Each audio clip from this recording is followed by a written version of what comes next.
Be seated. All right. Good morning. Everything we're good? All right, thanks. All right. Do we have any preliminary matters before the jury? Just two preliminary matters, Your Honor. Okay. One, just to hear, we have redacted exhibits. Okay. Them to Ms. Myers this morning, and they've confirmed that they look okay to them. So Okay. All right. here are paper copies, and the thumb drive contains electronic copies of these as well as the excerpted. And Okay. Well, I kind of need a thumb drive for each audio recording, but a separate thumb drive for each. it's marked at different exhibits, so I have to have it exhibits. We So, can have that to you by tomorrow. okay, good. We'll go through them and see what we have. And you have yours as well? Yes, Your Honor, if I may approach. I Okay. Have, this is 40 redacted. Okay, and, just give it to Jamie. the photographs that were in this exhibit. The knives, right. Yes. Okay, perfect. All right. Great. We'll go through those, and if we need anything else, we'll let you know. Each of the excerpted recordings are on a separate audio file on the thumb drive, so if you'd like a separate, I understand you're saying you'd like a separate physical. Just because, so we can have them numbered that way, correct? Sure. To keep Jamie happy, yes. No problem. Okay, all right, thank you. I just had one more issue that I'd like about it. Okay, sure.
Yes, Your Honor.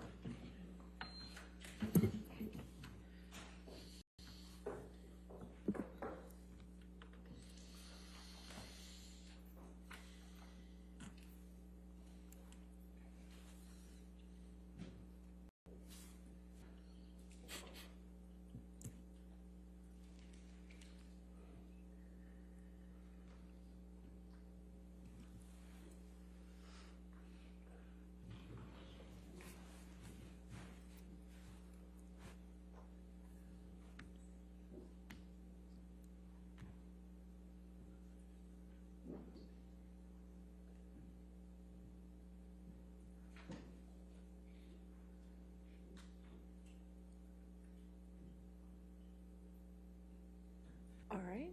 Thank you. You can be seated. All right. Just a reminder, Mr. Depp, you're still under oath. Okay, sir? Yes, All Your Honor. right. Cross-examination. All right. Morning, everyone. I hope you had a nice weekend. Mr. Depp, we've talked about a little bit, but you've testified that abuse can come in many forms, correct? Physical being one of them, right? Yes, indeed. Emotional, Indeed. verbal, psychological abuse. Indeed. Some of those sort of flow into the other. I'd like to talk, understood. I'd like to talk about some of that abuse. Can we pull up Exhibit 5A?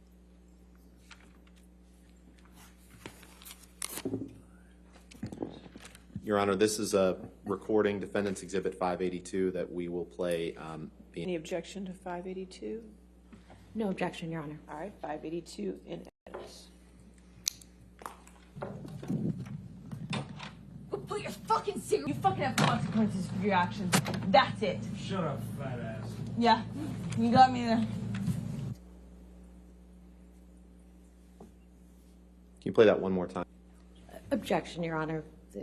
I'll sustain the objection. Move on. Mr. Depp, when Ms. Hurd tells you in that recording to go put your cigarettes out on someone else, you don't deny that. They shut up, fat ass. Is that correct? I think that was another grossly exaggerated moment of Miss Hurd's. I did not put a cigarette out on her. Let's pull up Exhibit 581, please. This is another recording that we'll play the entirety of with Your Honor's leave. Any objection to 581? No objection. 581.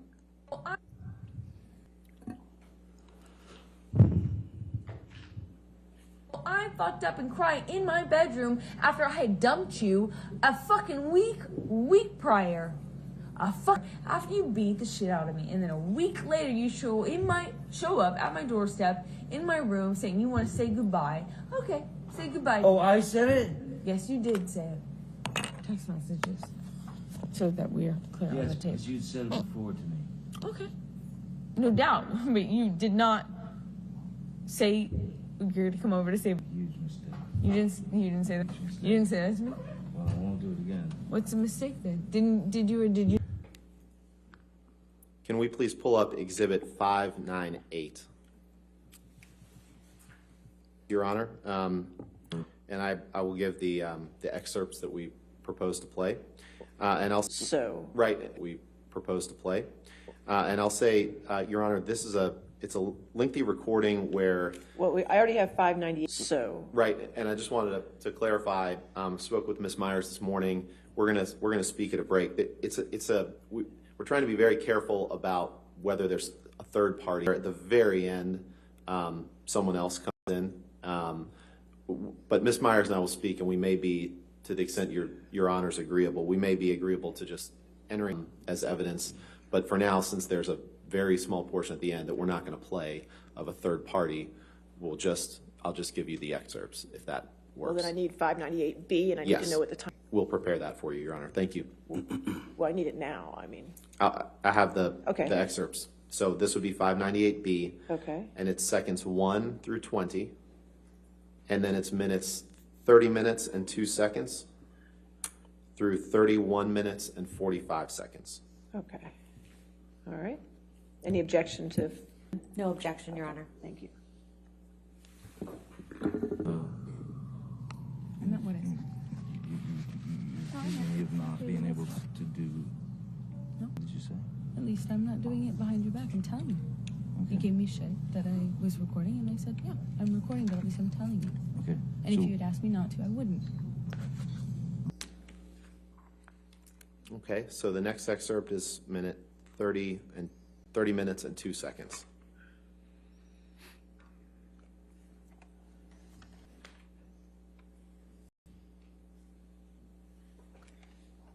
I die. Walking away is necessary, especially between you and I. It is of utmost importance, because the next move, if I don't walk away or just go out, it's just gonna be a bloodbath, and like like it was on the island, of course, like it was, it's just not worth it. Yeah, Why be miserable? Can we just the options are there. have some? Please, can we? Because I'm not trying to say, hey, Michael, he's getting shoes. Bloodbath over walking away. Obviously, if you're given the option between the two, Then why has it been chosen so many times?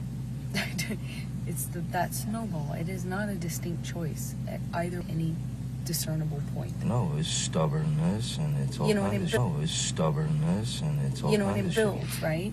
Like you build or either of us sign a certificate of saying or say, okay, now a bloodbath. No. So acting as though there's a choice between the two is irrelevant. I'm not asking you to stay over over walking away. I'm not asking you to have a bloodbath over walking away. I'm asking you to work it out over prolonging it and making it bigger.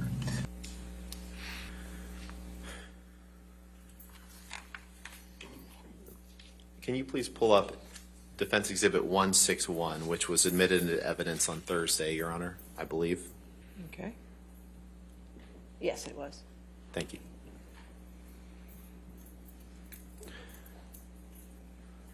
Now, that recording that we just heard, Mr. Depp, isn't the first refer to an argument as a bloodbath. In fact, in this text exchange that we saw on Friday, when you inform Ms. Heard that there exists a book entitled Disco Bloodbath, and she asks you if it is about last Friday night by any chance, you say, "How can you make me smile about such a hideous..." Yes, it is. Funny bitch. Did I read that right? Certainly did, sir. Thank you. Can we pull up Exhibit 586, please?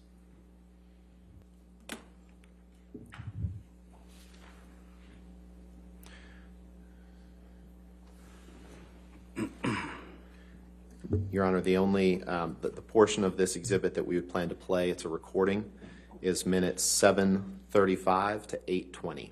Okay, but I already have a 586A. So this would be 586B, if 7:35 to what? 8:20. Thank you. No objection to 586B? No objection. All right, 586B. Because you wouldn't have used that as a way to hit me. I was pouring my heart out to you. What do you do? Let me get it. Let me get it. Stab in here. You listen to me cry. And you're like, now I can get her. Is that what you think? You just do it without thinking. You do it without thinking, huh? Get him. Stab him when you can. You throw a swing when you can. And what win better to hit someone?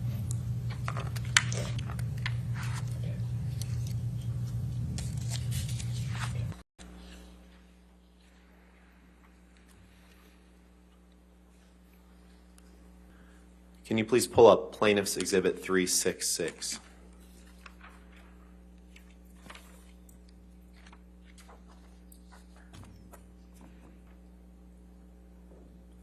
This is another recording, Your Honor, that we would propose to admit all of, although we will only be playing minute 320 through 338. 66 in its entirety, is that correct? That's correct, Your All Honor. right, 366 in evidence. He's only playing part. Oh, plaintiffs, I'm sorry.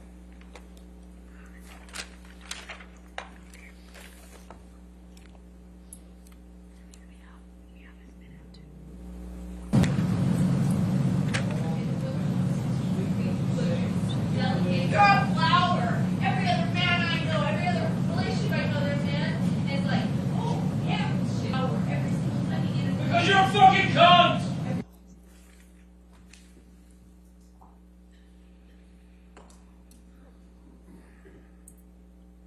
Plaintiff's Exhibit 396. Your Honor, portions of this were used on Thursday, so with your leave, we'd like to introduce this as 396B. Excerpts 2:44 and 0 seconds through 2:44 and 16 seconds, and 30 seconds through 2:49 and 55 seconds. All right, any objection to 396B? No objection, Your All Honor. right, 396B.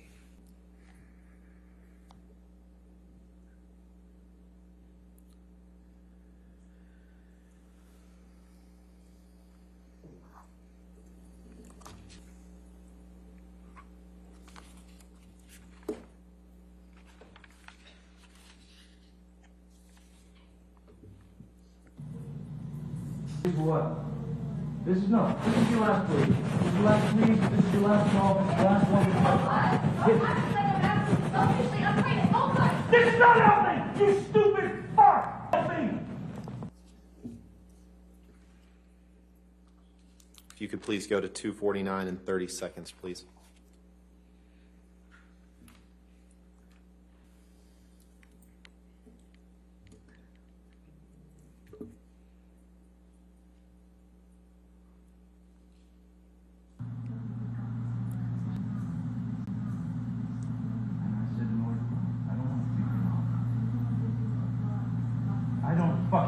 you shut up with that.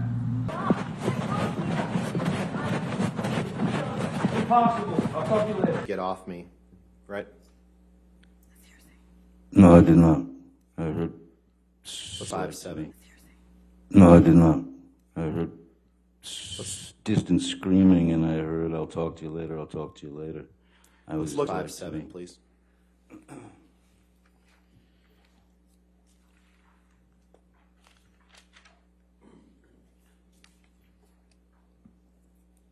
Defendants 857? Yes, Your Honor. Okay. Is this another audio file? Oh, no. It's not, no.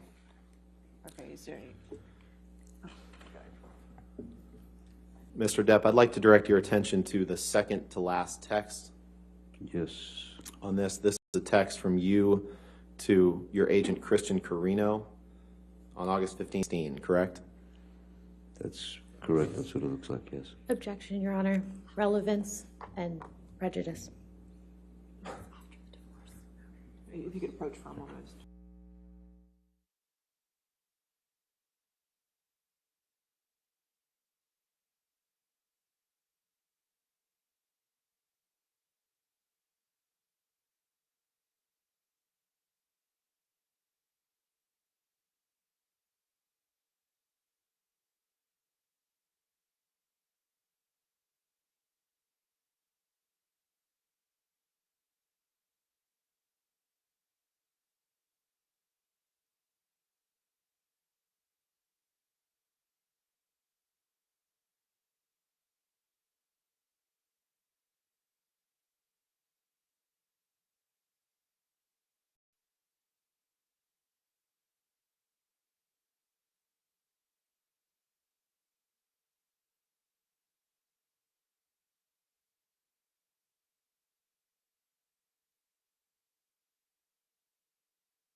Your Honor, for the sake of time, I'll go ahead and may I ask the witness about the portions that we discussed, and then we can provide a redacted version.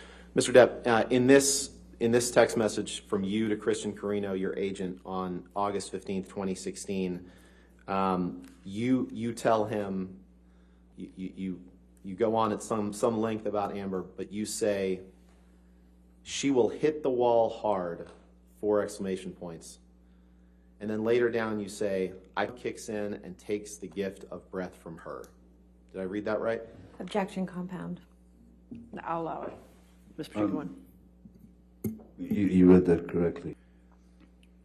And this wasn't the first time that you talked about Amber hitting the wall hard. Let's pull up Exhibit 213, please. Hitting the wall hard based on the We'll just take a look at the accusations next that she exhibit, Mr. brought. Depp. I'm sorry, I was talking. Is that all right? You would answer my question. We'll take a look at the next exhibit. Thank you. yeah.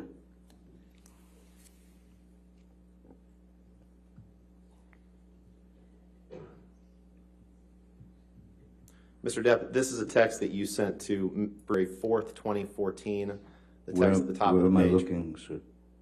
On your screen, please. I sorry. figured that out. The Thanks. top text on the screen. Okay, I didn't know if there was a specific bottom or somewhere around the corner. What would you like me to do? This is a text that you sent to Bruce Witkin on February 4th, 2014. 2014, yes. Okay. Yes. Your Honor, I move for admission of this exhibit with just that text displayed. With the ready identifiers. That's Okay, Yep. redaction We have that. identifiers. We have that ready. All right, 213 in evidence with redactions.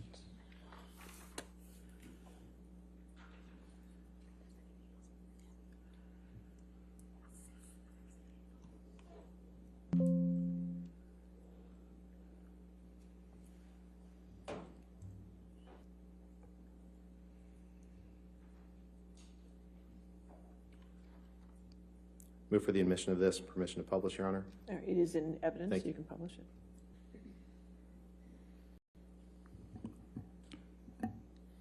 Mr. Depp, on February 4th, 2014, you tell Mr. Witkin, Amber and I hit the wall hard. I do, sir. And that's the same phrase that you used in your text to Mr. Carino from 2016 that we just read, correct?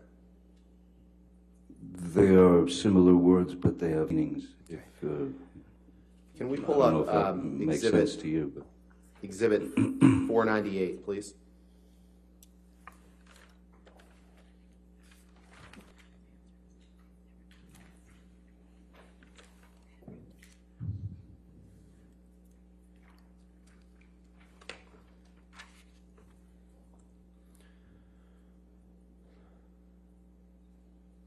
Mr. Depp, is this a text exchange that you had with Ms. Hurd on or about October 28th, 2015?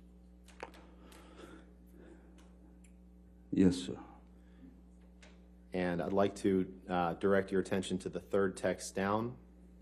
Yes. I move for the admission of Defendants Exhibit 498 with identifiers redacted. Any objection? Relevance, Your Honor.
Pull up Exhibit 330, please.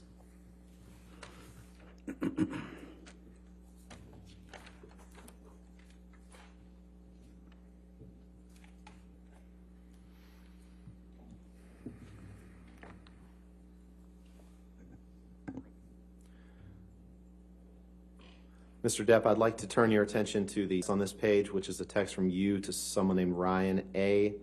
On January 12th, 2015. Do you see that? January. I'm sorry, the second one from the last. Yes. January 12th? Yes. Yes, sir. Is that Ryan Adams, the singer? Yes, it is. For admission of Defendants Exhibit 330, just plan on asking him about that text. Objection, relevance, Your Honor. Your Honor, I'm happy to approach if you want.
Can you pull up Exhibit 620, please?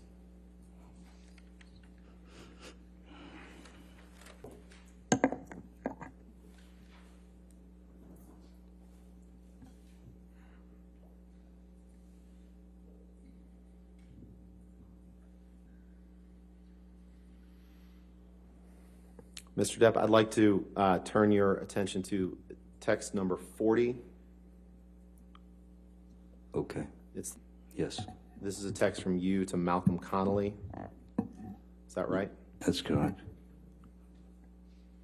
Your Honor, I'd move for admission of this document, the third text down. If I just, Sure. I'm happy to approach to discuss if Your Honor would like.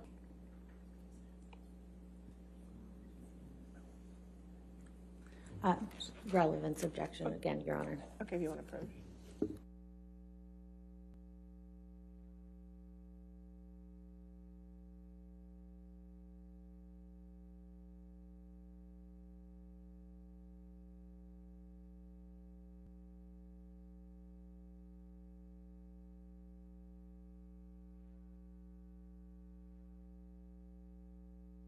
Redacted.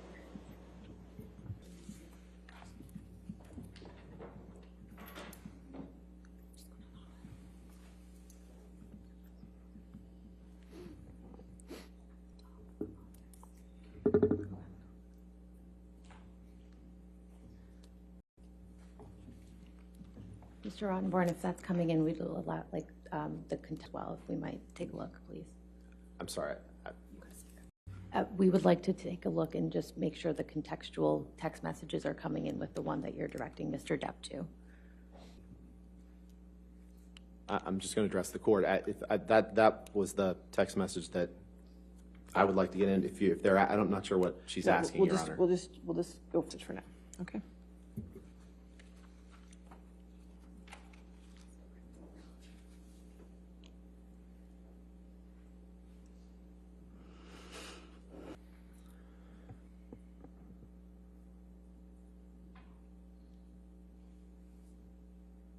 Mr. Depp, do you remember last week the jury saw the video of you, as you called it, assaulting the cupboards in that kitchen on Sweetser Avenue? Yes, sir, very well said. And that was on or about February 10th, 2016, correct? Objection calls for I'll allow it if you can answer. I don't know when that's from. I have asked for the metadata, I've asked for the date and received nothing. Okay. This text you sent on February to Malcolm Connolly. Malcolm Connolly is one of your security guards, correct? Yes, he is. And in this text, you say, "Thanks, dear Mal. I'm just at the point where I feel like I'm going to puke all the time. Once I get this shit moving and get myself out of her level of shit, I will never mention this ever again. And the first prick that asks about her gets a warning. Should the single-celled prick decide to push it, he never forgets me and will always as the guy that got his fucking nose bit off, chewed up and swallowed by Johnny Depp. While I do have some civilized bones in my body, just on a matter of principle, I must fulfill this promise of mangling his motherfucker of Beezer. Love you, X." Did I read that right? You did. I'd like to turn to your views on Miss Heard's career. Can you please pull up Exhibit 195?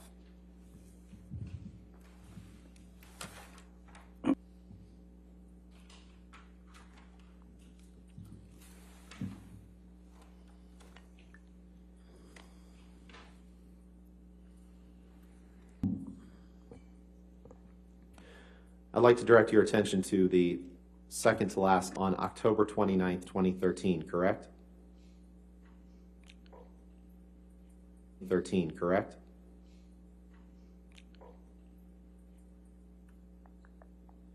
It looks like it is, yes. Your Honor, Defendants Exhibit 195 with the appropriate identifiers redacted. We would object on relevance grounds, Your Honor. Your Honor, this is him expressing his views on her taking a meeting about a movie, her career, his views.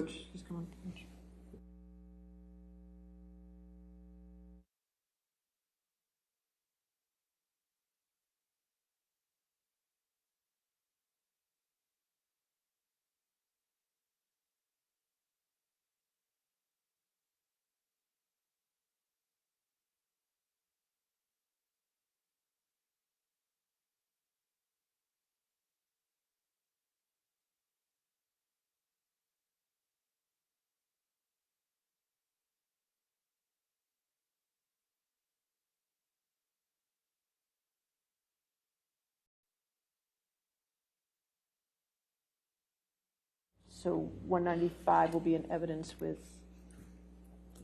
redacted with the identifiers off.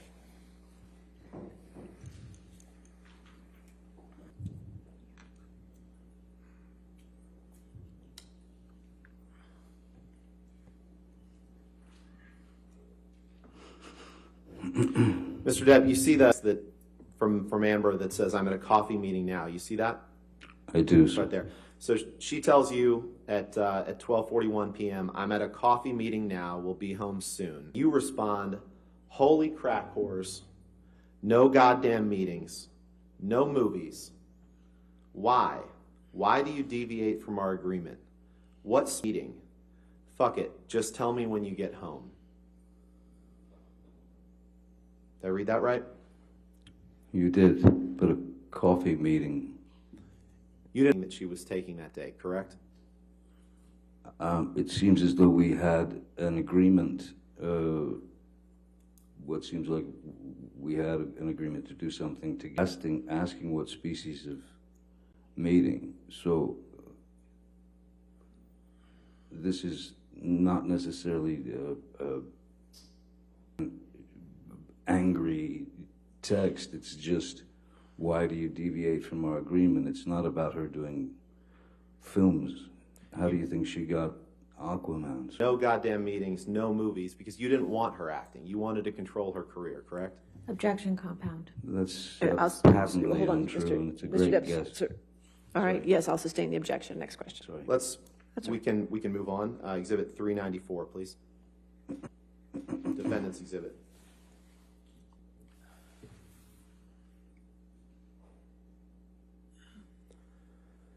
To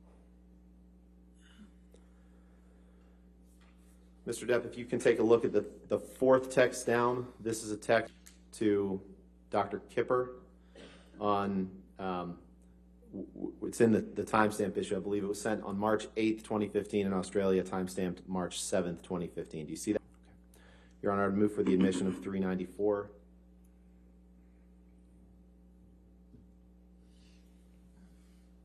No objection with the proper redactages and the identifiers. Okay. Thank you, Your Honor. 394 in evidence with redactions.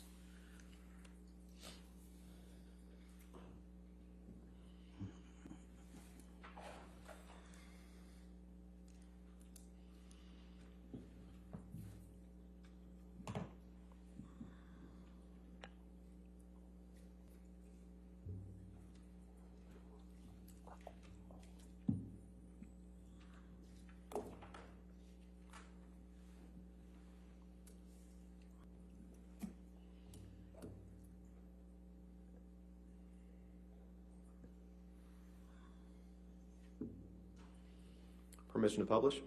Yes, sir.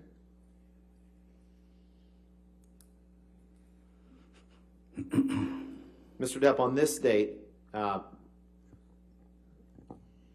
right after you suffered an injury to your finger, you text Dr. Kipper and you say, "Hi, fucked, man. Had another one. I just cannot live like this. She is as full of shit as a Christmas goose. No more. The constant insults, the demeaning, belittling, most heartbreaking spew that is only released from a malicious, evil, and vindictive cunt. But far more hurtful than her venomous and degrading, endless educational ranting is her hideously and purposely hurtful tirades and her goddamn shocking treatment of the man she was meant to love. Above all, the real deal, mate. Her obsession with herself is far more important. She is so fucking ambitious. She's so desperate for success and fame. That's probably, although she has hammered me with what a sad old man has-been I am, Cowan has done me the most cruel of favors. I'm so very sad. What should I do? Except, of course, go to a hospital. I'm so embarrassed for jumping into anything with her.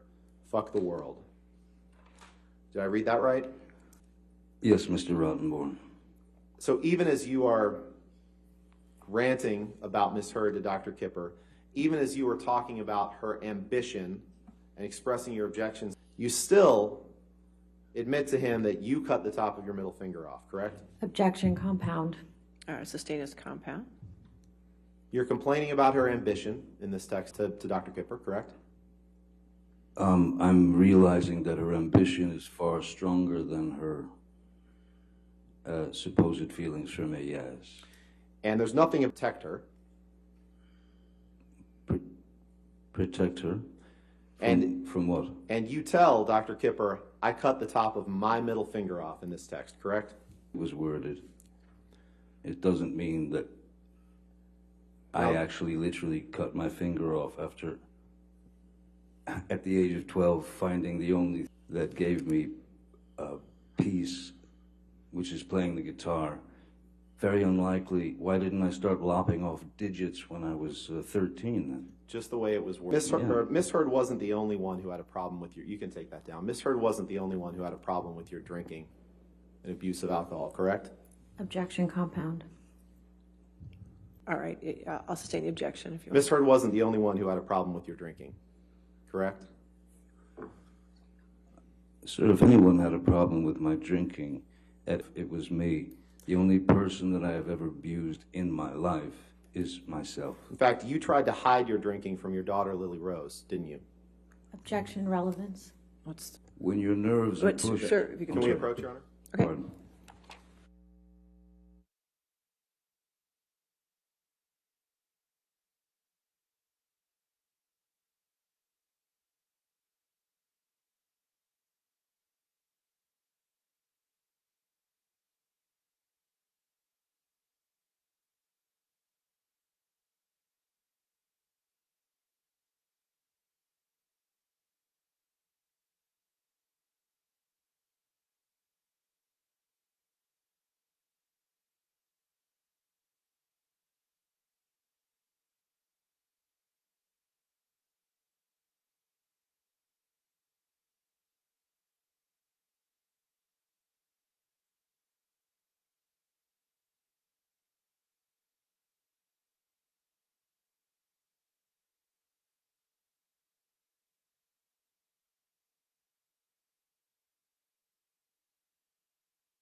Can you pull up Exhibit 207, please?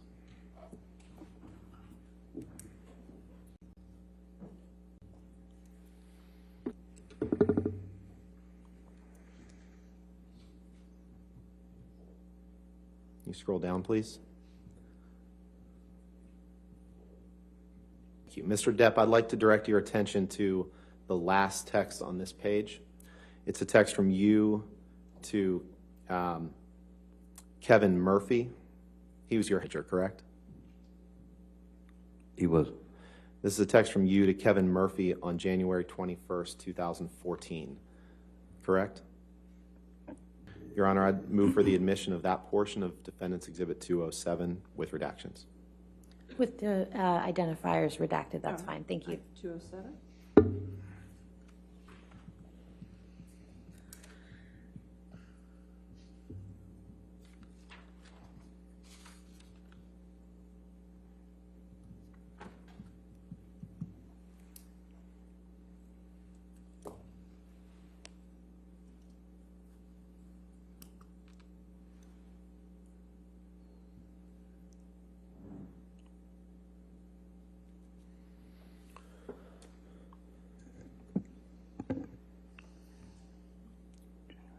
Permission. Yes, sir.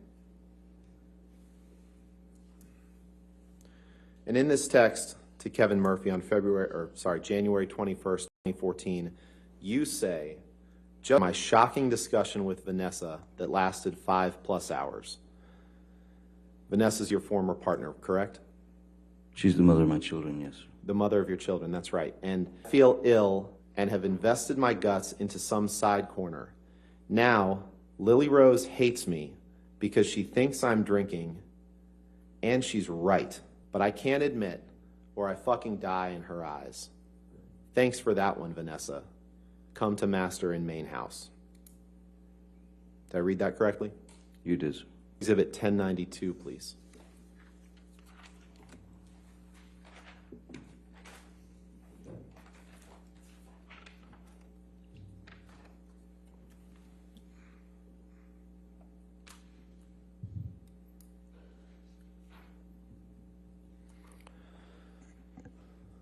Mr. Depp, is this a picture of you out in a chair during daylight hours?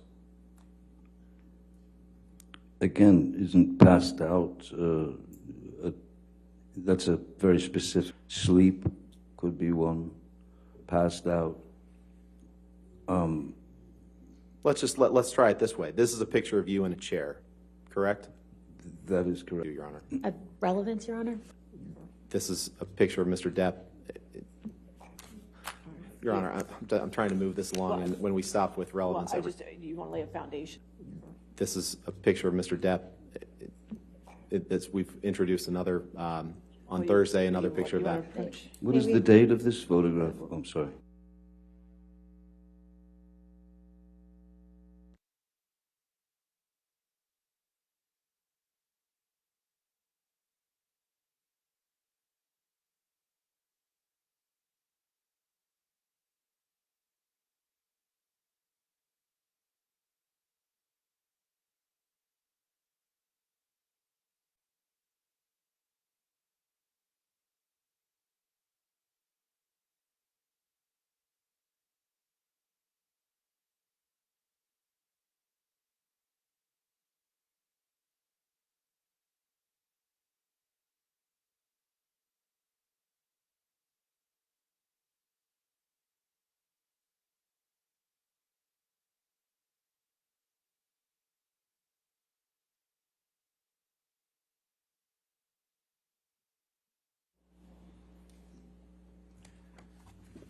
Can you take that and put up Exhibit 47, Michelle, please?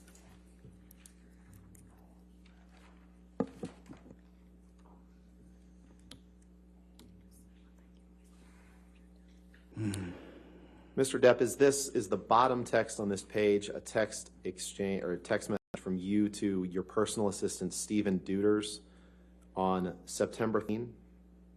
That's what it looks like, yes, sir. Your Honor, I'd move for the admission of this exhibit with just that text and the appropriate redactions. Exhibit 470.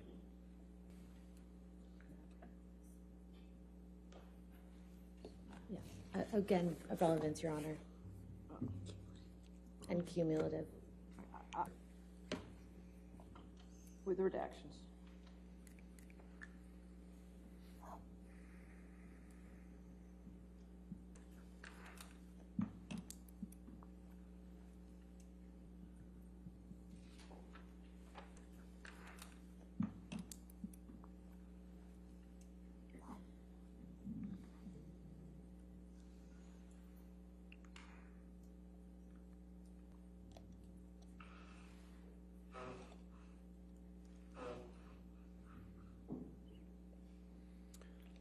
Permission to publish, Your Honor? All right. But I'm going to start with the, thank you.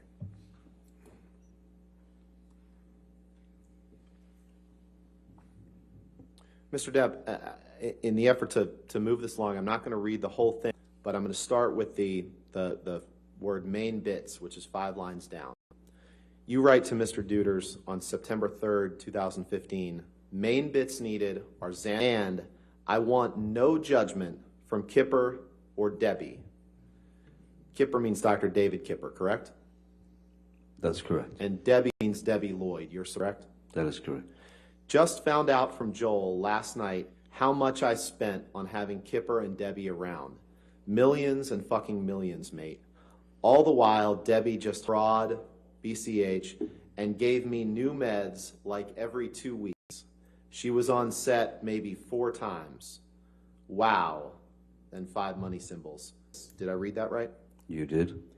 Can we pull up Exhibit 587, please? This is a recording, Your Honor. And I already have 5787A, so this is 5. 7B, Your Honor. The excerpts to be played are 1940 through 1953 and 2304 through 2329. Any objection? No objection, Your Honor. All right. 587B in evidence.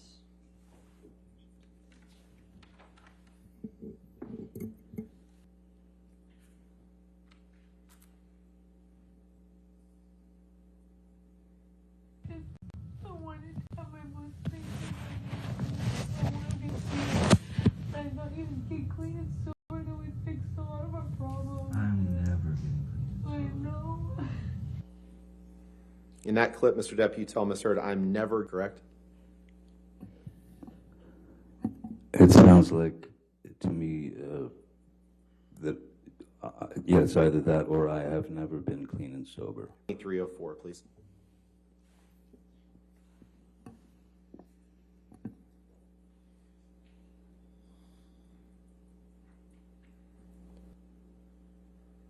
In the big picture, the big scheme of things, it does nothing but hurt us. And why? Because of coke and booze doesn't make it easier for you to see how clearly that is. You don't think all the coke you've done today and all the booze you've drank today. By the way, has it helped you? Has it helped us? Just got the coke. Has it helped us? Today. Yeah, I know, because last 1,000 times better. Right. Yesterday, did we?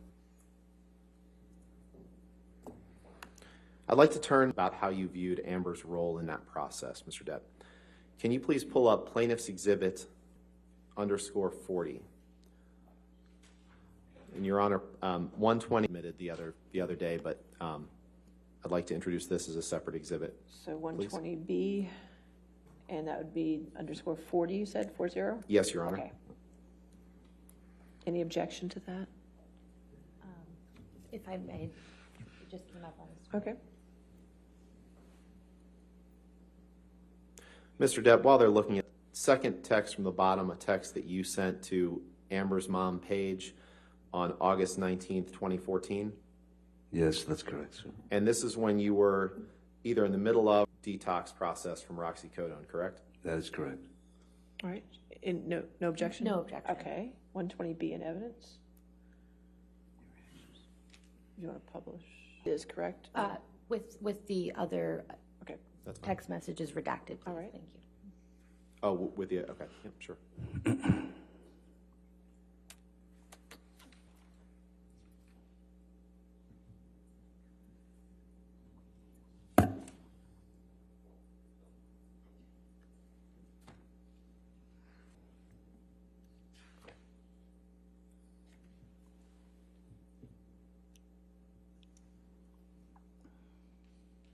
Okay, you publish.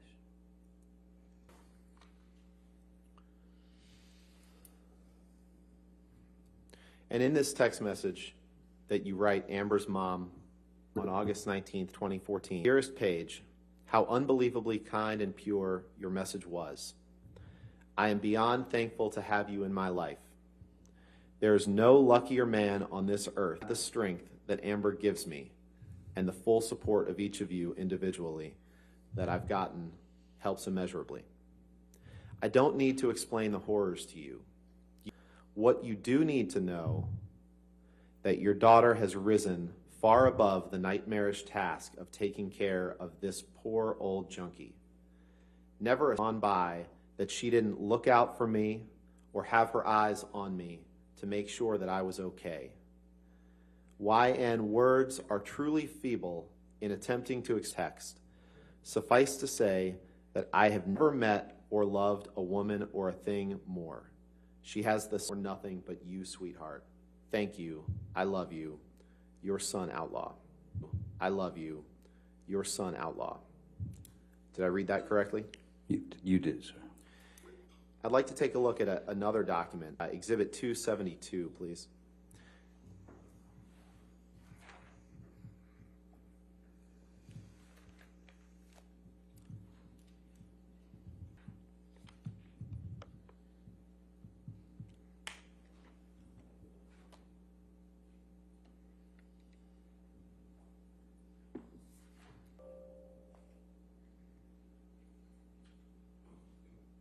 Is this a text message that you shared, a text message exchange between you and Amber Day on April 20th, 2014?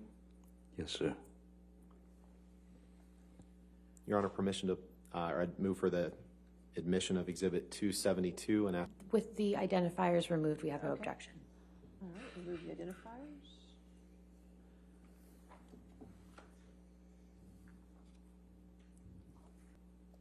All right, 272 in evidence as redacted. And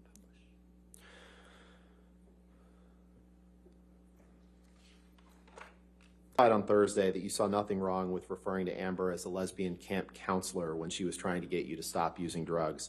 But let's take a look at what you say in this text. She had used that term before. In this day, just to let you know that I'm fine, my angel. I miss you, of course, but this was the right thing to do to speed up the process.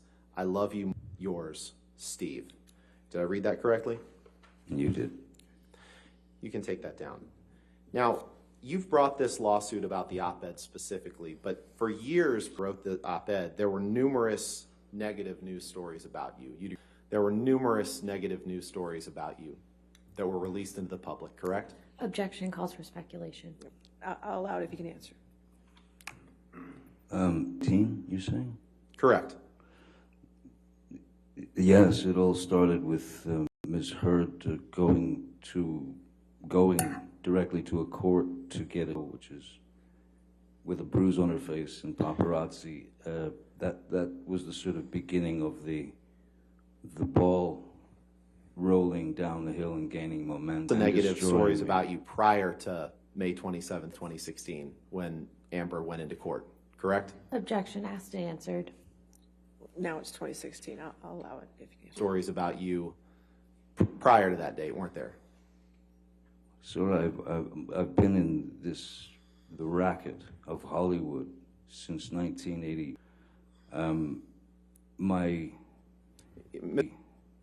Mr. Depp, I'm asking you a yes or no question. There were from 1984 up until then. They're both. So you just testified to the jury that it all started on May 27th, 2016, about the negative stories prior to that date, and you'd agree that there were, correct? Can you be specific about the stories? Of course, there have been negative stories.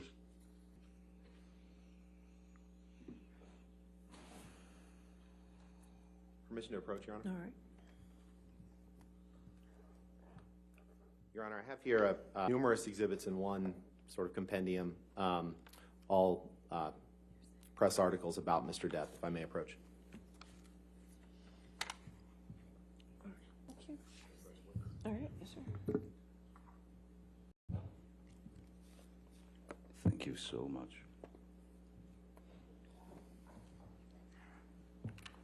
Your Honor, having received this, I would like to preemptively lodge a hearsay, lack of foundation, and He hasn't got him in evidence yet. Are you moving? No, these I'm to evidence? happy to, but they're certainly not being admitted for the truth of the matter asserted, but I'm happy to approach and discuss if you'd like.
Mr. Depp, if you could please take a look at those in front of you.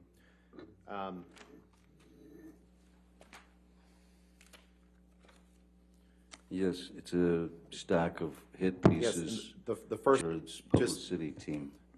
Mr. Depp, we're going to try to get through this as quickly as possible. I'm just I'm going to ask you stating about the the first order. one. Well, we're going to talk about them. The first one is entitled. Apparently drunk. Yes, and this is an article from November 15th, 2014, entitled "Apparently Drunk Johnny Depp Cut Off Award Ceremony." Correct? That's what it says, yes, sir. And the next article is an article from May 7th, 2016. It's entitled "Johnny Depp, Friends and Family Seriously Concerned About Him. Here's Why." Yes. Correct? How did they know? The next article from May 1st, before Ms. Heard filed for a restraining order, a year and a half before she published. No, sorry, this would be after May 1st, 2017. The headline has a clear and epic sense of entitlement, ex-managers say. Published Yes. in the Hollywood Reporter, correct? I was in a lawsuit with them, sir. The next article from May 10th is entitled "Johnny Depp, a Star in Crisis and the Insane Story of His Missing Millions." Did I read that right? That's straight from the same lawsuit, sir. The next article, also from May 10th, 2017, a year and a half before the op-ed was published, says Johnny Depp reportedly drank heavily and was on the new Pirates movie set. Did I read that right? You did, reportedly. The next These are article, all hit also pieces. from May These 10th, are drafts, 2017. sir. Mr. This Depp, is a pathetic attempt. Mr. Depp, please just respond to the Mr. question. Rottenborn. The next document, an article published in Vanity Fair on May 10th, 2017, Yes. is entitled "Johnny Depp's Financial Woes Might Pirates of the Caribbean." Did I read that right? You did. I don't know The how next my article, financial woes would do May that. 25th, 2017, a year and a half before the op-ed was published. Where did it all go wrong for Johnny Depp? After a string of flops and a ton of bad press, Johnny Depp's star power looks as wobbly as Jack Sparrow on a plank. Did I read that right? Very, very well. The next one, Hollywood Reporter, May 27th, 2017. Headline, "Pirates of the Caribbean, the diminishing returns of Johnny Depp." Did I read that right? You were very nice to me at the time. July 12th, 2017. Why are all of Johnny Depp's movies bombing at the box office? Did I read that right? November 4th, 2017. A year and a month before Amber published the op-ed. Headline, "Johnny Depp allegedly showed up drunk, reports say." Did I read that Allegedly correctly? Reports say. This is hearsay. is June it not? 21st, Your 2018, favorite word? 6 months before the op-ed was published. Vanity Fair, reason Johnny Depp used an earpiece on a film set. I think that was I explained read in that court correctly? the other day. Oh, you did, yeah. June 21st, 2018, months before the op-ed was published. A Rolling Stone article entitled The Trouble with Johnny Depp, Wrong, and a Lifestyle He Can't Trouble with Johnny Depp. Multi-million-dollar lawsuits, a haze of booze and hash, a marriage wrong, and a lifestyle he can't afford inside the trials of Johnny Depp. Did I read that right? You did. You should read the article. It's And the wonderful.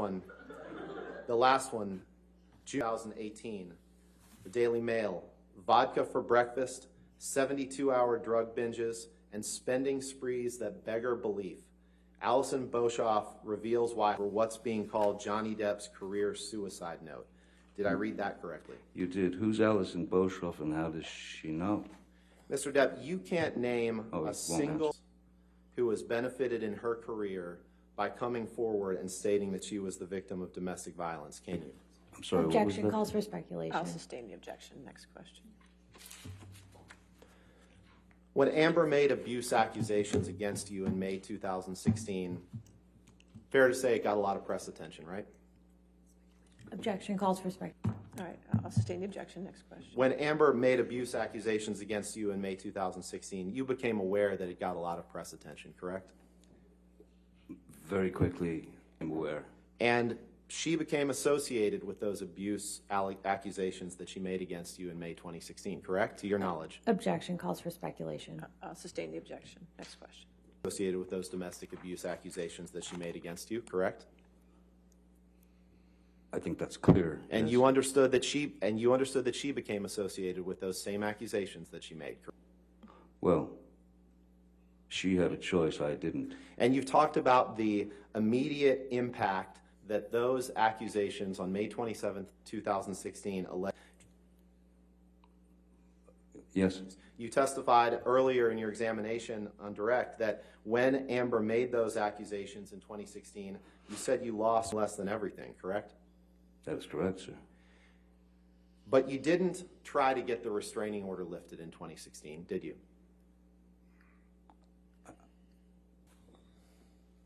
If she wanted a It's restraining a yes order, or no question. You didn't try to get the restraining No, order why lifted, would did you? I? And you didn't have a divorce trial where you could respond to Amber's accusations of abuse in 2016, did For a legal conclusion. I'm asking him if he had a trial. That's All a right, fact. I'll allow- You didn't have a divorce trial where you could respond to Amber's accusations of abuse, did you? No, there were no charges pressed, at least that I had done anything. She didn't mention my name. And you didn't have a California divorce judge decide these facts, did you? Objection asked and answered. I'll You sustain chose to the- clear your name at that time through any sort of legal proceeding, correct? Objection asked and answered. I'll sustain the objection. Next question. And you chose to sign a divorce agreement in which you stated that Amber had not made any financial gain. We looked at that, correct? Objection asked and answered. Asked and answered. I'll sustain the objection. Next In question. fact, you waited until Amber wrote the op-ed in the Washington Post in December of 2000 to file a lawsuit against her, correct? That is correct. Can you pull up Plaintiff's Exhibit 2, please? It was the only time that I Permission to was able publish, to Your Honor? speak and use my own voice. You chose not to lawsuit, correct? Exhibit 2 is an evidence. Objection relevance asked and answered. It's not been asked and answered. Hasn't been asked and answered, but I'm not sure what the relevance is. You chose only misheard and not the newspaper that published this article, correct? Objection compound. All right, I'll sustain as to compound. You chose not to sue the Washington Post, correct? Objection relevance. I'll sustain. You only sued the author of this article, Amber Heard, correct? Which seems she was the one making the statements. Yes, I had the opportunity to fight back. Permission to publish Exhibit 2, Your Honor. All right, Exhibit 2 is already in evidence, so we will. Mr. Depp, you realize that the only job for Yes, sir. its only job is to determine whether this op-ed and this op-ed alone is defamatory. Objection calls for legal. The objection. This is the only writing that that's the subject of this lawsuit that you brought, correct? Same objection. It's fact, Your Honor. He's the I'll one who brought allow the that lawsuit. question. I'll allow that. Version of that story of the op-ed that I've never seen. The one that was published before, the only one I've ever seen is the one that was published prior to this. They changed the title because they were in fear of trouble.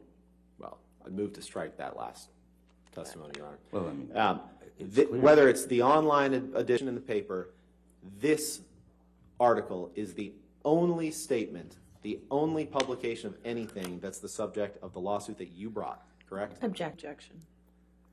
This op-ed, Mr. Depp, does not discuss any of the details of your relationship that we've seen in texts and emails and recordings over the past few days, does it? Objection compound. Both objections. In fact, this article doesn't contain any details of your relationship with Ms. Heard. Objection asked and answered. I'll sustain the objection. That this article states, Mr. Depp, is that in 2016, Amber made accusations of domestic abuse. Correct. I'm clear that she'd made allegations in 2016. And she so did that then, when she yes. obtained a restraining order against you in 2016, correct? Yeah, I suppose, yes. Yeah, And even if you disagree with the accusations that she made against you in May 2016, it is a true fact that she did make those accusations in a restraining order against you, correct? Objection compound asked and answered. Sustain the objections. Next question.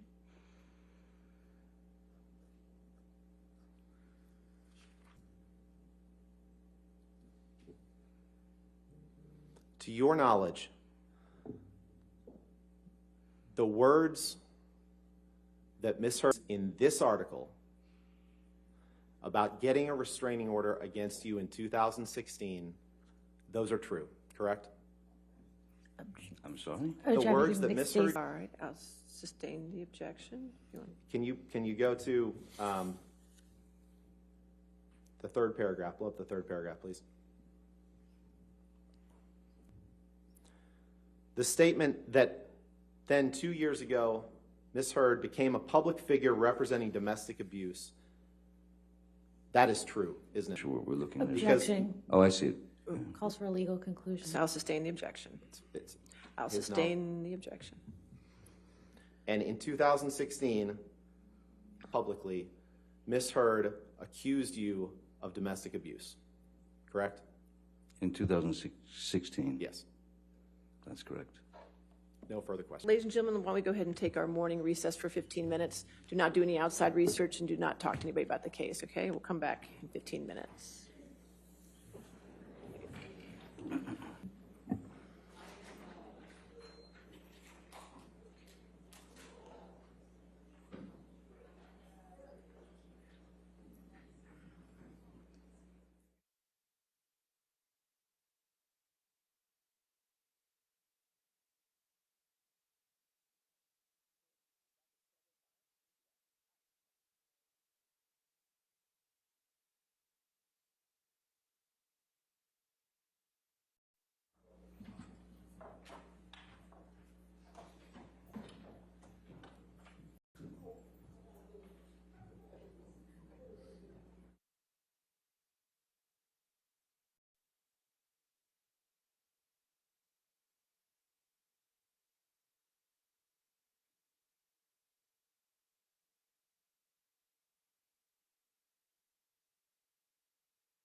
ready for the jury?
And redirect.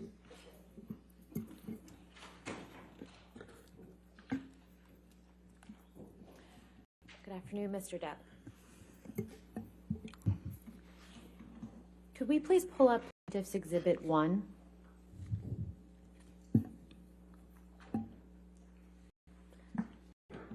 Mr. Depp, is this the op-ed that you recognize?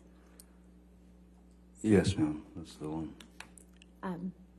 I would move Exhibit 1, Plaintiff's Exhibit 1 into evidence and ask that it be published to the jury. Any objections and publish? Mr. Depp, when did you see Ms. Heard's December 18th, 2018 op-ed for the first time?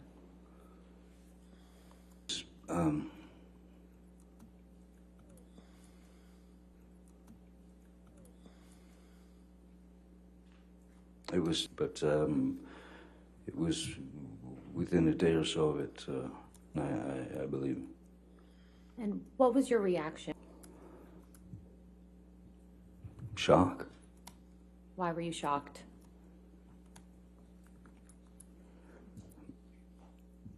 Because at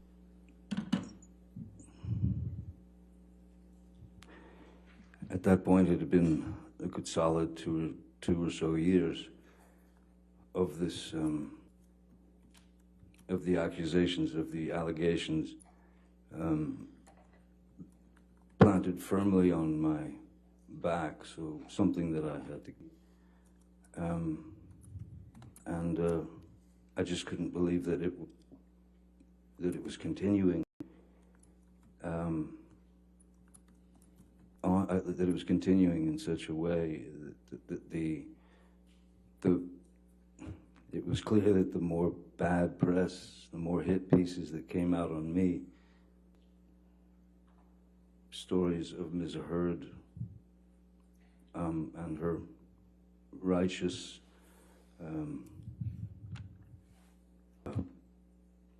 chase against me. It wasn't stopping. And it's difficult to, once you've chewed on it for a couple of years, it becomes pretty difficult to swallow anymore. It's as it was completely untrue. How did you feel when you saw the op-ed for the first time? Objection asked and answered. My prior question was about his reaction. All right, I'll allow it. Hurts. Yeah,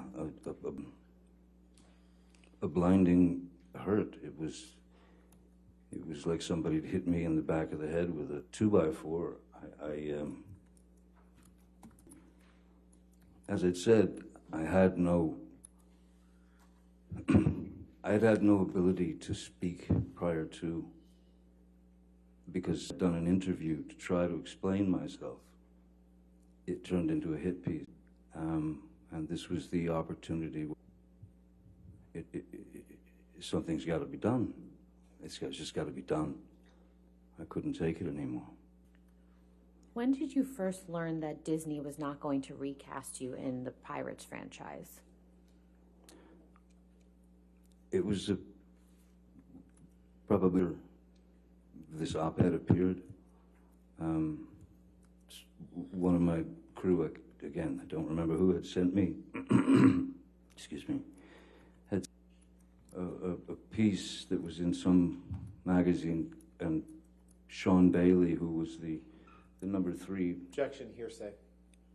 I don't overrule it at this point. Thank you. May I continue, Your Honor? Yes, sir. Thank you. Sean Bailey, who was the third, suppose, in the upper echelon of Disney, just basically said in the... Objection, hearsay. Your Honor, this is about him It's in learning an about this. article. It's not for the truth. It is the truth. She's If asking. you want to approach, that's part.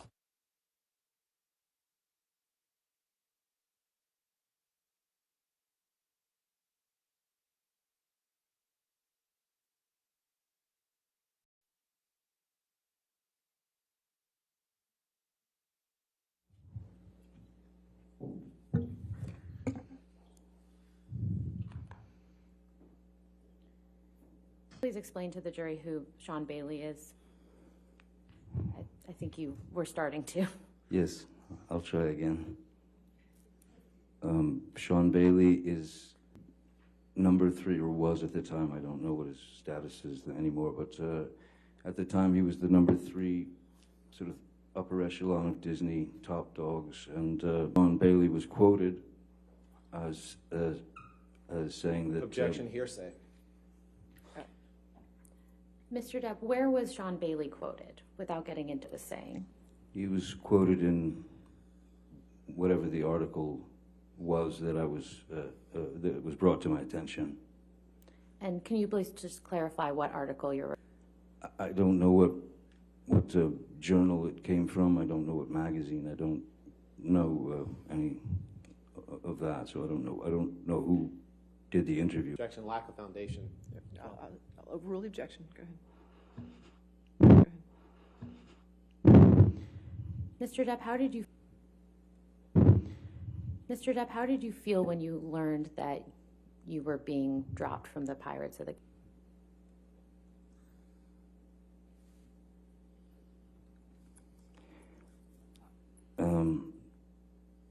Well, it was the Pirate franchise. It was a character that Captain Jack Sparrow was a character that I had built ground up, and was something that I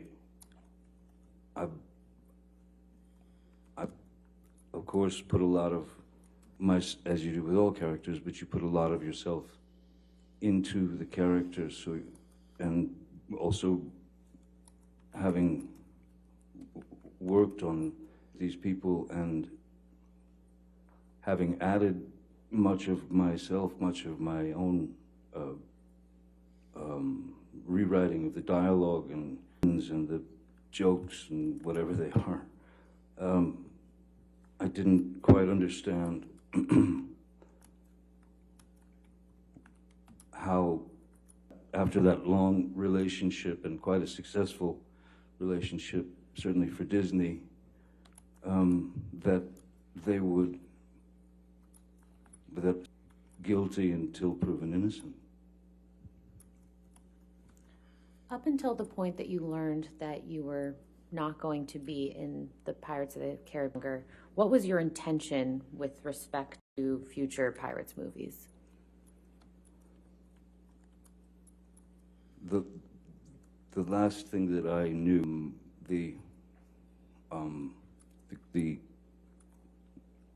I say there's the producer team, there's the creative team, and there were many discussions.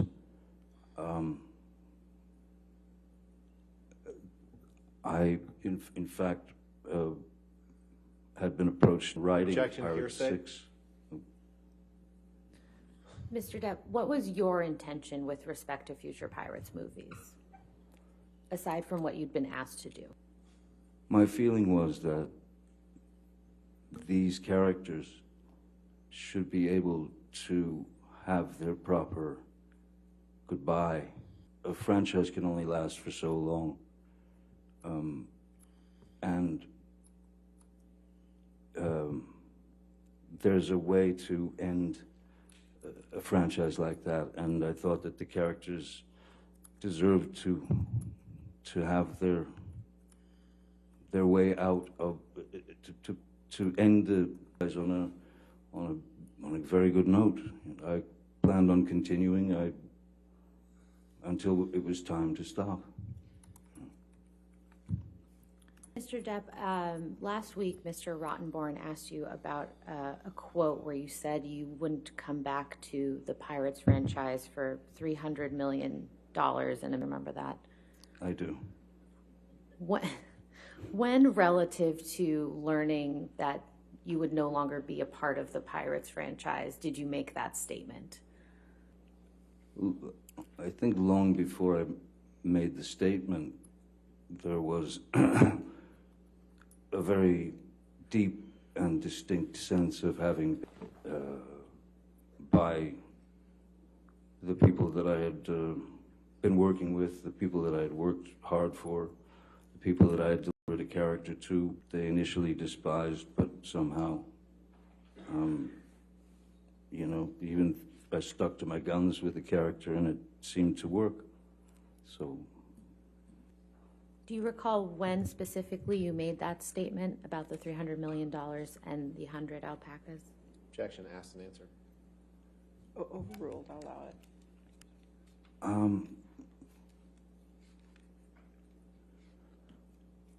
I believe I made that statement during a press conference at the San Sebastian Film Festival when I was asked about my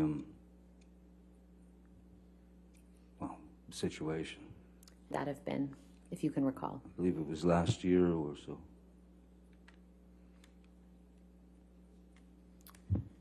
Can we please pull up Plaintiff's Exhibit 804? Mr. Depp, do you recognize this document?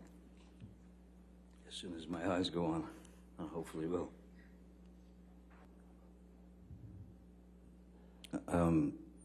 Scaramanga Brothers, yes. Pirates of the Caribbean, 4 and 5, yes.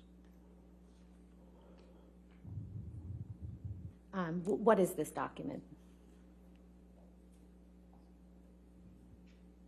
Don't quite know. I'd have to read it to get some. Could we scroll through so Mr. Depp can look at the rest of this document? Oops.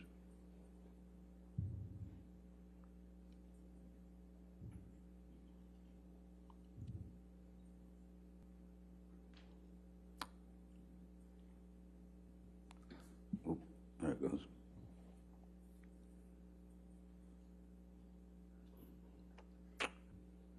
It looks, this appears to me to be some species of contract, no?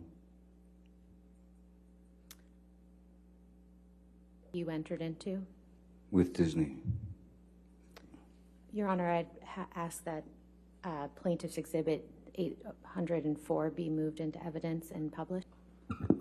I think it's outside the scope of direct or cross-examination. I'll overrule on that objection. Okay, and I'll just the portions of the document, depending on what she's going to ask about, could be hearsay. But she's asking to put it all into evidence right now. Well, then I would object to that at this point. Or you want to come?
If I could just get a redacted copy of that at some point. Okay, thank you.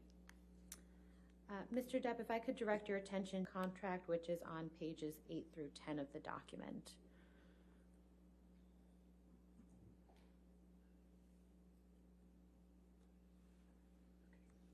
Mr. Depp, what does this reflect?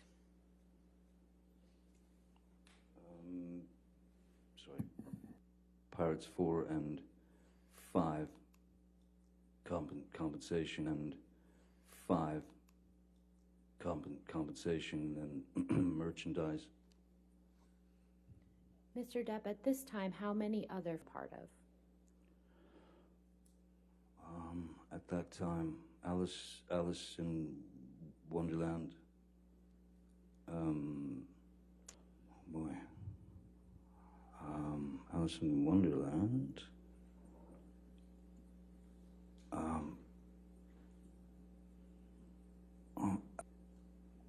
Pathetic when it comes to knowing what movies I've done. I'm sorry. I just, I don't watch them. I feel better not watching them. I couldn't, I mean, what was the question again? How many? I have order in the court, or I will. Good. Thank you. How many other franchise films had you been a part of at the time of this contract? There was a third. There was oh, sorry. With Warner Brothers, Fantastic Beasts, and Where to Find Them, and then Crime.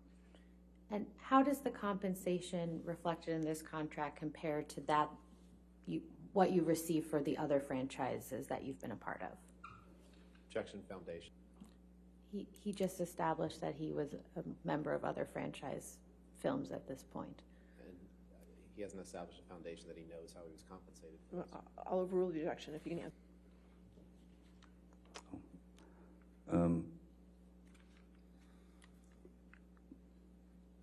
I believe, and obviously all the pay and back end and all those things are negotiated by agents, lawyers, and this was comparatively this is my salary on that film, and other salaries were of a similar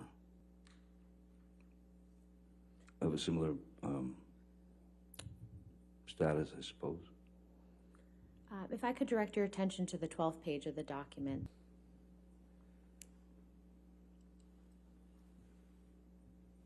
Yes. Who?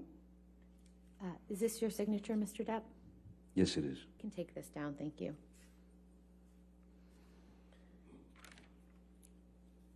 Mr. Depp, I recall that you testified that you don't know during a given on. So my question is, who would know that? Well, first and foremost, as my agent. And I do recall a couple of the other films, and that was, I do recall a couple of the other films that I had made after. One was initially called, and that was, they changed the name to The Professor, and during all of the nastiness over the past 6 years, that film went straight to pay-per-view. There was another film called Minimata that was produced, my company, Infinitum Nile, we had developed a film called Minimata about Eugene Smith, and the Minimata, the mercury poisoning of a very small fishing village in South. There was that one, and then there was a film called Waiting for the Barbarians with and Robert Pattinson. those were 3 films that I had done. Mr. Depp, Mr. Rottenborn showed you a number of text messages between you and Paul Bettany. Do you remember that? I do. Could you please explain to the jury what your relationship with Mr. Bettany is? Mr. Bettany and I had, we'd met while I was making a film called The Tourist in Venice, and it was an instant connection. He's born and bred in the UK and has that English sort of dry, kind of obtuse, abstract sense of humor. And that was one of the things that we connected on, is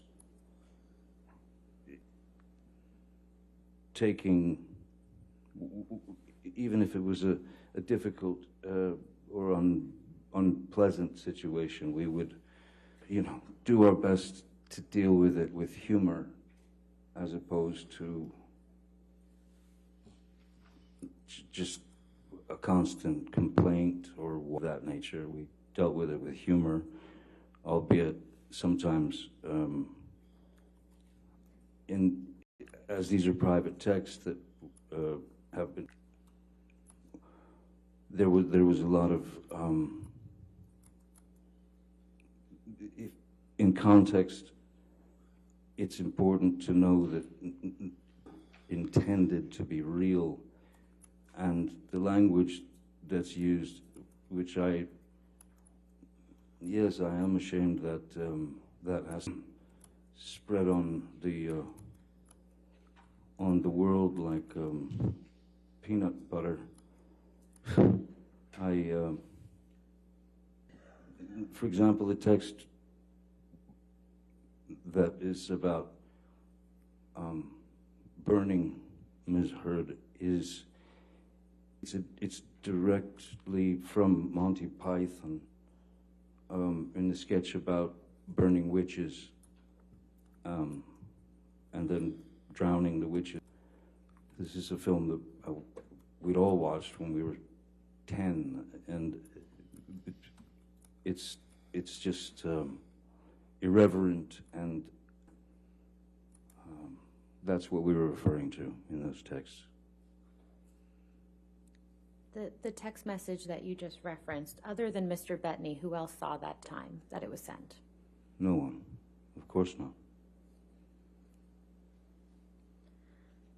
Based on your own observations, how would you describe Mr. Bettany's word while you and Ms. Heard were together? Abominable. Why was that?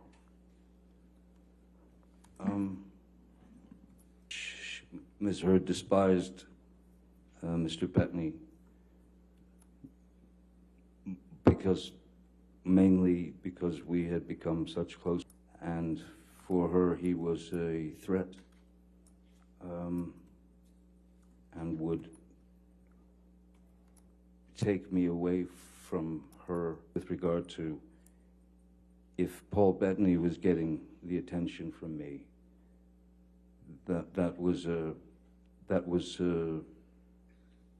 It would cause all kinds of unpleasantries, to the point of where when we were on the island with Mr. Bettany, his wife, and his 4 children,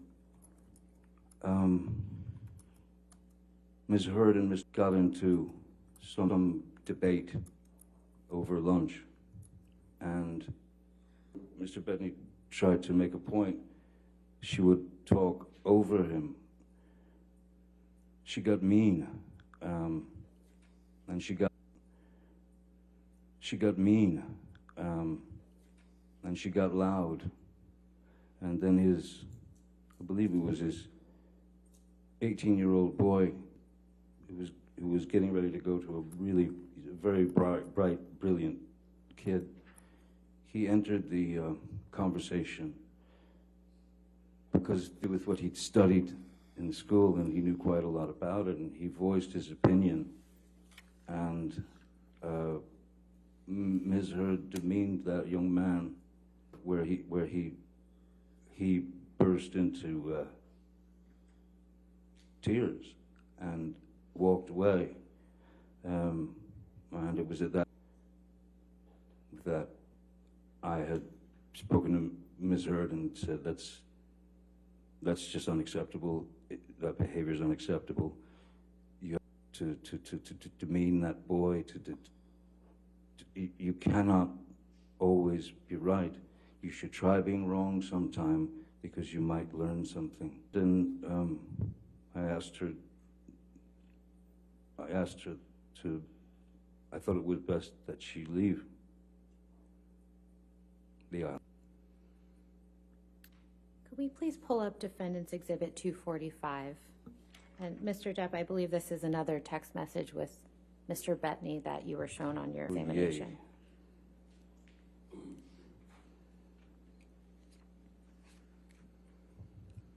And directing your attention to the text message from May 30th, 2014, do you recognize this text message you sent to Paul Bettany? Yes, I do. And could you please share what you are conveying to Mr. Bettany in this message? This again is, I suppose in the way that I write and express myself, that is to say, you stretch your situation out to, essentially. So everything that I say here is,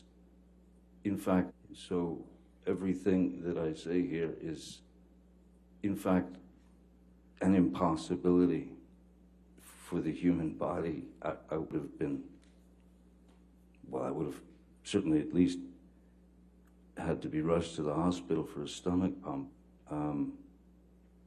There's a line here that, if you don't mind, I say that when I say I'm done, I am admittedly too fucked in the head to spray my rage at the one I love, for little reason as well. I'm too old to be that guy, but pills are fine. The pills that were referenced were the pills that I that I was coming off of, and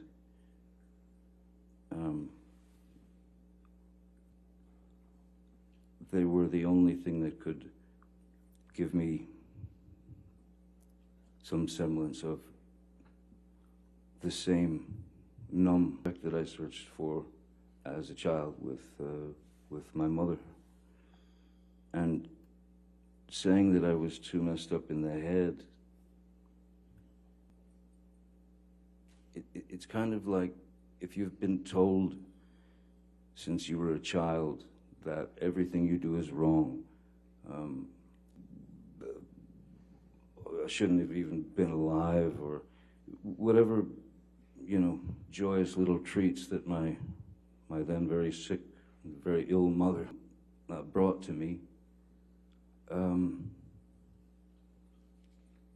Ms. Heard was well aware of my past, my childhood, therefore was very adept at knowing exactly which buttons to push. So at this point, I mean, well, I was that little boy again in my head, like, I guess I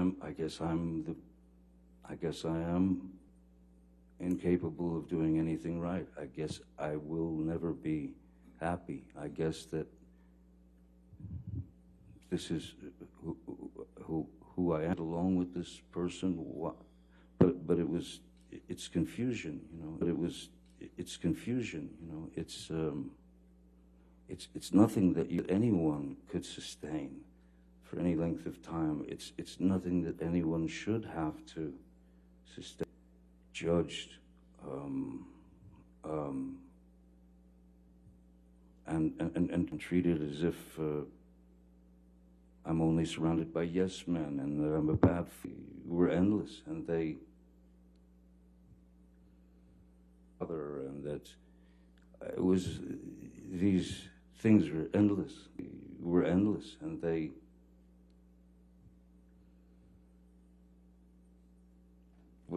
there was no call for them. It's hard to understand why is supposed to love you could be that cruel. And there's also time. Okay, I'm gonna try to not have I won't fall for the argument. I won't participate in the argument because I knew where it would go, into her circular pattern of psychological. Mr. Depp, what do you mean when you use the term blackout in this text message? Blackout.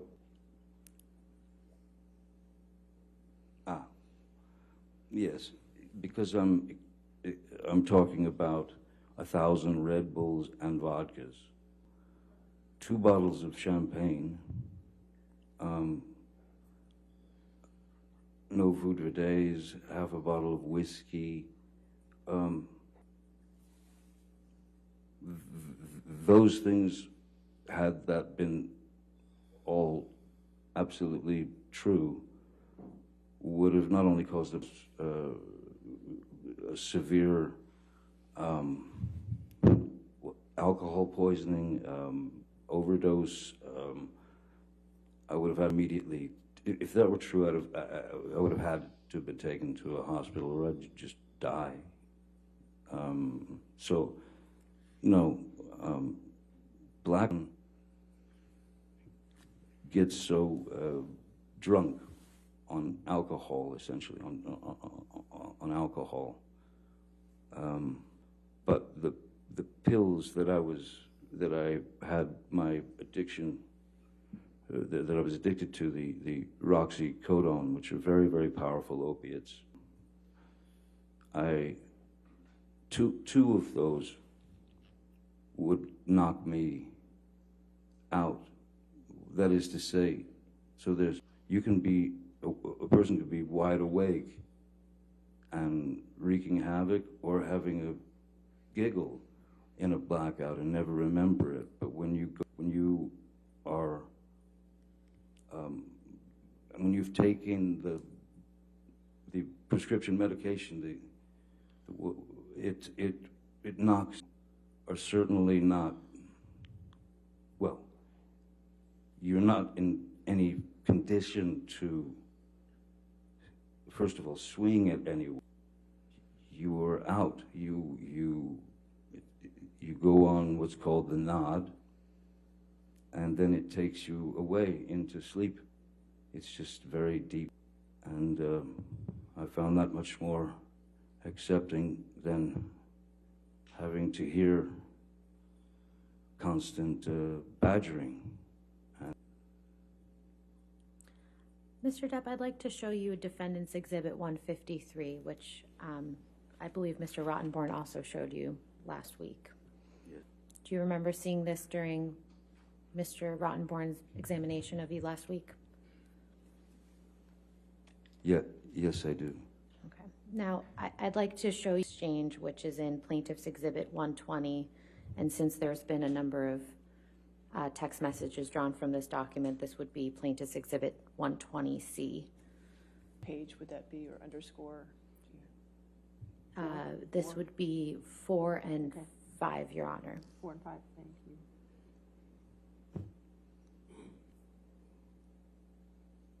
Mr. Depp, do you recognize these text messages? Yes, I do. Your Honor, I'd move Plaintiff's 120C into evidence to the jury. All right, 120C in evidence, publish. Mr. Depp, who are you communicating with in these text messages? In fact, though it says Marino, these are texts between my ex, that is to say, Vanessa, the mother of my children. And this is again, abstract humor that we're conveying back and forth to one another. This was all, it was a joke together. Do you recall what you were talking about? I don't recall who it was, but it was, I don't recall who it was. I don't recall who it was, but it was someone who had, for some, I think it was, oh,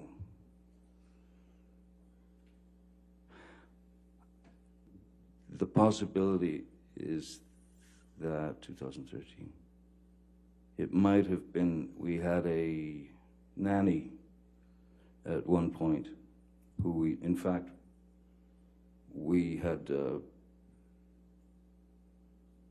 we found her, she was caught stealing from my, at the time, my, maybe 10, 11-year-old boy, Jack, who was bright enough, he knew it, he was bright enough, he had a $5 bill that he wadded up and put on his desk in his bedroom, and when... Your Honor, I'm just going to object on relevance. The question was, who was this about? Yeah, we can move on. Okay. Okay. Mr. Depp, I'd also like to show you Defendants Exhibit 143, which I last week. Do you remember seeing this email exchange?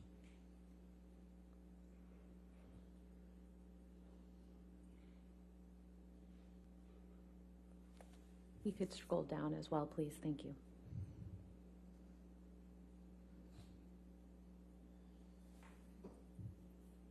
Oh, yes, yes, yes. Who are you exchanging these emails with? Stephen Duders, who was at the time was my assistant. You and Mr. Duders discussing here.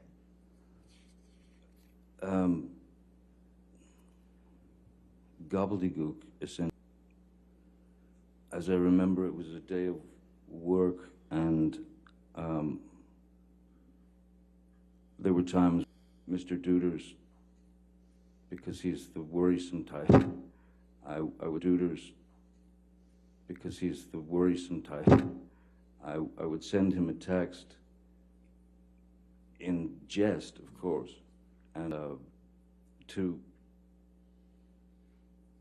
get a rise out of him, to get some reaction out of him. You know, I woke up and I'm bleeding profusely from the inside of my like that. So this is a kind of thing. I think we were even referencing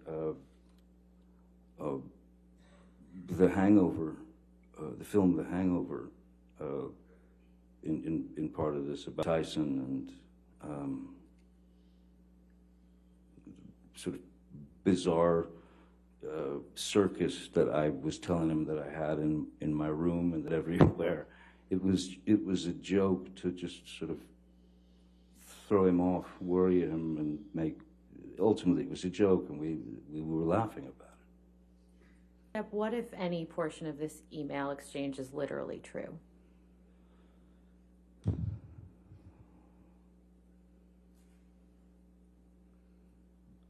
At approximately 1:30 p.m. Hope you rested well.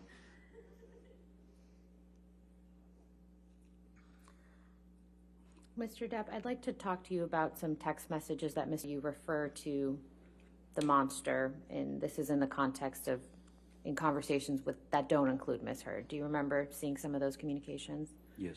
Okay. First, 427, please, which is a text message from you to Jerry Judge.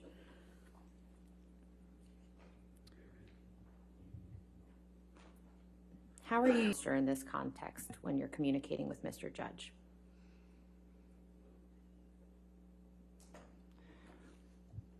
The monster could essentially, the monster could, it could be two separate things. The monster in her, Objection as to what the monster was in Ms. Heard's eyes, Your All right. I'll sustain this to her eyes if you want to. Okay. The monster was defined by Ms. Heard as this out of What Miss Heard's view of the monster was, objection, Your Honor. What Miss Heard's view of the monster was is not for this witness to say. Mr. Depp, how do you know how Ms. Heard defined the word monster? How? And it was the go-to phrase for me being embellished and elaborated. The drug use or the drink or and you start to think the monster was for me, and you start to think about these things and you put it in your own head in what the real context is. The monster was sobriety, was trying to be sober because I was plagued by requests to stop drinking. But the monster could also be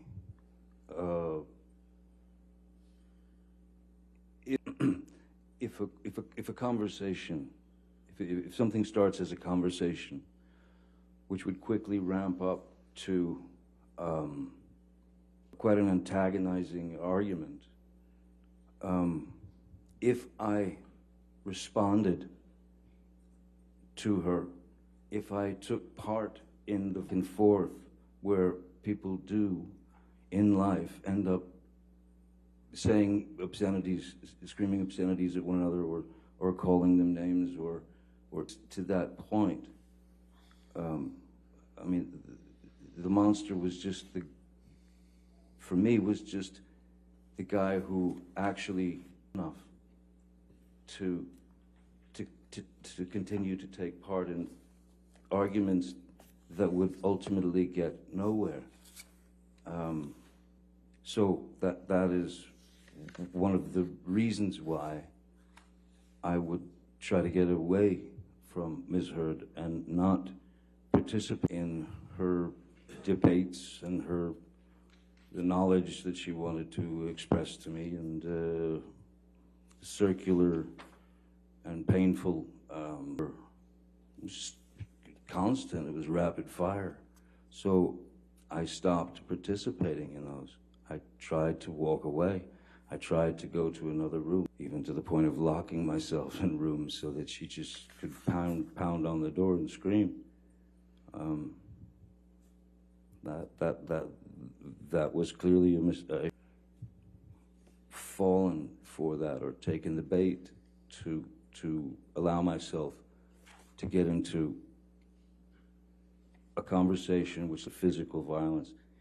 It was not going to be good, so I just walk away, which drew through the roof. So, Mr. Depp, why would you use the term monster when communicating with people other than Ms. Heard? Because I heard it all the time. I mean, it was, as I said, that was her go-to. The monster's here, the monster's back. So I would refer to the monster again in terms of with Elton, friends Patty Smith. The monster was like with Elton. It was just the monster was I let the monster creep back in or something. That is sobriety. That's what I'm telling him is I have failed, and I've had a drink, or I've been drinking. But my drinking again was not to excess. I would never went into blackouts or anything of that nature myself for not staying there. Although when you are constantly in a position to be harassed by your beloved other,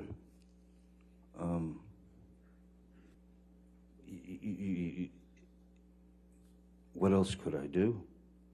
I wanted to be numb. I didn't want to hear that. I didn't want to feel that, especially from one who had professed such love for me, but gave me mostly hatred.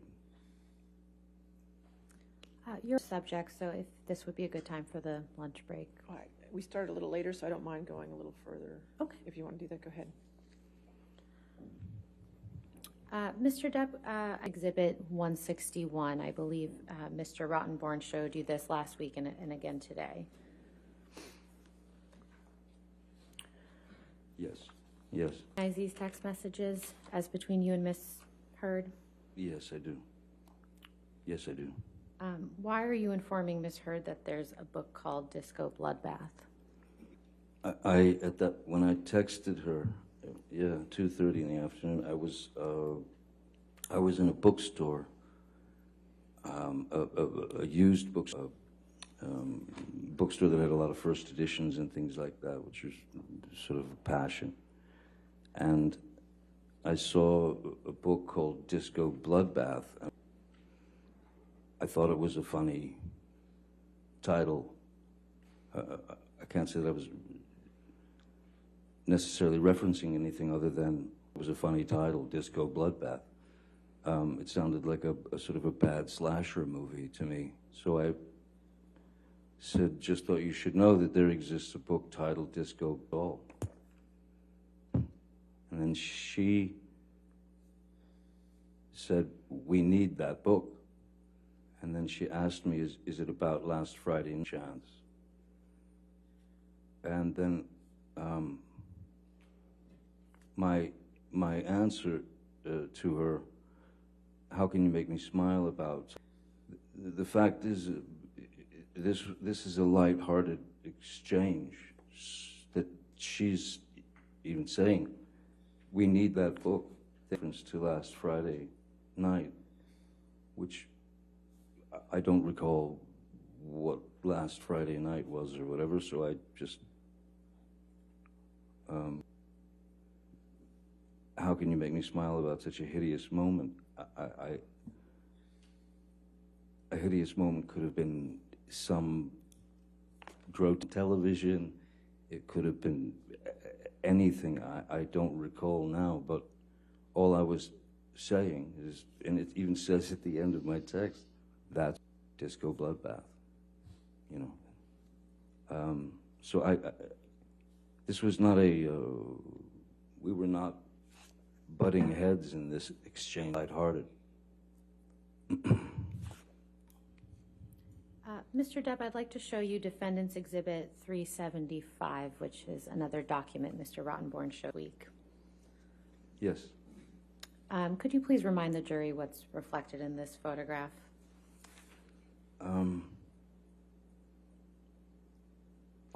This is from Australia. On March 8th, I believe it was.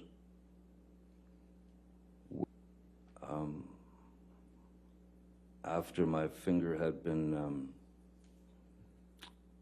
the tip of my finger had been taken, I began to, I was in such shock, I just, the mirror on walls, and basically what these were for me to Ms. Heard were reminders of moments in our past where I had caught her, where it was revealed to me, even by her, that she had been caught in lies that she had told me. So that's what these are in reference to. The red, the lipstick that says, call Carly Simon, Simon, she said it better, babe, in reference to you're so vain, I am imagining. But that's not, I didn't, Carly Simon message is not mine, that's Miss Heard's. So let's just break this down a little bit. Who wrote the text that's in black on the mirror? That would be me. Let's say. She loves, like naked Hollywood or something. An artist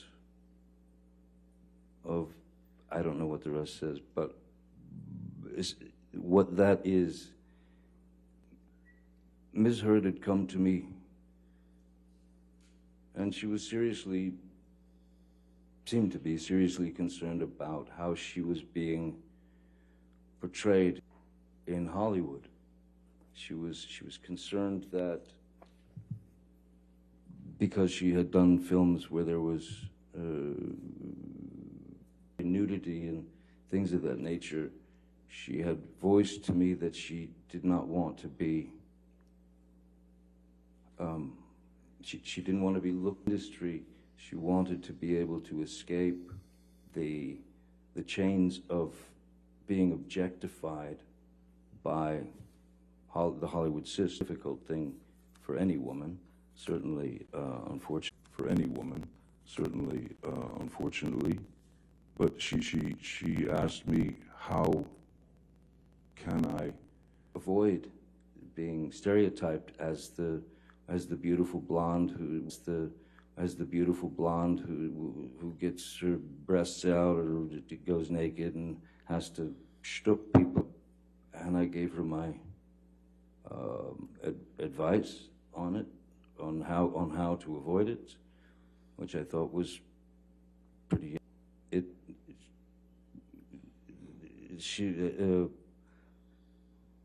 Her ambition was stronger than advice. Is what it was.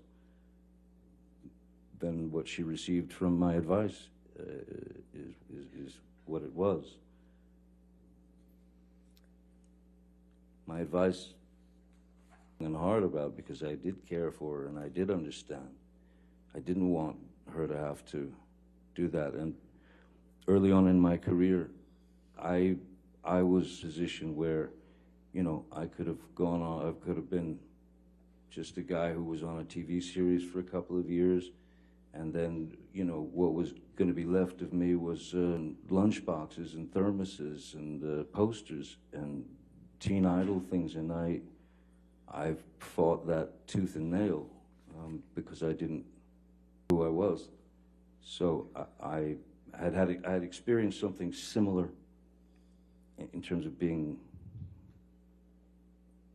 looked upon as something that you're not, instead, in the very beginning, and it worked out for me, for a while there, and I was giving her basically the same advice.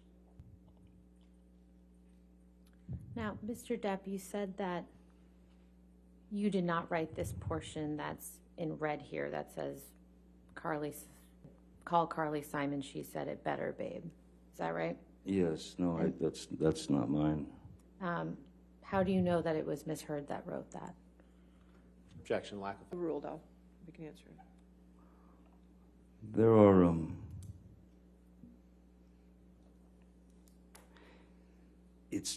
well, first it looks like it's trying to match my handwriting, but my handwriting is a lot more of a scribble.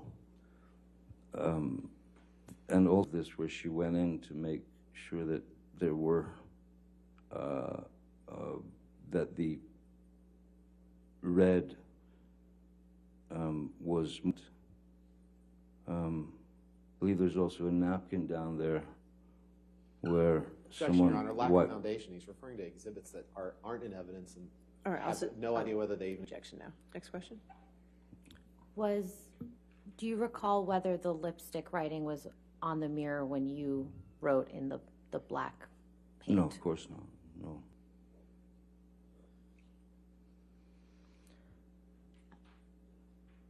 Mr. Depp, I'd like to show you one of the text messages that Mr. Rottenborn showed you.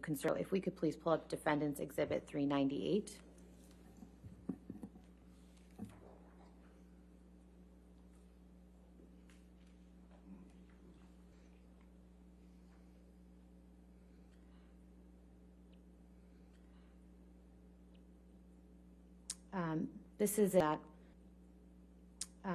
This is a text message from you to Dr. Kipper that I believe Mr. Rottenborn showed you on that. Yes. Okay. And why are you apologizing to Dr. Kipper in this message?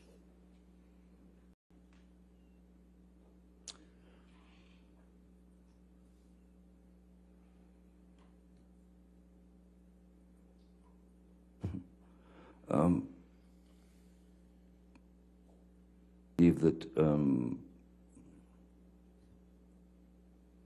at that point in my life and in my heart, I was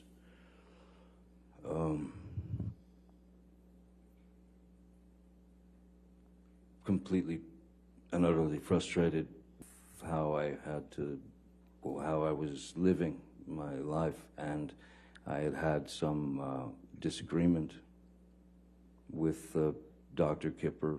I was apologizing to him for having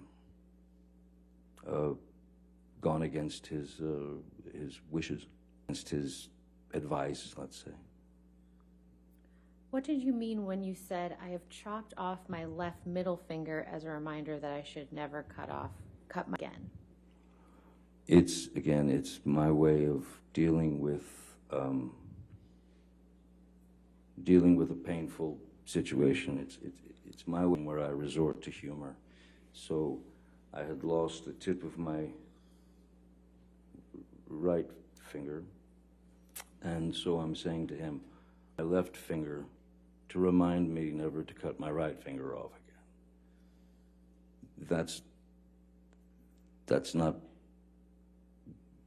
I mean, when you say I got my finger cut off, or I cut my finger off, or this or that, it doesn't necessarily mean that you did it yourself. And again, I'm a guitarist and have been since I was 12, and that was the only peace that I found in my life at the age where I knew what I knew who I could escape into and learn music. And the last thing, I'm a guitar, I mean, I still play the guitar with, it's still my first love, aside from my children, it's still my first love. There's no reason in the world why I literally cut my own finger off to ruin this beautiful opportunity that I was given at 12 to learn how to play the guitar. And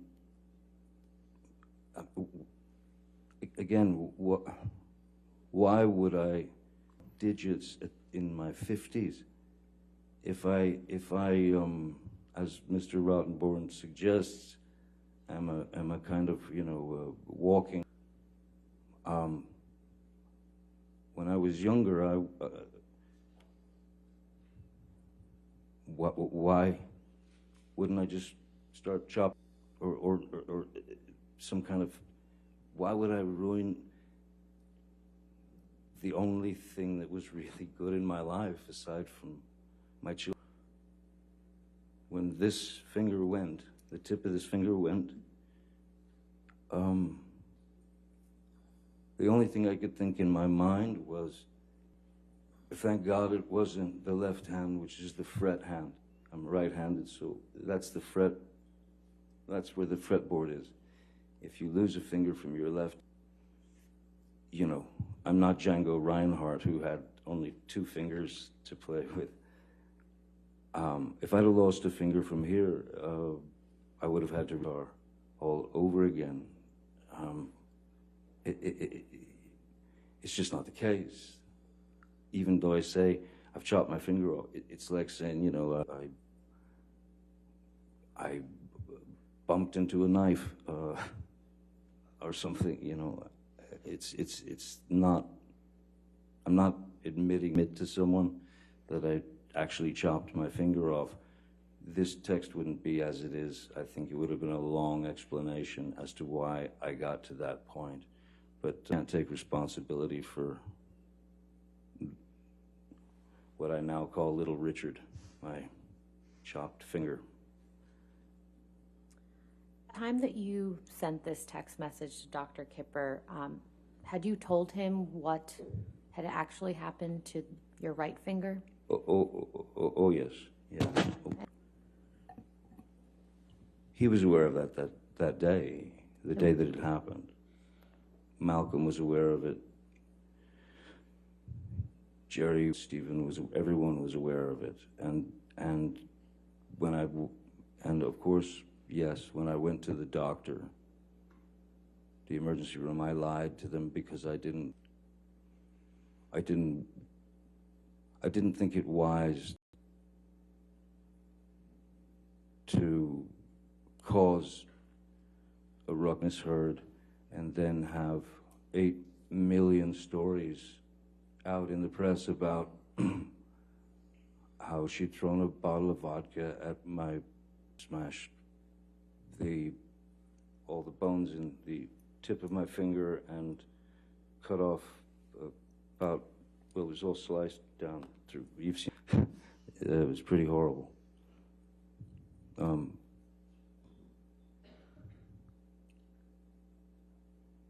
It was. I didn't want to put her in that situation. I didn't want to put any of us in that situation. That was why I said it was crushed in an accordion door, and it was only the second doctor who actually told me what he was. Your Honor, hearsay. I haven't finished my sentence. How do you know? I'll overrule for the moment. Go ahead. Should I? Thank you. It was the emergency room doctor was first. The next day I went to see a specialist, a surgeon, and this was still in Australia. And he had recognized that my excuse for the... Your Honor, hearsay, what the doctor conveyed to him about his thoughts on the finger injury. That's classic hearsay. Your Honor, it's in the context of medical treatment. No, I'll sustain that objection. Okay. This is That's a good. good stopping All point. right. Yes. All right, ladies and gentlemen, we'll go ahead and take our hour lunch recess. Again, do not do any outside discussions, and don't talk to each other about it, okay? Okay. If everybody in the courtroom could still be quiet, please. Court is in session. Thank you.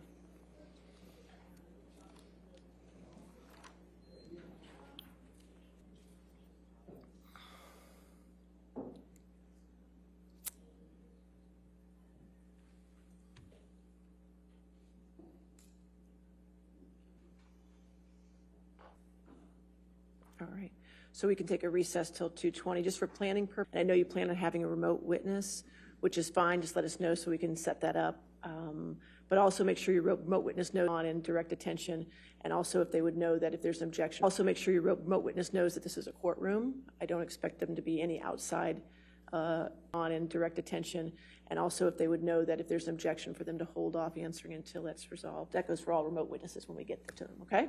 All right, see you at 2:20 then. Thank you. Thank you.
You ready for the jury?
All right, are we ready for the jury then? Yes. Okay.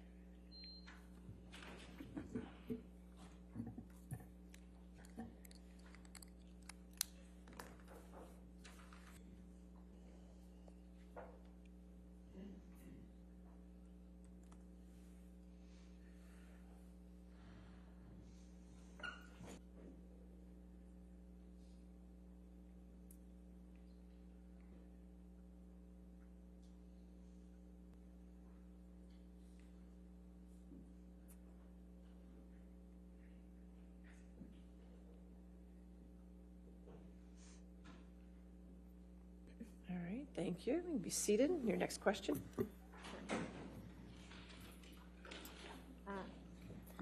Mr. Depp, before the break, we were talking about your got injured in Australia. Do you remember that? Yes. Okay. I'd like to pull up Defendants Exhibit 394, please. Mr. Depp, do you recall Mr. Rottenborn showing you this exhibit during your cross-examination? Yeah. And can you please explain when, relative to your finger injury, you sent this text message?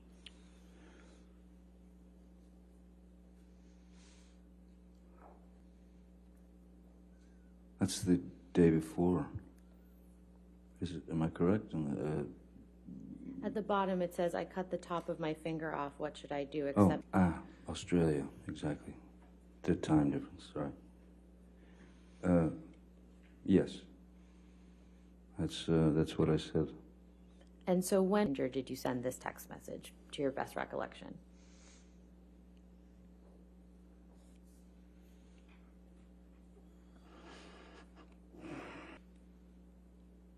This looks like it's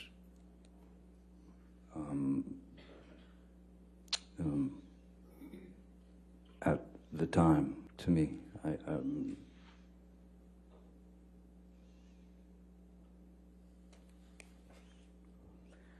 And in the middle here, it says, her obsession with herself is far more important. She's so fucking ambitious. She's so desperate for success and fame. That's probably why I was a choir mate.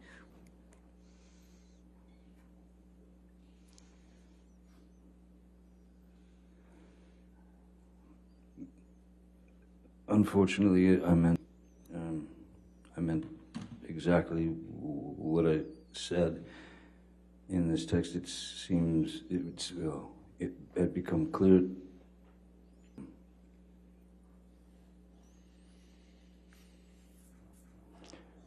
Take more care in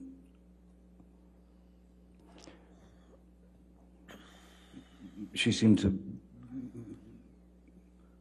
take more care in and importance in going on auditions, going to ball or going to any sort of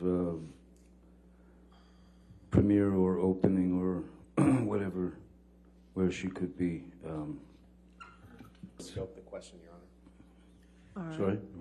I believe he was responding to what he meant by what he wrote in his text message And then to he Dr. said I meant exactly what the word said, and now he's going beyond. All right, scope. I'll sustain the objection. Next question. Thank you, Mr. Rottenborn. Your Sir, Honor, if you could just answer the question, Mr. Depp, please. Certainly, Direct your certainly. attention just to your attorney, okay? Sorry, Your Honor.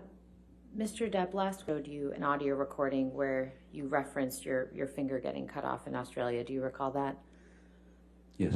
Okay. I'd like to play a different portion of that recording that before the portion that Mr. Rottenborn played. So if we could please pull up Plaintiff's Exhibit 343, and we will be playing the portion from at 1 hour, 54 minutes, 11 seconds, D6 minutes, 10 seconds. It's early, it's quick, it's so not, you're not interested in not fighting a fight.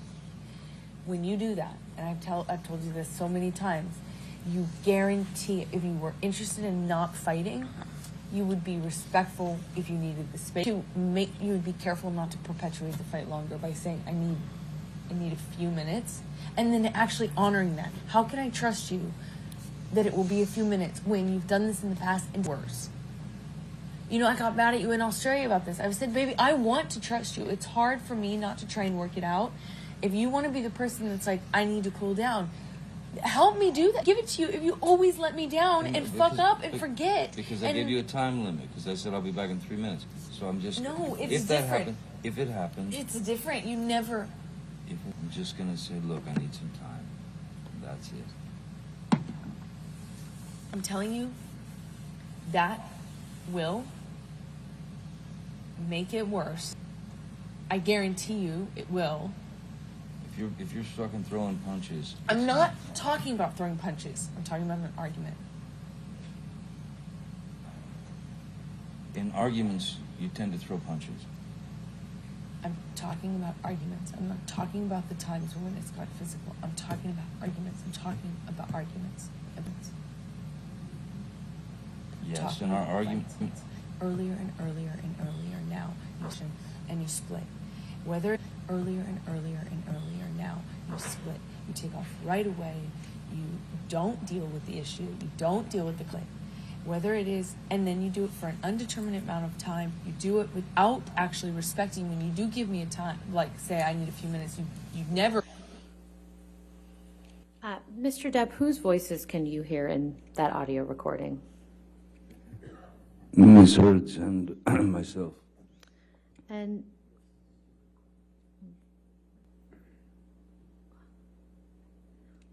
there was a mention about Ms. Heard getting mad about something in Australia. What did Ms. Heard get mad at you about in Australia? There were many instances where Ms. Heard would upset, angry, and argumentative and violent in Australia. There were many times. The one that was the day when tip of my finger disappeared, that had to do with a phone call. When she arrived in Australia, she'd complained that who was explaining to her Objection, Your Honor, is hearsay as to what he alleges hurt her. That's clearly We can move on, Your Okay, Honor. yes, ma'am. In the context of this audio recording that we just heard, what, to your understanding, is Ms. Heard referencing when she says you split? I would excuse myself from the situation. I would try to get away so that nothing, because if given the chance to allow things to escalate, Ms. Heard would take it to the very extreme. She ended up with my finger chopped off. So I rather thought it was the best idea to avoid. To show you what's been marked as Defendants Exhibit 272. I believe this is Defendants Exhibit 272. I believe this is another document that you saw during your cross-examination. Do you recognize these text messages?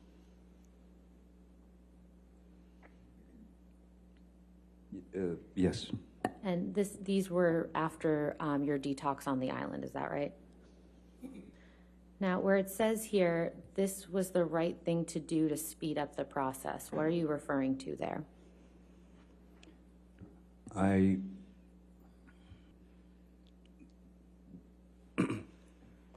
When we were on the island and I was going through the process of detox, the opiates, which was a very unpleasant and powerful, painful process. It wasn't working with Miss Heard there. I could not properly, as every day was another problem or this or that. So I asked we leave the island and go back to Los Angeles, and I asked Ms. Heard if she would allow me to get a bungalow at the Beverly Hills Hotel where she and her friends could go for, I needed 7 days, anything I could get where I could finish the detox by myself without any unnecessary interruptions, to which she replied that she was, felt like I was throwing her out and abandoning her, and after all, the fact is, though, no matter what I wrote to her mother and to her, I needed the time. I would have gone straight back to the pills. I would have not been able to detox properly without that time alone. And she reluctantly gave me the time. I sent her and her friends to Beverly Hills Hotel and in a bungalow, and went through the detox by myself in penthouse for 6 days. Mr. Depp, last week, Mr. Rottenborn showed you a video that was taken of yourself where you're slamming some cabinets. Do you recall that? Yes, I do. First of all, where are you in that video? That's the kitchen at a house that I've on Sweetser that I've since mid-90s. And do you recall what you were upset about in that video? Objection leading. Overruled. I don't recall. I don't know the date of. There's no metadata that I am aware of for that tape. Apparently, looking for any metadata is impossible, as it is Your now Honor, owned beyond by. the scope of the I'll question. sustain the objection. Do you want to ask the question Mr. again? Depp, what, if anything, do you remember being upset about that resulted in what was seen in that video? I can't recall if it was bad news about my mother's health. I can't recall if it was something to do with my former business managers taking me for a very nasty ride. I don't recall exactly what it was about. What I do know is that it didn't have anything to do with her. Objection beyond the scope of the question. That's fine.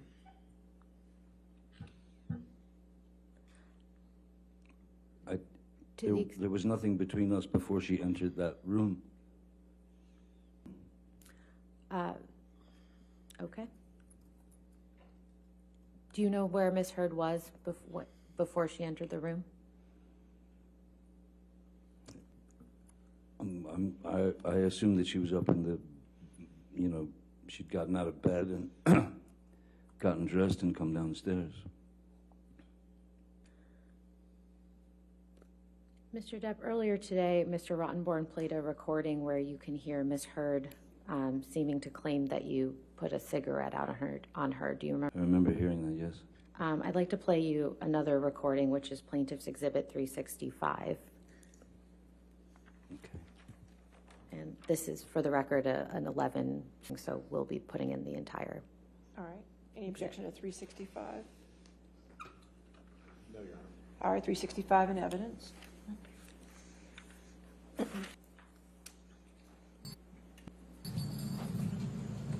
Couch.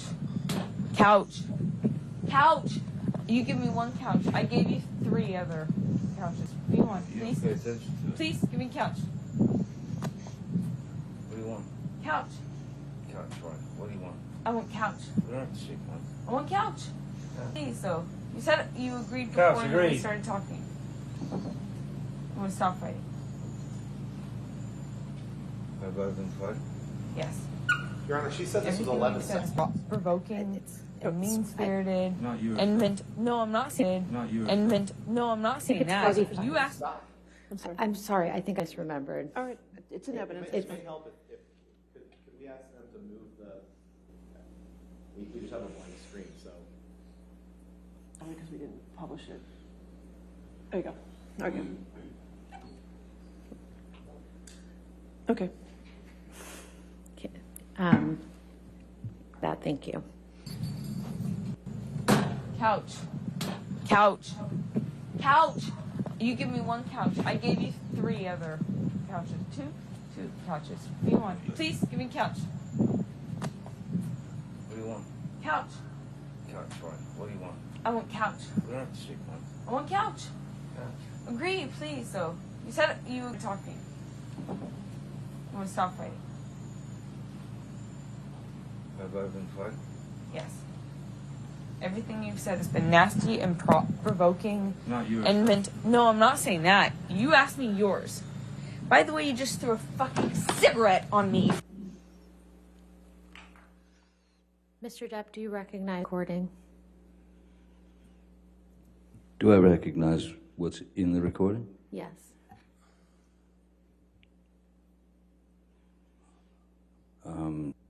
Seems pretty clear that she's ordering me to the couch. And I didn't want to go through with any, again, avoiding confrontation, trying to avoid confrontation in any way. I can certainly say that there's no way under the sun that I would flick a cigarette at her or burn her with a cigarette. If I flicked ashes and an ash got on her, but she's certainly not screaming out in pain as if a cigarette is being put out on her. That's ludicrous. Do you recall the situation that's reflected in that audio recording? I believe that's Montreal, Toronto, which was right after the Venice Film Festival. We were at the Toronto Film Festival.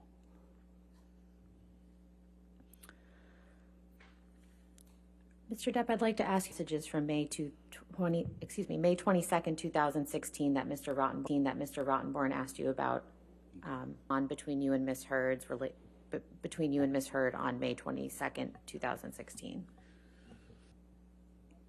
On May 21st, I hadn't seen her since which was when I left at 4:30 in the morning. I believe, Objection, Your Honor. This is cumulative. He's already gone through all of this in his direct examination, and she asked him what was happening on May 22nd, and he's getting into what happened on May 20 through this. I believe that he's providing context for where they I think were we on can- the 22nd, we can go to but the 22nd. if you could, Mr. Depp, please explain what was the 22nd of May in 2016. as far as I can remember, on May 22nd, 2016, I was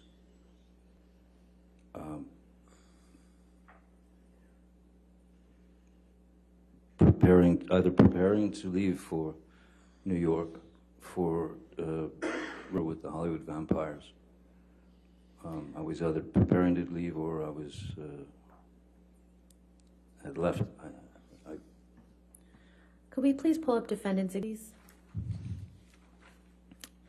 And do you recall sending this text message to Ms. Heard on May 22nd, 2016 at 6:19 p.m.?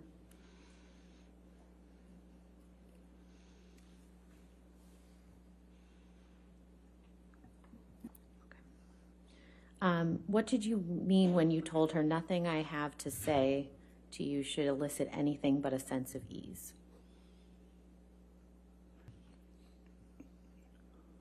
It was essentially, for me, I was bringing up what I'd spoken to her about before, which was a resolution to the problems, a peaceful resolution in terms of a peaceful and private and quiet and divorce. And so that's why I say it shouldn't elicit anything but a sense of ease.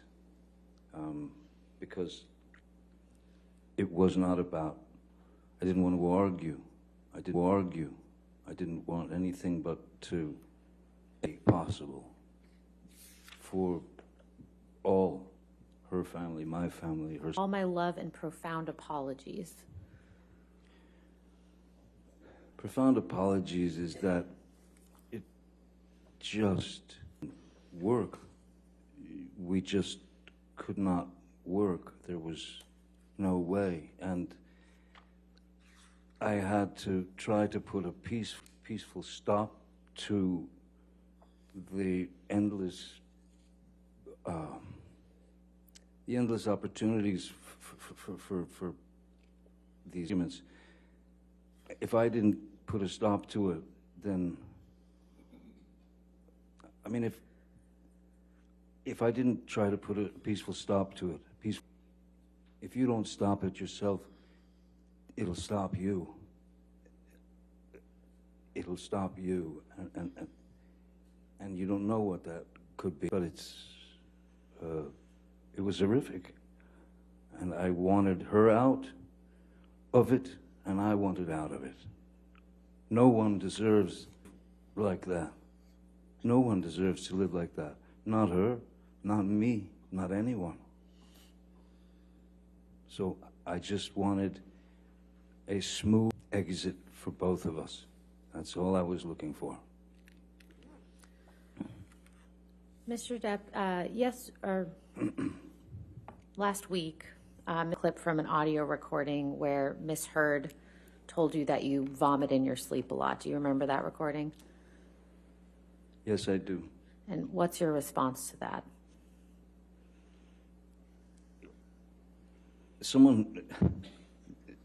When someone tells you that you vomit, she didn't tell me. I heard it when someone brings up the fact that you vomit in your sleep every night. And, well, for it. And also, I think the first thing that I would do is I'd never vomited in my sleep every night. There were times when I would get, yes, physically,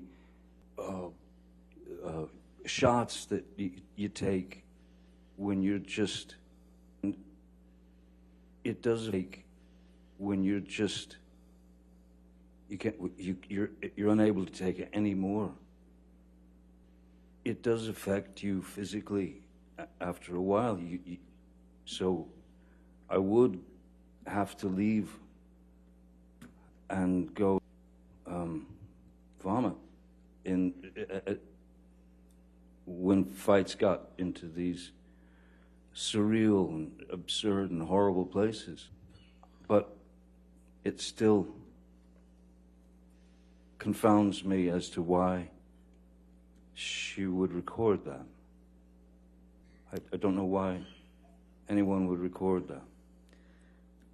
Mr. Depp, the clip that Mr. Rottenborn played was from Defendants Exhibit 39, and just for the record, this is a portion of a larger recording which is reflected in Plaintiff's Exhibit 342. So with the court's permission, I'd like to play a clip from 342. And the portion I'd like to play is at 19 minutes, 40 seconds to 25 minutes, 25 seconds. Right. Do we have 342 already in it? Don't believe so, Your Honor. No. So you want to put 342, which is just the entire audio in? Yes, I don't Evidence. believe that there's anyone else in this audio recording, Your Honor. Hear this before. Okay, 342. Any objection? As long as there's no one else in the audio recording, no objection. We can confirm afterwards. So if Your Honor would, if it's more comfortable, we could 2A. Okay. And what was the, let's put 342A, and what's the part that you're going to? It's 19 minutes, 40 seconds to Okay. 25 minutes, 25 seconds. All right. And there's just the two of them in this excerpt, is that correct? That's correct. All right. That's 342A in evidence then. Thank you. I don't care. Do you understand what I yours don't didn't care. seem real? I don't care. Did you hear what I said? I don't care. I don't care. You do. There's plenty of things you've done, things you've fucking done. That were absolute fucking. I'm not even Ever- fuck with you about it. So anyway, don't leave it. So I'll see you in a bit. Yeah? Is that what matters? Your lies? Is this what matters to you, your party? Your lies, I I never led you. And what we're talking about tonight is what? Why? Why are you doing this? I'm leaving. Goodbye. Why? So I'm leaving. What is it that is so important on a way to? Why? It's a runaway, yeah. I run. Why? It's a runaway, yeah. I run because I'm a cop. Why don't you? Because I'm a cop. Why don't you stay?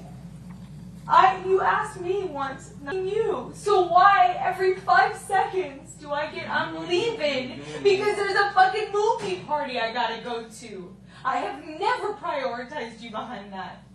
People, of all people, all this talk about not being that guy, you have done nothing but over the last 2 days but tell me that your movie parties were more important than the night before last.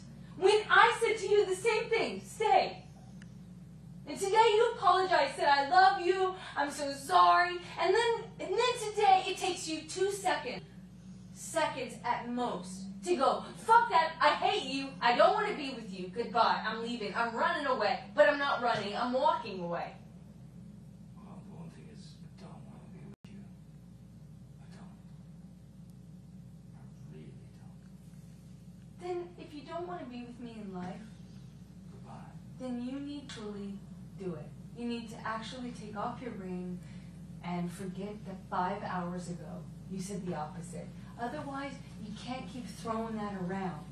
You can't keep, this is something you care about. There you go. Is that what it's worth to you? Yeah. For you, from all this bitching, from all these rules, all these. Rules? Because I asked you to stay? Look, because Because I asked you to stay.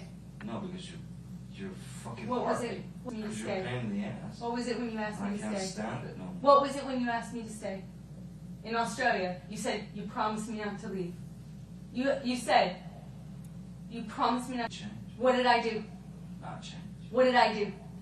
Not change. Did I stay or did I leave? You changed. Did I stay or did I leave? You stayed and you didn't change and you were a fucking I stayed. pain in the ass. And you were. I've been a cunt ever since, which is why you told me Pretty about every other day how you couldn't imagine your life without me, including today.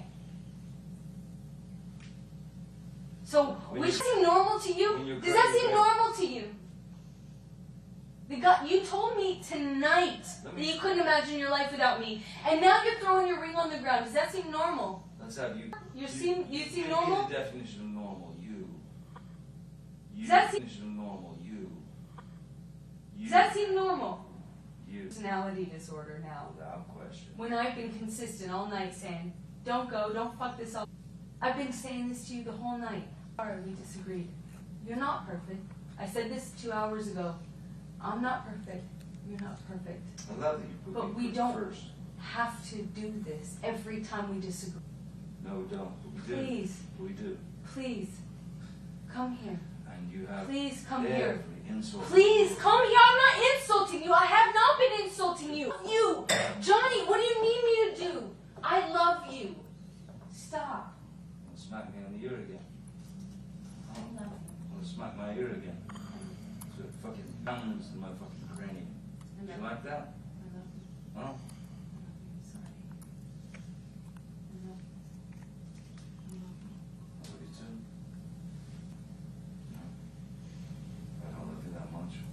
Me too. No, I don't. I do not love you that much. To give of myself? No. I love you. Do not. Yourself. I will not. And you want me to fucking be some kind of perched goddamn parrot or a fucking weird frenzied dog? No, I won't be it. You know? Frenzied dog, I'm trying to talk to Or your goddamn Calm fucking Tasia, down. Fantasia. Calm I'm not gonna be that shit, man. Baby, stop.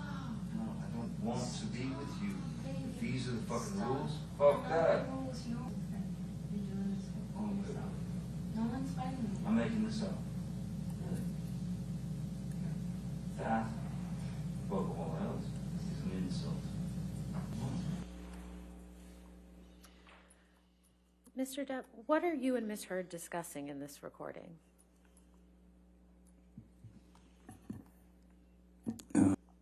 It is another argument that is the screeching of her voice, the demand that things stay and only her way. I was done, and I think I stated clearly, I don't want to be with you. I don't want to be with you. I don't be a parrot on a, or some, you know, little dog that runs through hoops for you. I ain't gonna do that. And I wanted out. She said, take your ring off. Still wouldn't let me leave. I did, and she still wouldn't let me leave. So it's just another example of kind of being nailed in one spot and not allowed to do anything but react to her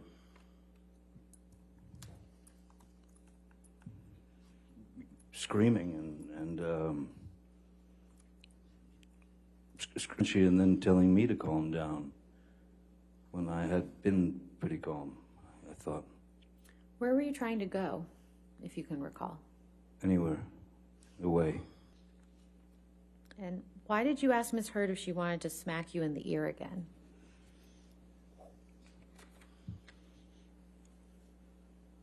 She had given me, you know, one of those where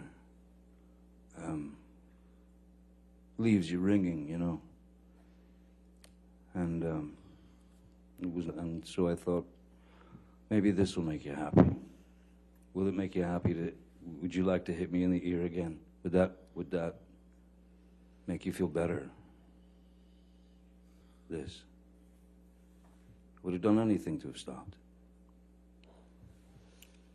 Outside of some physical level, I disagreed with that wholeheartedly. That's not me. It's not who I've ever been. It's not who I'll ever be. Mr. Depp, I'm going to play another audio recording. This is a different portion from what Mr. Rottenborn played for you today. It's DX 598. I believe the portion Mr. Rottenborn played was designated 598B, so this will be 598C. Okay. And first, I'd like to portion from 31 minutes, 14 seconds to 33 minutes, 4 seconds. And then we will go on and play the second portion, which is 56 minutes, 27 seconds, which is 56 minutes, 27 seconds to 59 minutes, 54 seconds. Okay. All right. Buttons. You know, and it builds, right? Like you build, I build, you know. It isn't like at one moment either of us, or like sign the contract, or say, okay, now a bloodbath. No. Or say, okay, now a bloodbath. No. So act over having a bloodbath. So acting as though there's a choice between the two is irrelevant. I'm not asking you to over having a bloodbath. I'm asking you, over walking away. I'm not asking you to have a bloodbath over walking away. I'm asking you to work it out over prolonging it and making it. At least that's how I see it. Indeed. You know? But if things get heated, Yeah. and it looks like it's going somewhere nasty, and the name calling begins, and all that stuff, I've got to get away because I don't want to be ever in a situation again like that. Never. Me too. Me too. Never. So Me too. that's don't fight, and I walk away. I'm not going to do that. I'm asking you to stay when you feel you are also in the interest of working it out. I think it's a good idea for us a moment or two, take some time. Take some time to think by ourselves without being, barraged by each other's whatevers. Let's take a break from it, and then come back, try and be calm, and walk through the thing. But I'm not in a fight with you. I will not. You can call me a coward. I don't You can want call that. me anything you want. All those names, do it. But I will not do it again. Please stop asking. I mean, please, can you stop this? I'm just saying I won't do it again. That's all.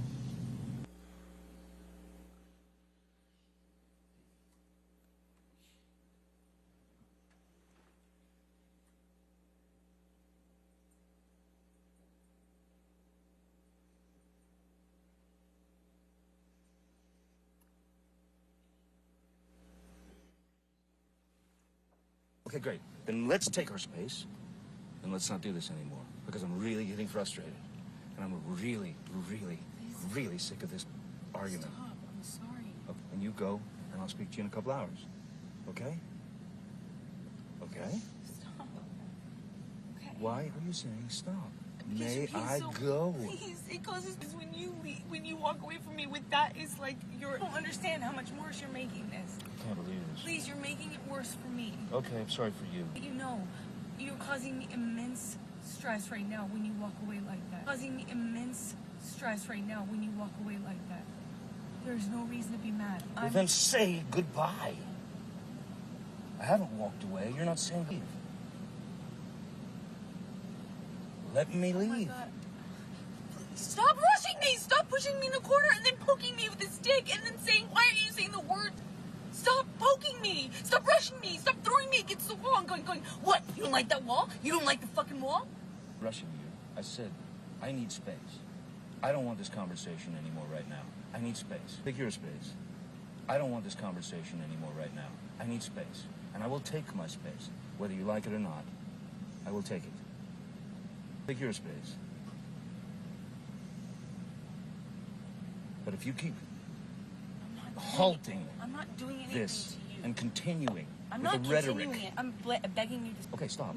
I'm Stop. Stop. Now I have to go. Okay? So we will speak to each other in a couple of hours. Okay? I hope you have some kind of revelation that makes you feel better. You know? I hope I do too. But we'll just see when I get home. We'll talk, or we'll finish this, or we won't finish it.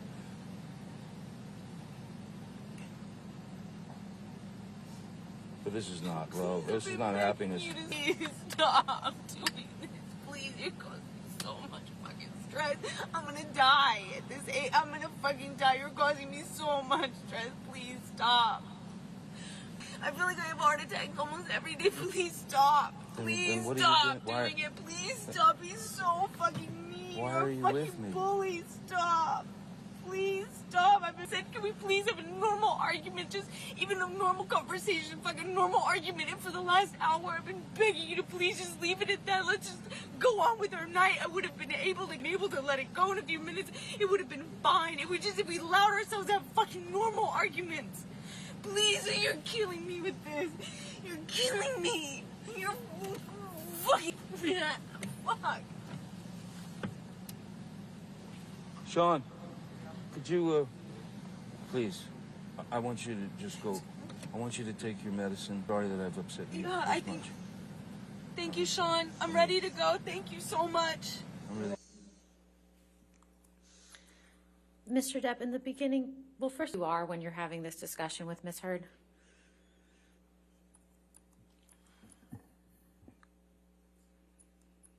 The only, the only is that Sean is being called. I'd called Sean and said to drive her home, or I believe it was probably at Sweetser, so then she could drive back, he would drive her back to downtown, House 3, with, she didn't seem in any shape to drive to me. And earlier in the clip, there was a reference to bath. What does that mean in the context of that conversation? I don't know. Again, it seems like some word that was, it became Objection, part Your of Honor. He said he doesn't know. All right, I'll sustain objection. Next question.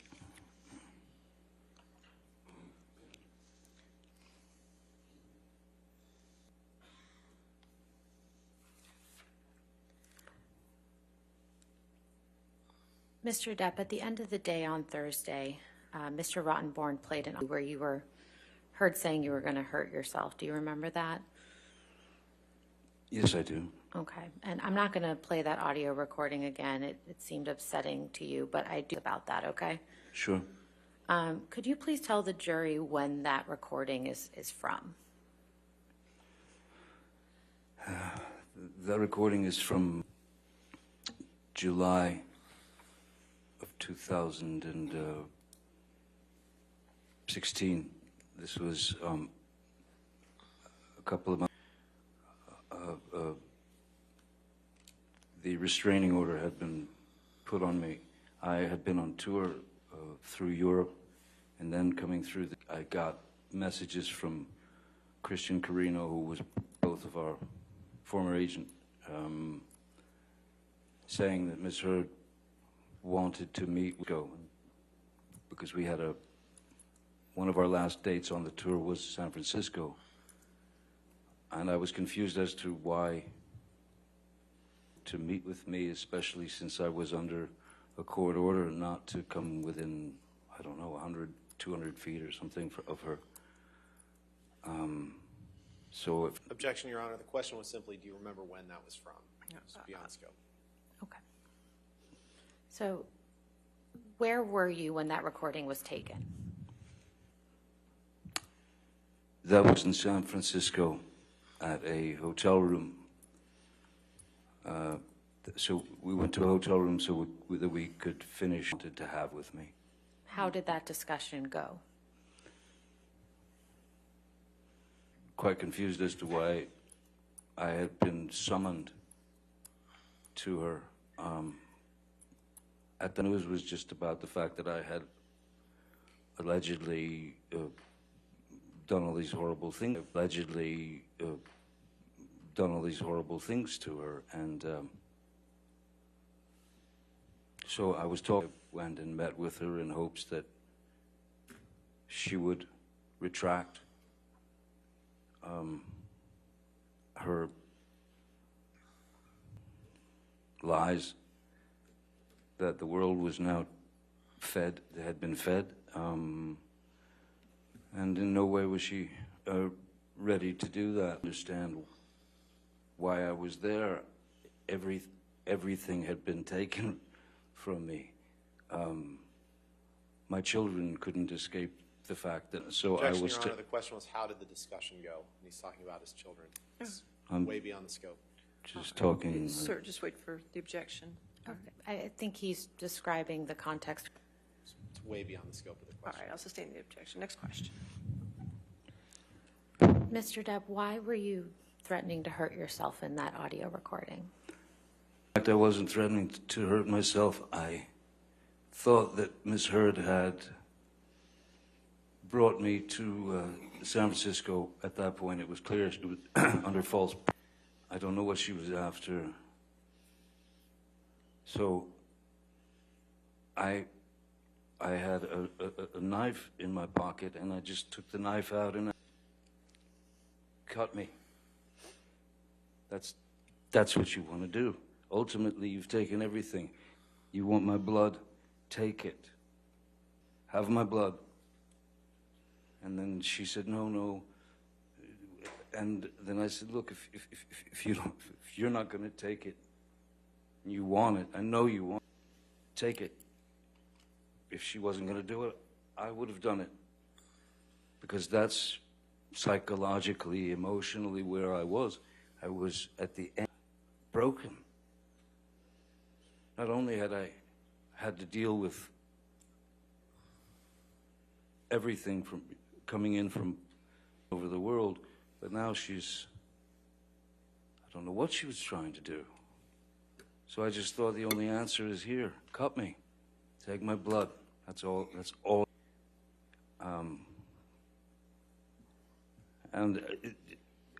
Obviously, there was no threat to Ms. Heard with that knife, spilling my blood, because I thought that's what she was. I was broken and really just at the end. Really just at the end. I couldn't take it anymore. It's, I mean, everybody, I know that that's his job, but that was quite a cruel... Objection, Your Honor. We're well beyond the All scope. right, I'll sustain the objection. Next question. I'd like to play a portion from Plaintiff's Exhibit 357, specifically the portions at 18 minutes 43 seconds through 21 minutes 46 seconds. Is that correct? 357, yes.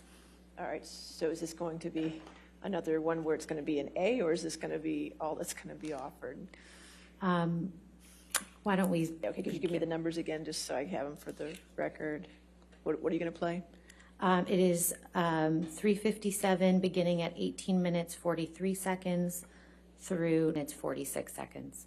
All right, any objection to 357A? No, Your Honor. All right, 357A in evidence. It's been going on too long, Amber.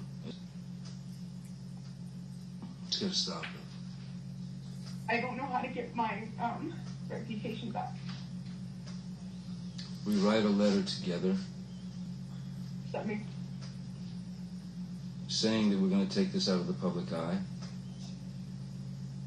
saying that we're gonna try and work this out on our own, saying that the media has created such a fucking hateful storm that it's sickening, that we love each other, and that we want to make sure each other is okay.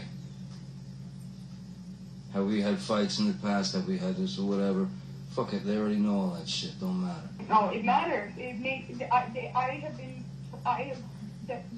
have no idea. Every ounce of my credibility has been taken from. I mean, and done so in a dishonest.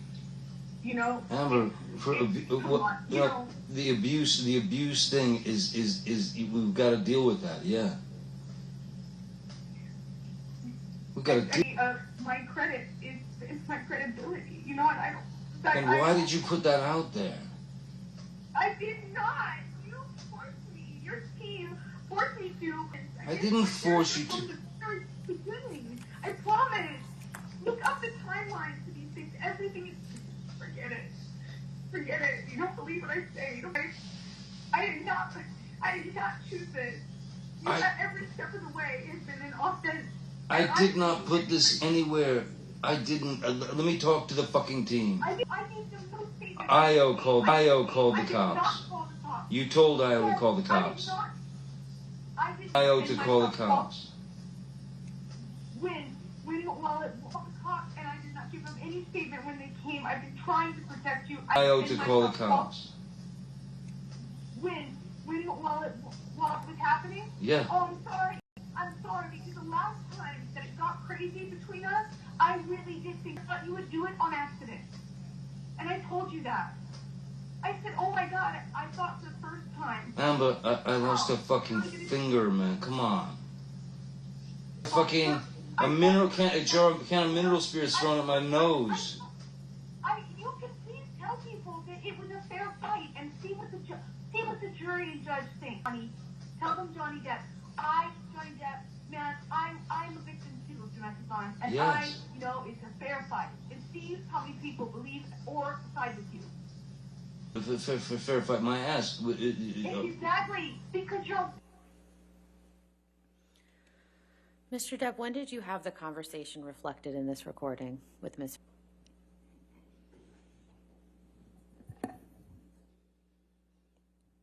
I don't recall exactly when it was.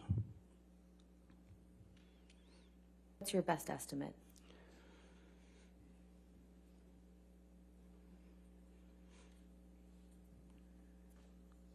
My best estimate was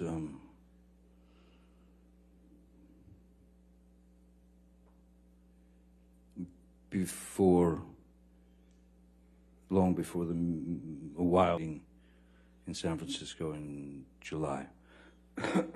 Excuse me. How far after May 21st, 2016 do you think that conversation was? Objection. Calls for speculation. Sorry, he said he doesn't remember when it was. I'm asking for his best estimate. I'll allow it if you can answer it this way. Sorry, could you just distracted? How long after May 21st, 2016 do you believe that conversation took place? It was not too far, maybe a couple of months. It was far enough to where the world media bombarding me. So, it was an attempt to try to make all the... Objection, Your Honor, beyond the scope. All right, I'll sustain the objection. Next question. Ms. Heard will write a letter together. I was trying to make a peaceful settlement. And what are you referring to when you say you lost a finger? A very large bottle of vodka severing my my middle finger in Australia. And what were you referring to when you said a can of mint thrown at your nose? One of the arguments on the island where Miss Heard had been howling, and she picked up a can of mineral spirits about yay big and just heaved it at, struck me on the bridge of the nose and right there, you know, the forehead. And what did you say? Said, tell the world, Johnny. Tell them, Johnny Depp, Johnny Depp, a man, I'm a victim, too, of domestic violence. I said, yes, I am. Your Honor. All right. Sir, you can have a seat next to your attorney, please. Thank you. All right, your next witness.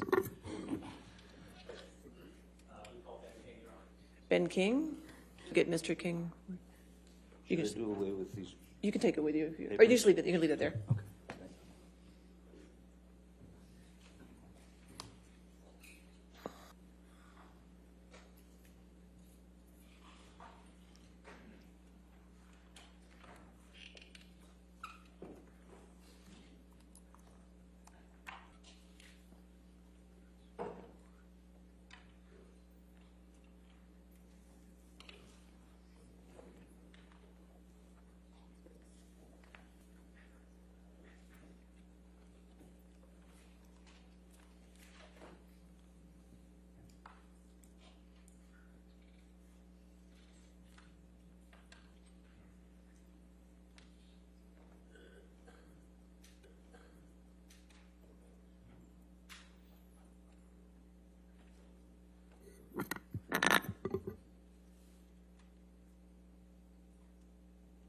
Testify truthfully in this case under penalty of law.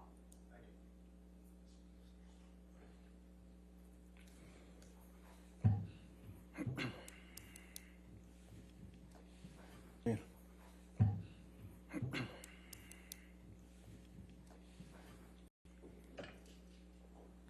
Yes, sir. All right, and good afternoon, Mr. King. Would you please state your full name for the record? Ben King. And Mr. King, can you briefly tell us where you're from? London, central London. Okay. A little bit about your background. What's your occupation? I'm a house manager, personal assistant presently with an individual who also lives in central London. Okay. Can you lean into the microphone? Here we go. Yeah. Now, did you say you're a house manager? That's right, personal assistant, house manager. And can you just tell those of us in the courtroom who aren't familiar? I work presently for a gentleman who's in the entertainment industry, who and I manage his property, a large apartment in central London, take care of the daily oversight of the staff and travelling with him when needed and things like that. And how long have you been in this occupation? Since about 1991, I started in private service, if you like, in house management, in butlering, in all that stuff.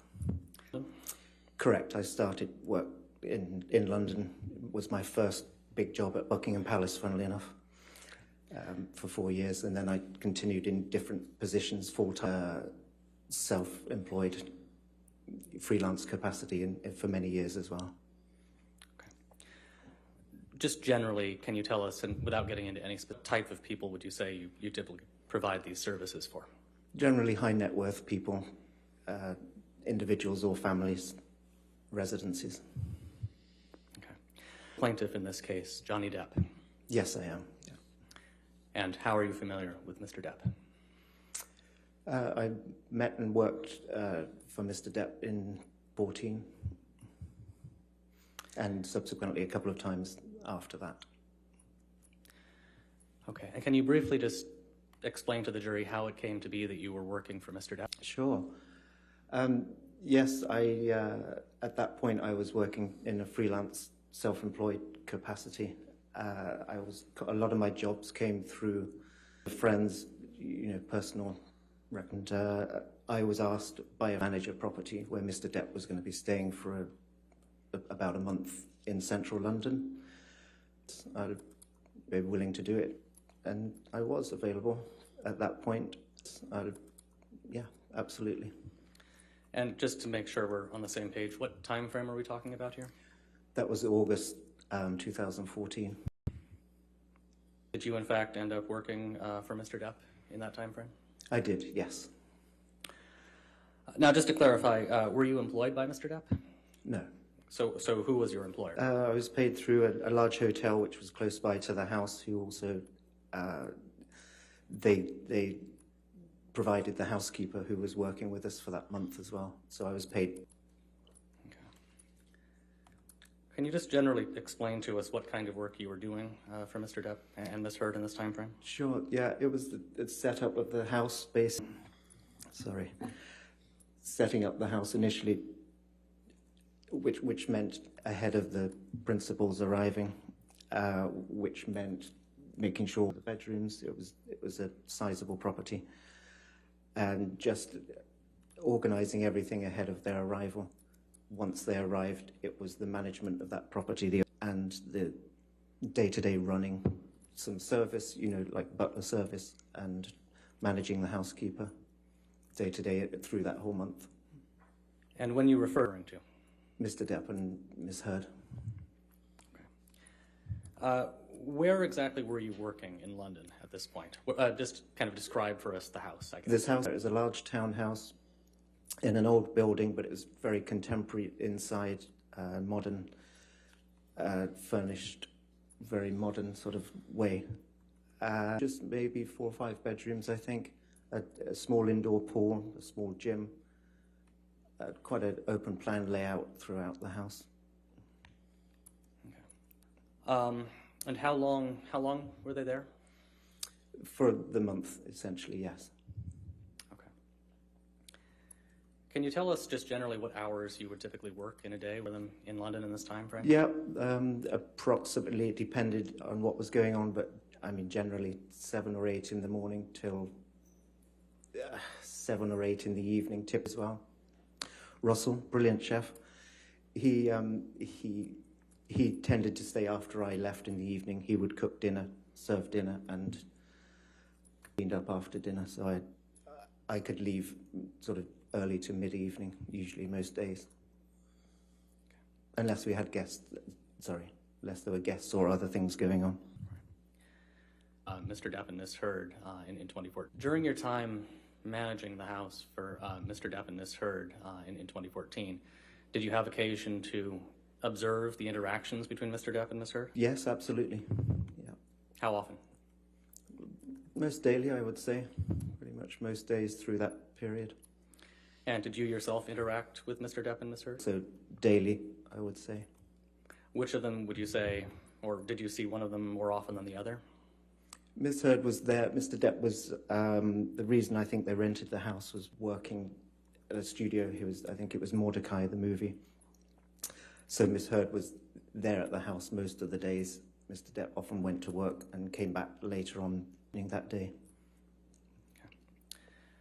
How would you generally describe the interactions that you observed between Mr. Depp and Miss Heard? Initially, very towards each other, nice couple. Mr. Depp was always a gentleman and keen to make sure Miss Heard was taken care of. Anything, she pour a glass of wine for her. Just nice, pleasant. How about your own interactions with the couple? I think very well. They were really open to me, and my background's quite formal, so it was quite an informal. I was able to ask questions to either of them. Miss Heard especially, it was really helpful to get information about what time they wanted dinner, basic stuff like that. It was good interaction all the time with the both of them. Okay. Now you mentioned wine. Can you tell us to what extent did you observe over the course of these 4 weeks? Sure. When I started that job, or when I was taking that job on, I was told, I think by Mr. Depp's assistant, that he. Oh, sorry. Can you answer without telling what you were told? I was made aware that Mr. Depp was. Okay. Same objection. He's explaining what he was been told. Now he just said I was informed. I don't think it's offered for the truth, Your Honor. I think it's just offered to explain his own behavior. Can we approach? Okay.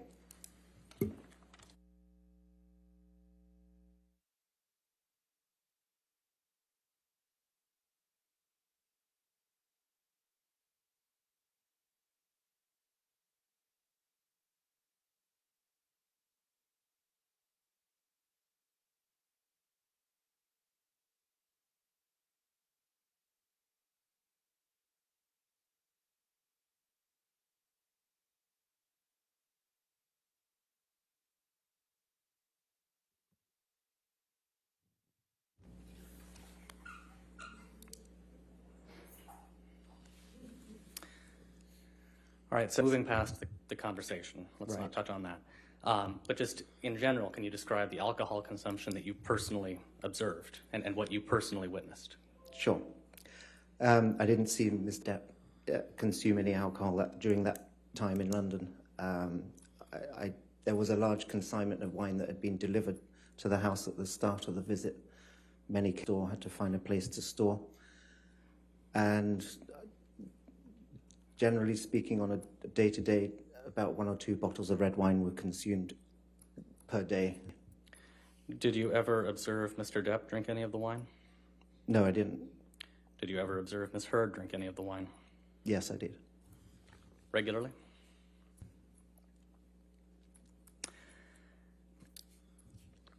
Now, I think you already testified that you observed interactions with Mr. Depp and Miss Heard to be friendly. Is that fair? Very much so, yes. Were there any exceptions to that? Towards me? Oh. I'll rephrase. Okay. Did you ever observe any argument? Yes, I did. I'll allow it. That's fine. Go ahead. You can answer. Oh, yes, I did. Yeah. Okay, and can you describe for us the arguments that you observed? I can describe 2 of them. There were a few arguments on that during that month. Well, let's just start with those 2. Okay. The first one I remember was an evening. Actually, they were both, as I recall, and I was close to, were this first particular evening. The couple I was waiting in the little courtyard there, ready for them to go, and security were waiting on the ground floor level, to wait to see them out, essentially. Stairs in the master suite where they were getting ready to leave. I heard her shout something, I don't listen. And loud footsteps sort of going across, there's like a corridor, if you like, at the top of those stairs that went around the master suite. And then more footsteps following, more shouting. And that sort of went on for some time. I mean, I knew that what time they needed to leave. I don't recall what time that was. I knew they were supposed to have left already, and it went on for a bit. Do you recall how that first fight or argument resolved? Not necessarily. I mean, I know that they left eventually, albeit late. I don't know how it really resolved, because I sort of made myself busy, but not going too far away from make sure I saw them out. All right, and then what about the second argument that you mentioned? Second one, I was pretty much in the same vicinity, the same room on the ground floor. Again, the couple were in the TV room, I think, which was off the main sitting room, early evening, and I was going about my early evening duties, replenishing drinks, lighting the fire, lighting candles, whatever it might have been. I was close enough to hear Miss Heard say, "Why did you take your hand away from me, Johnny? Don't you love me anymore?" Like, not in a playful way, I might add. And I think he replied, "Of course I do, don't be silly." It kind of launched from that point. And at one point, Mr. Depp got up and went to the bathroom or went upstairs, and I was sort of scuttling around out of the way, because listening, I was just there doing my stuff in and around them. Yeah, it was a strange, sort of banal way to start an argument, but... Miss Heard's tone when she said, "Why did you take your hand away, Johnny?" Accusatory, spoilt teenage child. Pretty, not playfully, let's put it that way, more angrily. Over the course of the 4 weeks in August and when you were working with Mr. Depp and Miss Heard in London, yes. Did you ever observe any physical violence of any kind between the two of them? No, I didn't. Did you ever observe any injuries on either one of them? No. After those 4 weeks, did you ever work for Mr. Depp or Miss Heard again? I did, a couple of occasions. The following year was the first one. Okay, and where was that? In Australia. And was it unusual for you to be in Australia? In Australia, maybe for clients from my assignments to wherever it was needed. Okay. How exactly did it come about that you were in Australia with Mr. Depp and Miss Heard? Towards the end of the London visit, Mr. Depp had kindly said, "Thanks so much for looking after us. We really like you. Maybe if you're free next year and we can arrange it, perhaps you'll be able to come to Australia with us. I've got to film Pirates 5. So I said, "Great, I'd love to." Obviously, I was freelance at the time, so I think it was billed as. So I thought, yes, I wouldn't mind some of that. Thank you very much. And where in Australia were you staying? It was the Gold Coast. It's all Brisbane area. Brisbane was the main airport, so it's about an hour's drive south of Brisbane. Okay. And do you recall when you arrived? I arrived. I know I flew on that day. Okay. How did your job responsibilities in Australia compare to your job responsibilities in London? Much bigger scale. The house was larger. There was a bit more setup to do, but essentially the same oversight of the house, responsible for it during the whole. And were you employed by Mr. Depp or Miss Heard?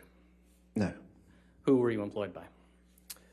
Essentially by Disney, the production company affiliated with Disney, who were making them. Herschel was the production company.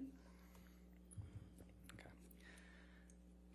Now, I think you said you arrived in Australia on February 4th, 2015? Correct. Do I have that right? Yes. Okay. Mr. Depp and Miss Heard, when did they arrive? The setup for us was about a few weeks. I think they arrived towards the end of February 2015. And between your arrival and their arrival, what had you been doing?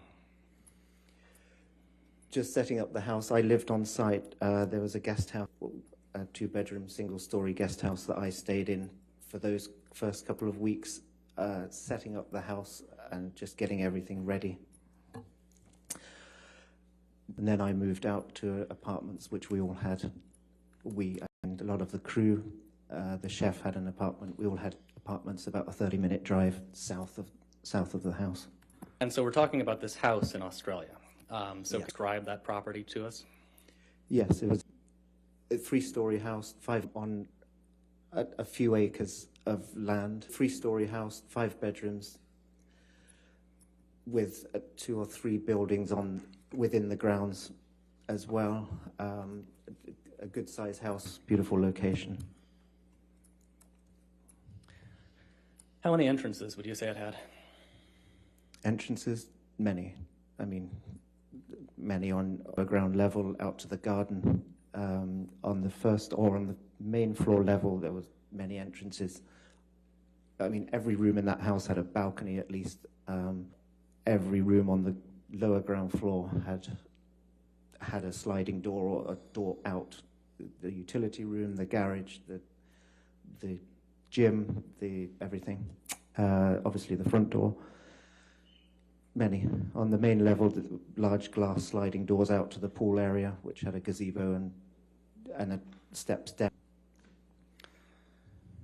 Okay, and once Mr. Depp and Ms. Heard arrived to stay at this house, was anybody else staying in the house? Staying in the house? Was anybody else staying on the grounds? On the property, yes. I mean, there was a couple there, caretaking couple, Sean and his wife, Sandra, who worked they lived on site essentially all the time. They were there pretty much throughout. And their house was, a couple of 100 yards away from the main house. And yes, security were there also. All right, sticking with the caretaker just briefly, about how long would you estimate it would take to walk caretaker's house? Under 5 minutes. I mean, yeah, no more than 5 minutes. Okay. And then you mentioned security. What was the security setup? Security was by Jerry Judge. They were employed, they stayed in the grounds for the duration.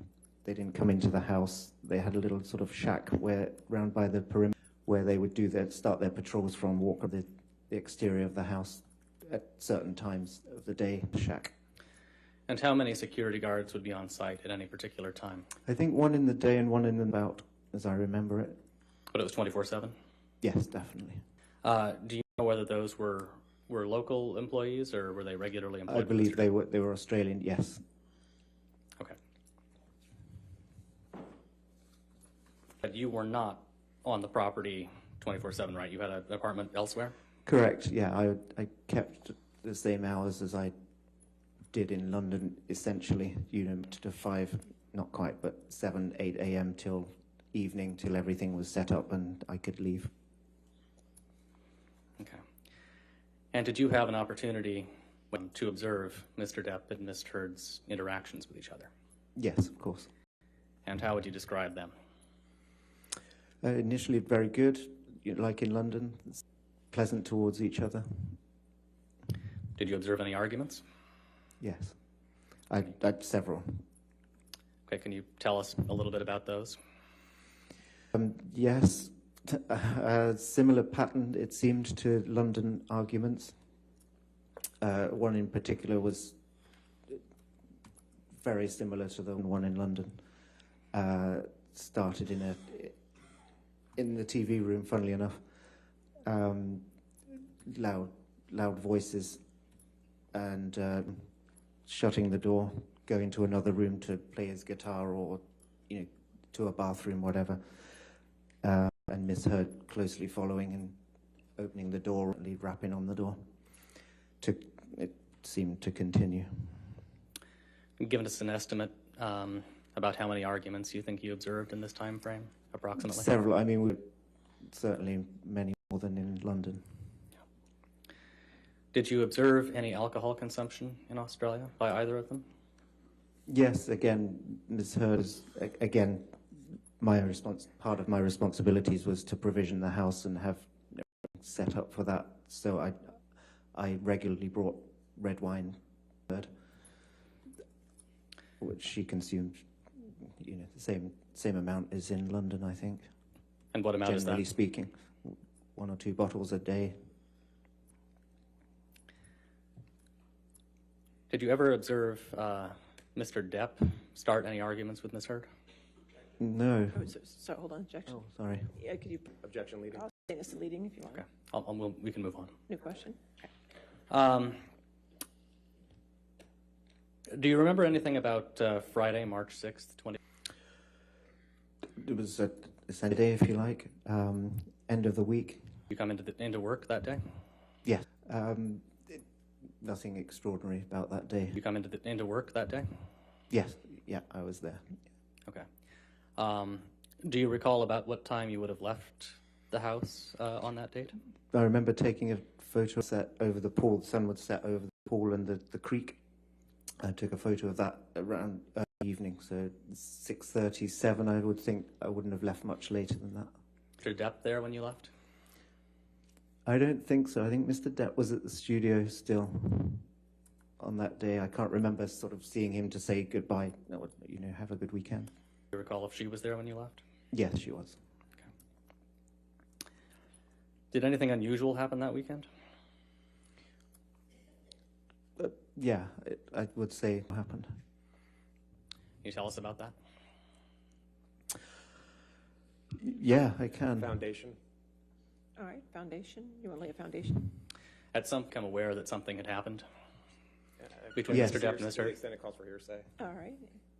I'll sustain that objection. All right, turning to the following Sunday. Ms. Williams, how much more do you afternoon break if? I think we can. I have a little bit more, Your Honor, so I think maybe this would be a good time for a break. All right, let's go ahead and take our afternoon 15-minute break, ladies and gentlemen. Again, do not talk to anybody, okay? You're excused, thank you.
We ready for the jury?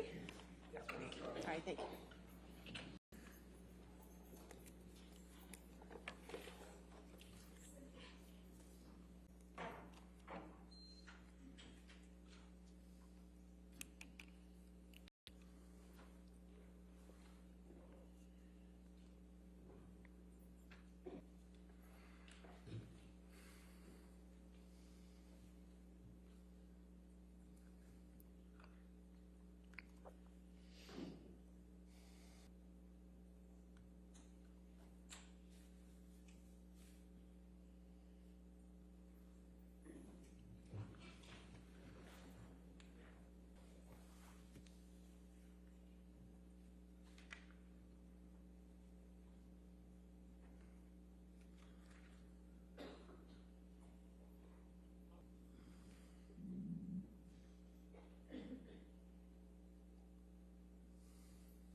All right, you have a seat. Your next question, sir.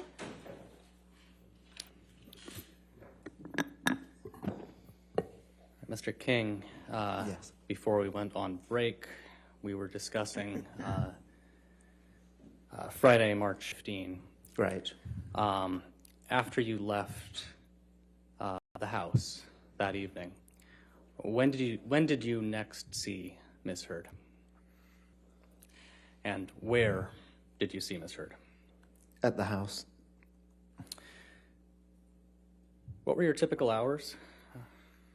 Monday from 7 or 8 a.m. till the end of play each evening, early evening usually. Why were you at the house that Sunday? I was called to the house by one of Mr. Depp. And about what time did you arrive at the house? Around 2 o'clock, 2:30. Who was there? Debbie Lloyd was there. David Kipper Arrived. Debbie Lloyd was there. David Kipper was there. Amber Heard was there. Jerry Judge was there. And I think by now probably everybody's familiar, but can you just very quickly say who those people are? Sure. Debbie Lloyd was in. David Kipper was Dr. David Kipper. Miss Heard was Miss Heard, and Jerry Judge was head of security. The house on Sunday, March 8th, 2015. What did you do? I just parked up and went into the house. And did you observe anything when you went in? Yeah, I mean, initially I walked into the front door. Initially I heard, rather than saw anything, I could hear pretty hysterical crying, which sounded like Miss Heard to me. I heard Jerry Judge's voice. There's a few steps as you go up and you see what's going on. But so I went up the steps. I could see then Miss Heard over on the right-hand side, over towards the TV room with Jerry. David Kipper was in the kitchen area, which was pretty much directly ahead as you walk up those steps. And were you able to visually see Miss Heard? Yes. And you were able to hear her as well? Absolutely. How would you describe her demeanor? Hysterical, probably the best way to describe it, and you know, just crying uncontrollably. I think it's fair to say. And how would you describe when he was speaking with her? He was just keeping her calm, saying, "It's all right, love. It will be all right." You know, Jerry was good, like a big heart. Jerry, he's a good guy, calm. Jerry was always calm. Well, mostly. And what did you do next?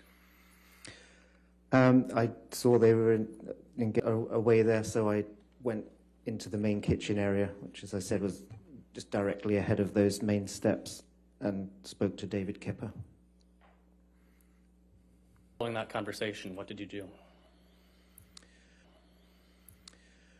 Well, he told me that Mr. Depp had... May we approach? Okay. Hearsay. All right. Your Honor, may we approach? Okay.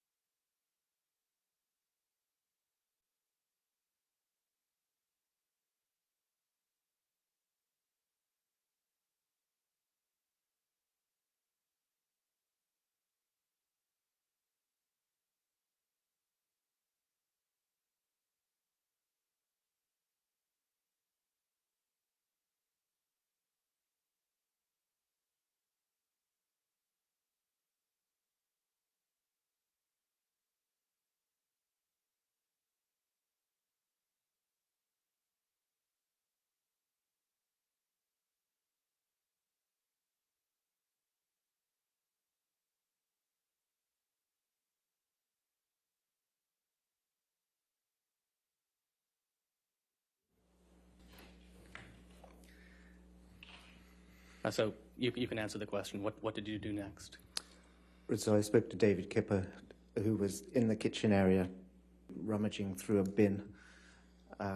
He said that Mr. Depp had sustained an injury to his finger, one of his fingers, and he was looking for the fingertip that said it had been severed.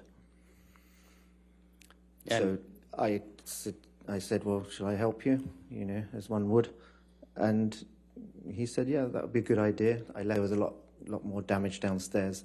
So I went to, we split up. He left him in the kitchen. I went downstairs to search. At some point, Depp's fingertip found? Yes. Who found it? I did. And where did you find it? Downstairs in the bar, the games room bar area.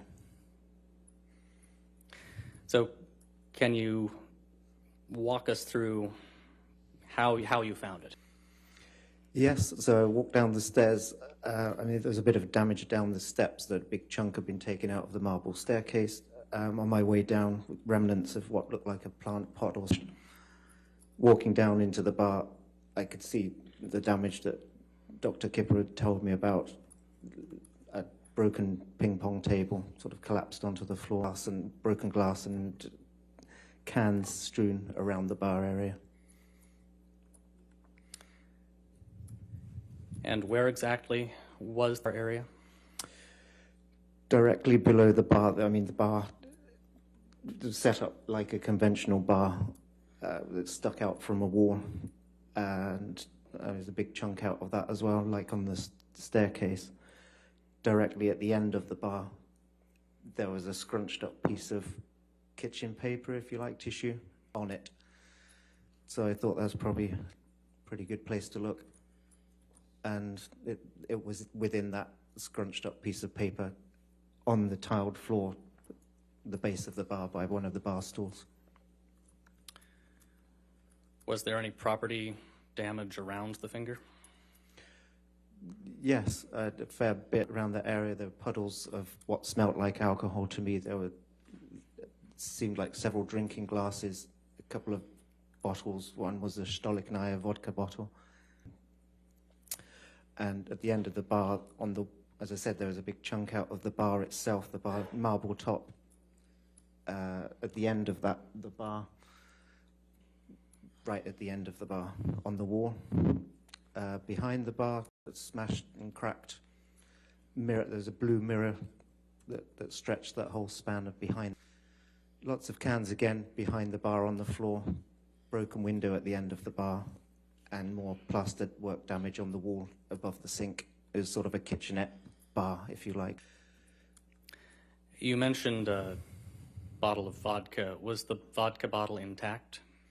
No, nothing was really intact. The top, the top of a bottle was like, it had a label on it, which is how I knew it was a Stolichnaya bottle. It had that sort of squiggly S, sort of yellow top. A large chunk of a bottle, which I guess was the rest of that, and several other, lots of other broken glass around the area.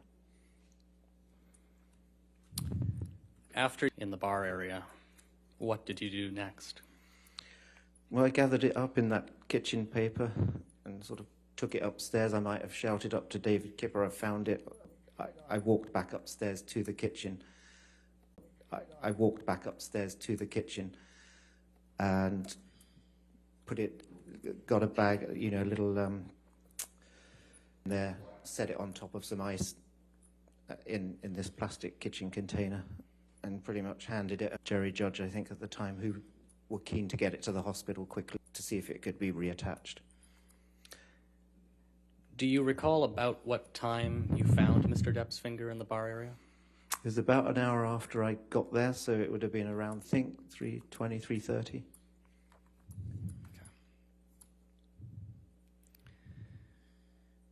Now, you've told us a little bit about the state that when you arrived. Yes. Can you generally describe for us, and maybe go level by level through the house, what damage you observed? Do you want me to start at the lower ground floor in that bar area? I've described a lot of that. Sure, that's fine. It was pretty extensive down there, all that broken glass, the blood. There were a lot of blood drips across that tiled floor in that whole games area. As I said, the ping pong table was collapsed. Blood drips across the floor and around the bar. And the damage on the walls, as I said, the plaster work at the end of the bar, behind the bar, and the chunk out of the marble top. The ground, that was the predominant damage in that area, on that level. On the next floor, on the main floor where David Kipper was, in the kitchen, it's a few broken glasses and cans on the floor, soda cans behind the kitchen island, the chef's kitchen island, liquid sort of puddles, with a couch on a cream-coloured couch, which had a fair amount of blood drips on the cushions, and that was obvious. The TV, which was directly mounted TV, was cracked with, it seemed like remnants of a coffee cup embedded in some of it, and the rest was below, looked like coffee splattered behind and underneath, and on the floor as well. Through there, we'd set up an art studio, so a lot of the art materials from that, paint, various art materials were on the floor. A lot of paint on the floor, blood drips throughout that area as well, especially over there's a wooden parquet floor. There was a lot of oil paint and blood drips up to the staircase.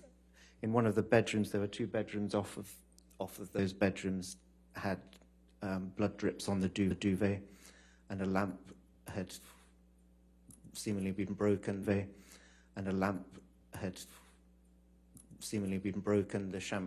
shade was removed.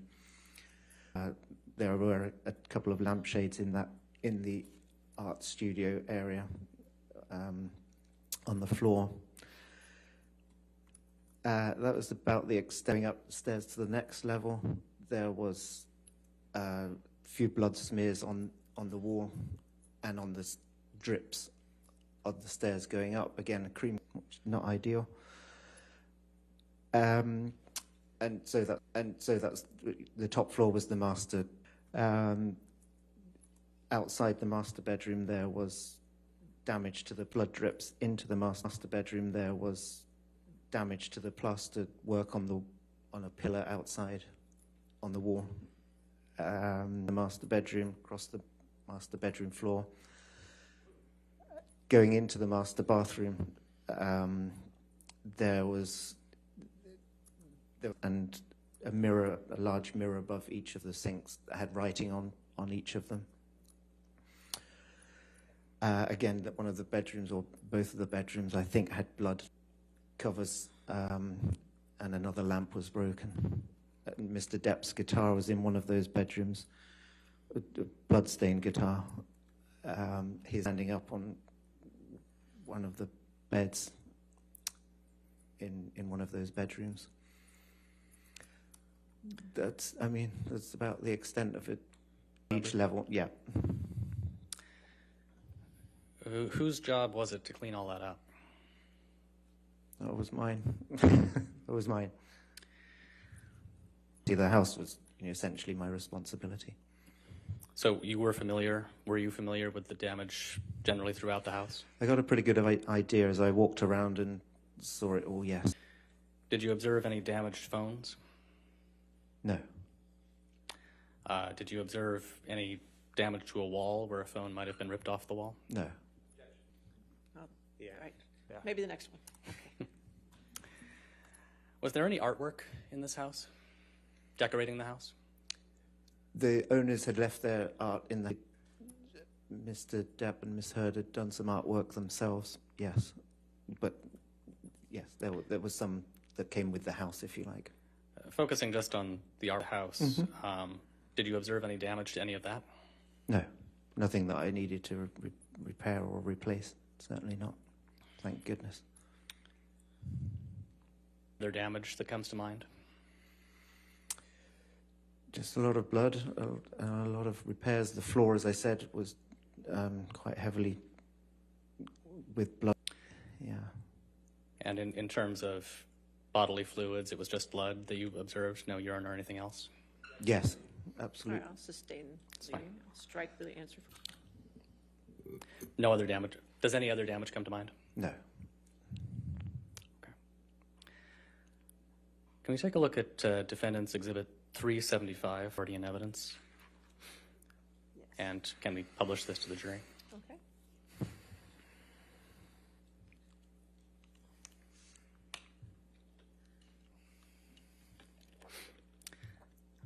Mr. King, are you familiar with the image that's on the screen in front of you?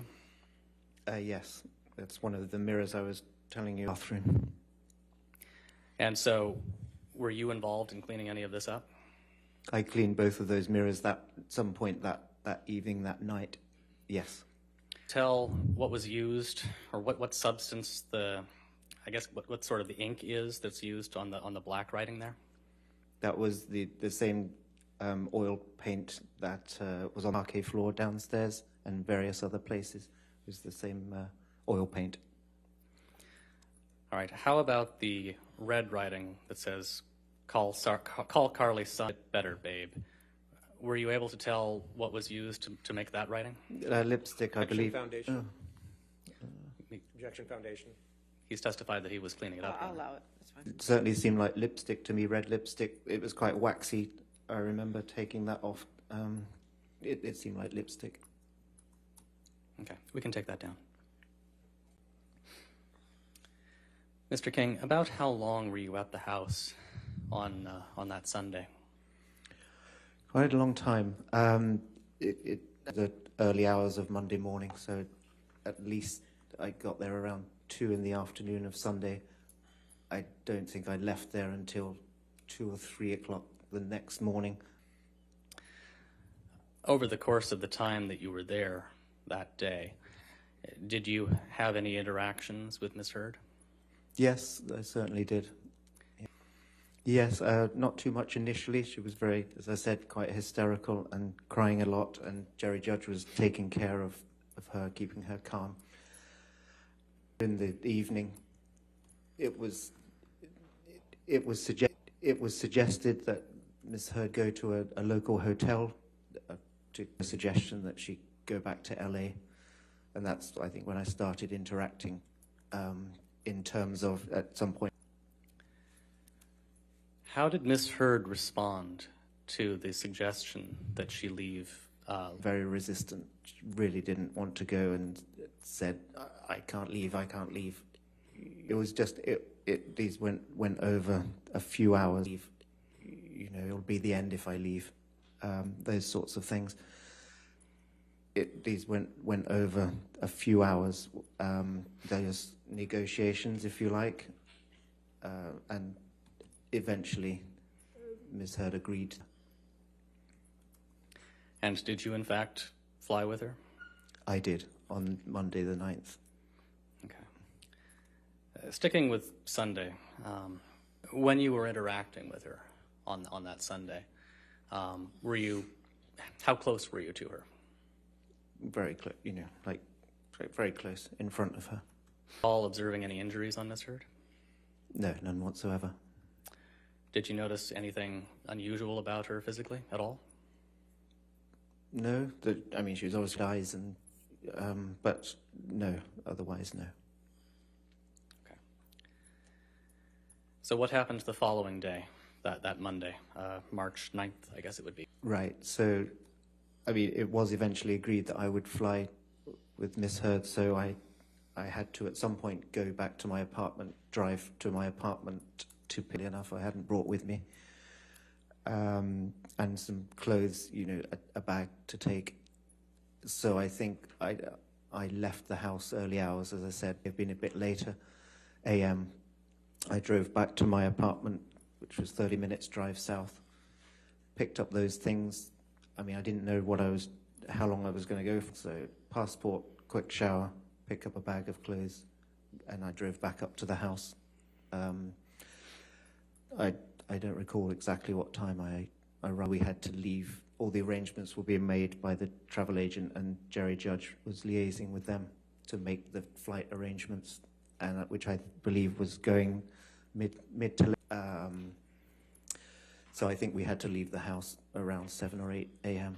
that morning, Monday the 9th. And did you travel to the... Yes, we were driven. How would you describe her demeanor that morning? Calmed down a fair bit. On the phone, to be honest, for pretty much the whole of that car journey to various people, one of which I believe was Mr. Depp. Saying anything on the ride to the airport about what had happened the night prior? Nothing really mentioned in that as way of an explanation, no. What happened when you got to the airport, if anything? A bit late, but I remember that, to pull up to a kind of VIP, for want of a better word, VIP check-in point, a kind of VIP, for want of a better word, VIP check-in point, and so the car got pretty close to where the desk was. And so we sat there for a bit with the driver, and Miss Heard was talking, I don't know who to at that point. And I was flight actually pretty soon because we were already running a bit late. So I decided to go in, maybe I can go in, check in our bags ahead, and then come back and get Miss Heard, which is what I did. And did you eventually get on the plane? Eventually we did. It was a close call, to be honest. Once you were on the plane, did you have any conversations with Miss Heard?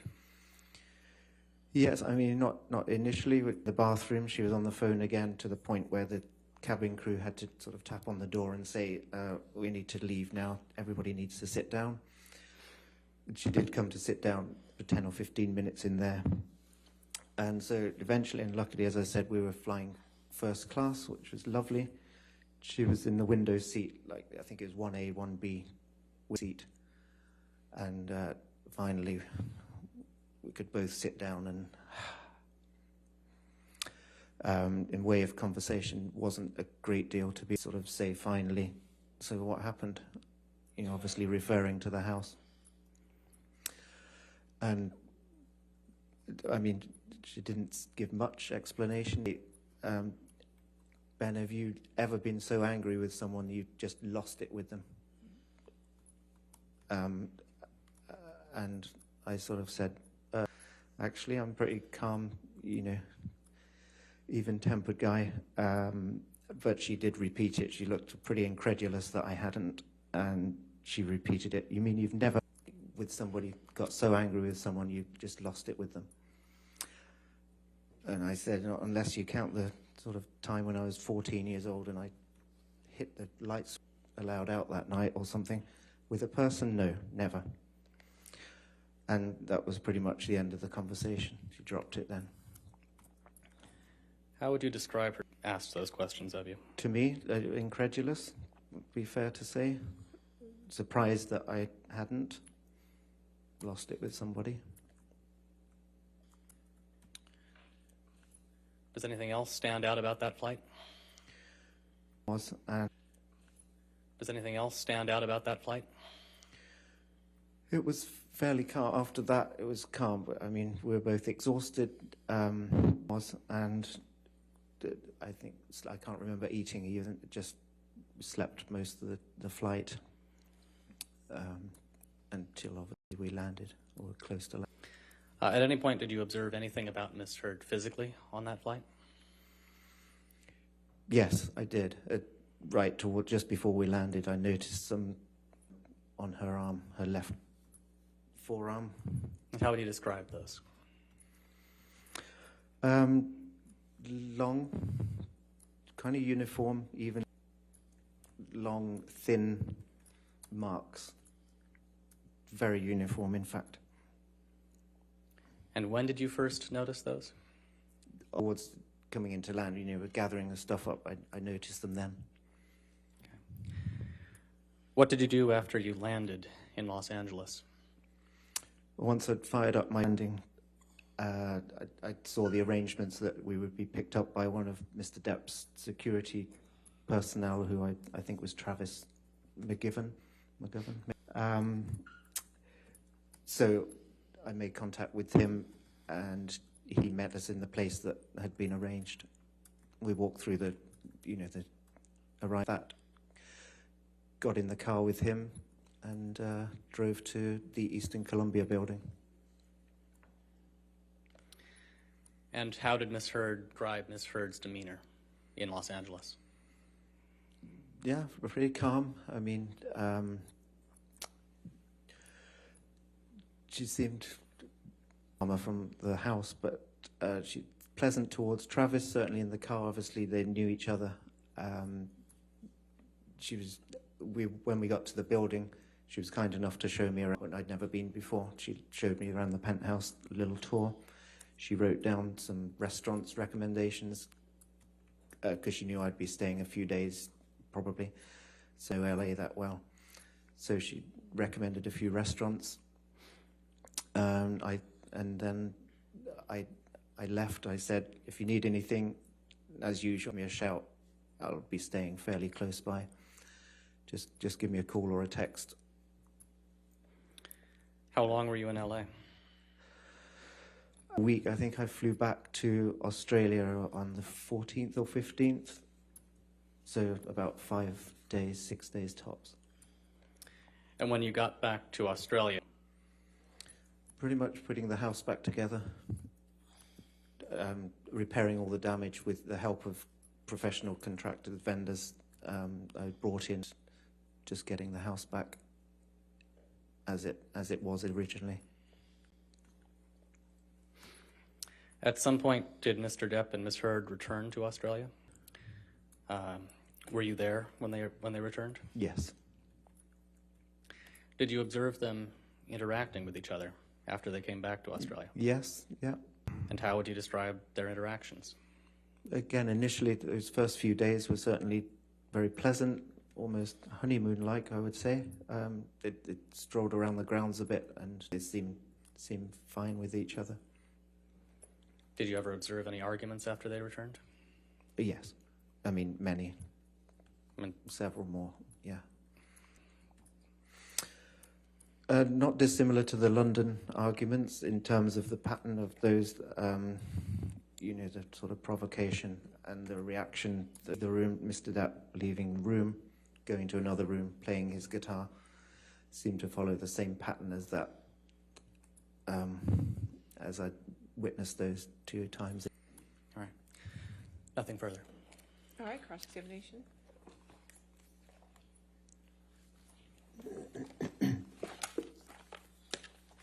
Good afternoon. So, to understand your testimony, is it your testimony that Amber and Mr. Depp arrived together in Australia in February of 2015? Initially, I don't think so. I think Mr. Depp arrived ahead of Ms. Heard, actually. Mr. Depp arrived first, correct? I think so, yeah. And isn't it true that Ms. Heard, Amber didn't arrive until March 5th, 2015? I can't remember the date she arrived, to be honest. But she could have arrived March 5th, 2015. Isn't that true? Objection, foundation, speculation. I'll allow it if you can answer it. Sorry, what was the question? March 5th, 2015, correct? It's possible, I suppose. And isn't it true then that you didn't see any arguments between Ms. Heard and Mr. Depp before the injury that occurred to Mr. Depp's finger in Australia? I saw them argue. You saw them argue when they came back, when they came back in April, correct? I certainly saw them argue in April and through most. But you don't remember, you can't recall any arguments in February or March of 2015 between Ms. Heard and Mr. Depp, correct? Specific days? Not necessarily, no. Right, so that you don't know, you can't say that you came to the house on March 8th, 2015, correct? I think there were, I mean. Excuse me, say that again? I think there were. But you don't even know when she arrived, correct? Specifically, that day, not necessarily, no. Okay. And you said when you arrived, right? The day, not necessarily, no. Okay. And you said when you arrived at the house on March 8th, when you eventually found the finger, right? Wrapped, I mean, it was loosely wrapped. The paper was opened by that point. The blood had dried up, and it was sitting in the sort of nest of this paper, yes. So like someone had put the finger in a piece of paper? No, I mean, it was in that piece of paper. It was in a piece of paper, okay. So, but again, like someone had wrapped it up, is that right? I don't know. It was within that scrunched up piece of paper. tissue. So it was in kitchen paper, is that right? Or tissue paper. It was white with a lot of blood on it. So like a paper towel? Like a piece of kitchen towel. When you say kitchen towel, even though we both speak English, I may say a little different. It's like a paper towel?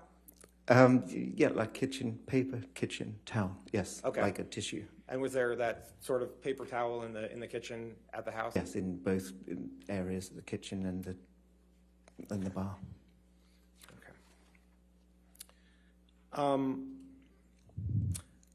You said you were in Australia starting in February of 2015, correct? Correct. I arrived on the 4th of February. And Mr. Depp arrived sometime after that, is that right? Correct. Okay. Did you see while you were there? No, I didn't. You don't know if Mr. Depp was with Marilyn Manson in late February, early March 2015? Objection, foundation, speculation, relevance. I'm just asking if he saw, he said he saw every day, so I was asking if he saw. I'll allow the question. If you can answer it, that's fine. Marilyn Manson didn't come to the house. I didn't see him at any point. Do you know if Mr. Depp left to be? I don't know. I didn't always know where he was going. If he went out, it was either to work or the security would go with. I wouldn't generally go. In fact, I don't think I went out with him at all in Australia. You didn't go out with Mr. Depp at all when he was in Australia, correct? I don't recall it. I saw him on set once or twice. Yeah.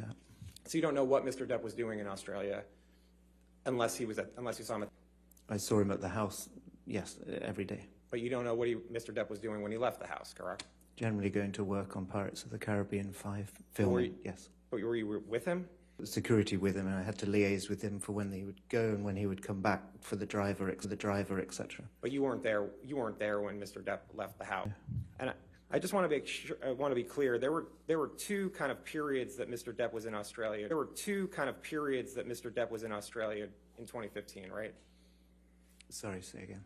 Mr. Depp was in Australia from February 2015 until about March 8th, March 9th, when he injured his finger. Is that right? Correct, yeah. And then Mr. Depp left Australia too, correct? Flew to LA, yes. And then Mr. Depp returned to Australia on April 21st, right? Okay, that sounds about that time. I don't know the specific date. I don't recall. Pirates of the Caribbean 5 continued filming on April 21st, right? Objection, foundation, speculation. I didn't get, sorry. There's objection. You recall testifying to that in the UK? Objection, if you can answer it. That the filming of Pirates of the Caribbean 5 continued filming on April 21st, 2015. I wasn't involved in the filming schedule. I didn't know what, to be honest. I knew Mr. Depp would come back to resume filming, for sure. You didn't live with Mr. Depp in his house in Australia, correct? Live with? No, I wasn't resident there.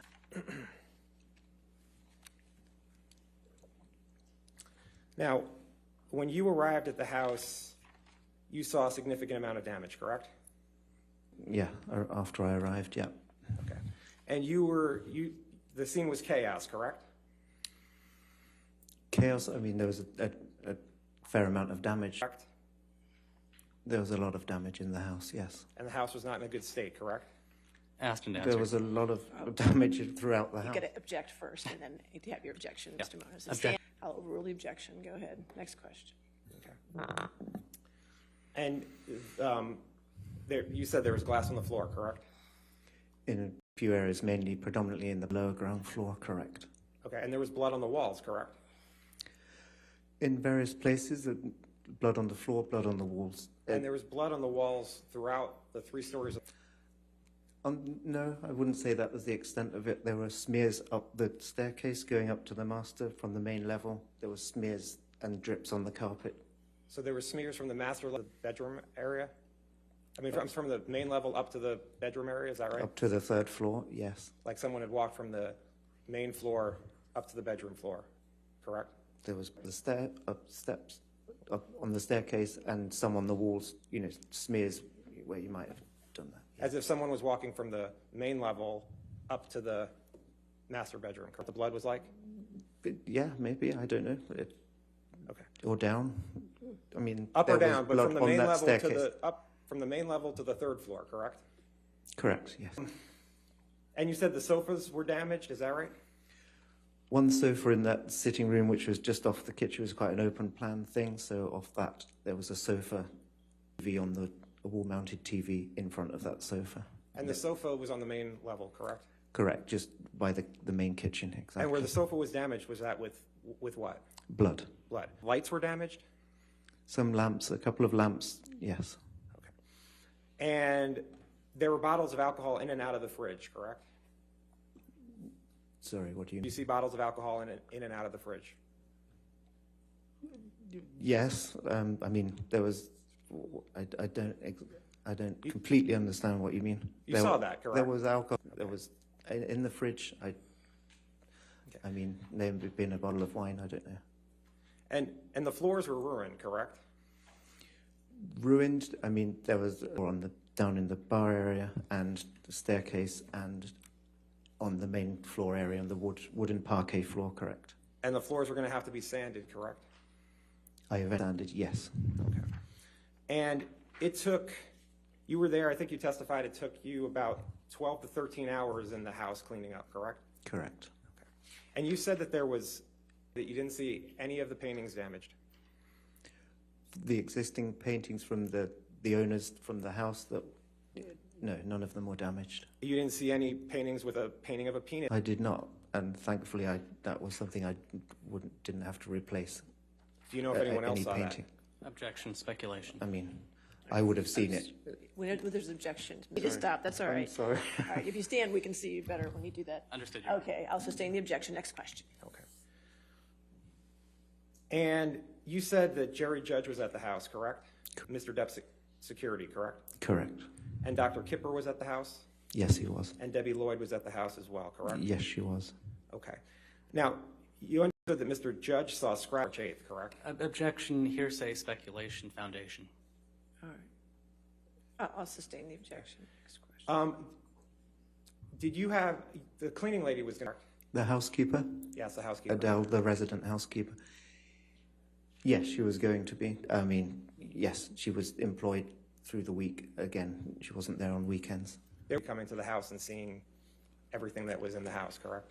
Objection, speculation, foundation, vague. I'll allow it if you can answer it. You can answer it. Thank you. Sorry.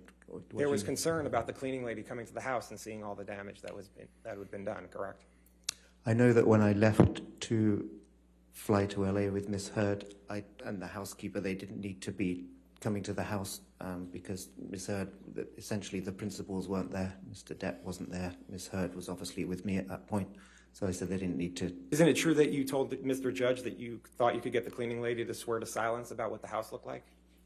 Objection, hearsay. It's his own statement. His own statement. I'll allow it. That you told Mr. Judge that you thought you could get the cleaning lady to swear to silence about what the house looked like? I think I probably made, I should just come back and deal with this myself. That's what you mean, and just get cleaned up. And the chef, anyway, they were good team members. As the house manager, part of your worth, I think, is what I actually said. You said you worked with high-profile people, correct? Worth, I think, is what I actually said. Would you agree that one part of your job is to keep things discreet for your clients? Of course, it's part of my job. Trust and discretion, yeah. And Mr. Depp was your client, right? I worked on an assignment on those occasions, yes. But I was self-employed at the time, yeah. But in March 8th, 2015 in Australia, Mr. Depp was your client, correct? Yeah. And Miss Heard, both of them the principals. Who paid? And do you know who paid for your services? As I paid through Disney, who were making the Pirates of the Caribbean, their production company, which I believe was called Herschel. Okay. And can we put up Defendants Exhibit 377, which is already in evidence? All right.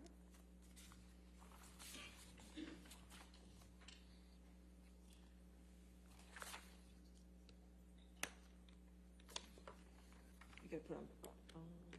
That's here.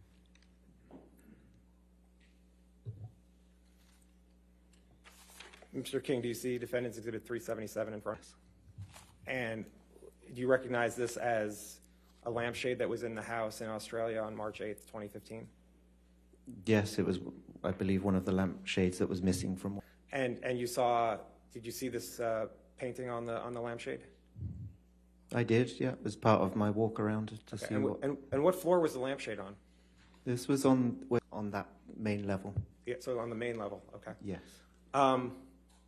Excuse me. And was this, did you notice it was dark paint, Jade? It certainly looked like it, yes. Okay. And did you take this picture? I believe I did. Okay. Yeah, without seeing the metadata. And can we put up Defendants Exhibit 374, please?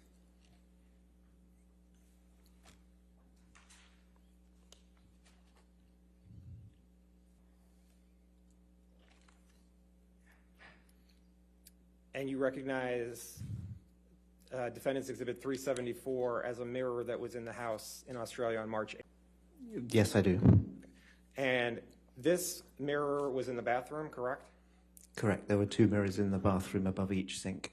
And this was on the top floor, correct? And the master bathroom, just so I'm clear, was on the top floor, Top right? floor, correct. And this painting said starring Billy Bob, is that right? Is that what you recall? Yeah, I don't know. Okay. And was this paint, the oil paint that was used on the other mirror that we saw earlier? Okay. And did you take this picture? Probably. Saw earlier. Okay. And did you take this picture? Again, possible. I haven't seen the metadata, but probably. And let's put back up Defendants Exhibit 375.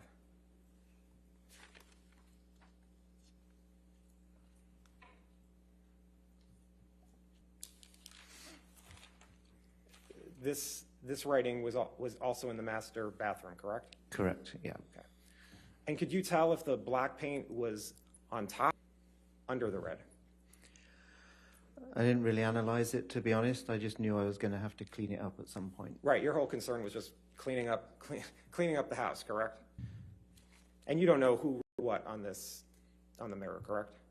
No, I know that one was oil paint and the other red writing was lipstick. And lipstick, you're not even sure of that. You think sticky, is that right? I'm pretty sure it's waxy, you know, like waxy. Lipstick-like, same as the oil paint was oil paint-like. Okay. Did you see paint? Did you see also any writing in blood? Writing, not necessarily. No? Okay. Now, did you help when leaving to go back to LA? You were with her, correct? Correct. Did you help her pack? I think I may have done at that point. Weren't Miss Heard's clothes ruined? I didn't see any ruined clothes. There wasn't paint on her clothes? Not that I could see, not so much. You know, that point of packing, I mean. There was paint in the tub, correct? Say again, sorry. There was paint in the tub in the bathroom, correct? I don't recall that. You don't recall one way or the other? I don't recall being... It's your testimony that there was no paint or blood on Miss Heard's clothes. Is that what you're saying? Asked and I answered. No, I'll allow it. Okay. Now, the cleanup, correct? Yes, it was my responsibility. The house was. And you were working with Mr. Judge, cleaning up the house, is that right? On the night that the day that I arrived there? Yes. Mr. Judge did help me at some point. Yes, okay. Sweeping up glass. And was there photos taken of more than the three pictures you've been shown? Photos of the house. Pictures of the house? I took a few, yeah, I mean, yes. And did you take pictures other than the 3 that we saw? No. Do you know what you took the photos with? My phone. And who would you have sent those to anyone? My phone. And who would you have sent those photos to? I didn't send them to anybody at that point. You just kept them? Yes. To anyone? No. Do you still have the photos? Yes. Where are they, on your phone still? They're on one of my devices, yes. Okay. Did you take a photo that you said was broken? Yes. And you have that photo? Yes. Okay, and you didn't give that to anybody? There were a fair few photos. I can show it to you now. What photos did you have on your phone? I don't remember the number, but probably more than 10. Did anyone ever ask you for the photos? Several of them, yes. Did you give them to the people who asked? Some of them, yes. Not all of them? I don't recall how many. Who asked you for the photos? I was involved in a case in London a couple of years ago. Did you give the photo of the vodka bottle to the people that you were involved in the case in London? Objection, relevance, Your Honor. Say again, sorry. Did you give a photo of the vodka bottle to the people you were working with in London? I don't recall which photos I gave them to. So did you take photos of the walls? The walls, certainly the smears damaged, the plaster damaged, yes. You took photos of the walls with blood on it, is that right? Yes. And you took photos of the plaster, right, that was damaged? At the end of the bar and in the bar, behind the bar, by the sink, yes. And did you take photos of the ping pong table that you said was broken? Yes, as part of the... Photos of, there was a glass table that was broken too, correct? A glass table? I don't recall a glass table. Okay. Did you take photos of all the damage that was around the house? But yes. Okay. And the only time you gave those photos to anyone, you're saying, was in the UK case a couple years back? I'd never shared them with anybody else, yes. Okay. And it costs about $75,000 to clean up the damage, isn't that right? I don't know the exact, I calculated at the time, after all the vendors had been and done their thing, it's about 50,000, I seem to recall.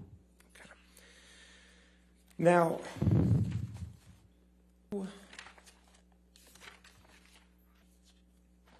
you said you flew back to Australia, thank you, with Ms. Heard, correct? Correct. Okay. And you were asleep for most of the flight with Ms. Heard, correct? Correct. Okay. And you were asleep for most of the flight, correct? For a lot of it. I think it's a 14-hour flight, so I think we both slept for quite a lot of it. Exhausted from the 13 hours you were working on the house, right? Correct. All right. And your testimony was that Ms. Heard said to you, have you ever been so angry with someone that you just lost it, correct? After I'd asked, happened. But you didn't inquire as to what she was referring to, right? I mean, by what happened, it was pretty clear what I was referring to. What she was referring to, did you? With her answer? Correct. She didn't inquire as to my reason for asking, but it was pretty obvious to both of us what her reply was regarding. You have the copy.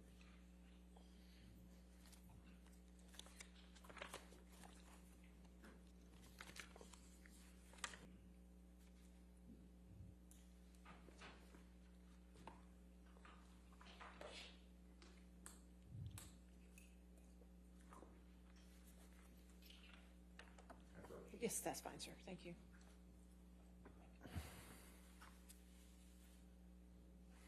Thank you.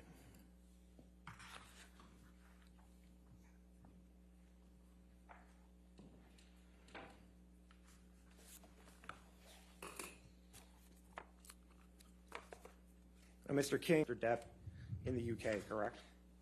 Correct. Okay. And you provided 2 witness statements, correct? Correct. And then you provided in court, correct? Correct. Okay. And if you take a look at 03 of your testimony, you see how the pages go in 4s? Yeah. No.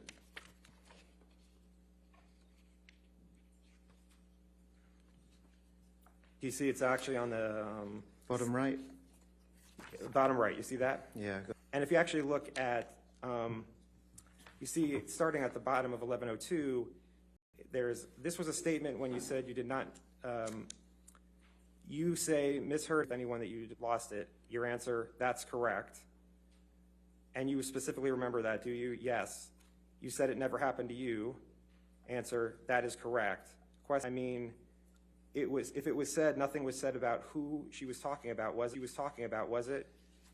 Answer, she was asking me a question, not inquire as to what she was referring to, did you? I do not recall asking. I know that she was asking of her question, I know that she was asking of her question and I gave her an answer. You see that? Yes. Okay, and that was your testimony you gave 2 years ago, correct? Yes. Okay. So you don't know what Ms. Heard was talking about when she made that statement, correct? Inquiring that she was making that statement about Mr. Depp, right? Like I said, I'd asked the question, what happened, referring to the house, and she gave me that answer. So I think we were pretty clear to both of us what we were talking about. I mean, and then you went to sleep at that point. And then you went to sleep, and then you had the flight the rest of the sometime after that. Yeah. Okay. Mm-hmm. Now, and you said you saw Ms. Heard with cuts on her arm. Is that right? On the flight? That's right. Towards the end of the flight. Yeah. Okay. It's G.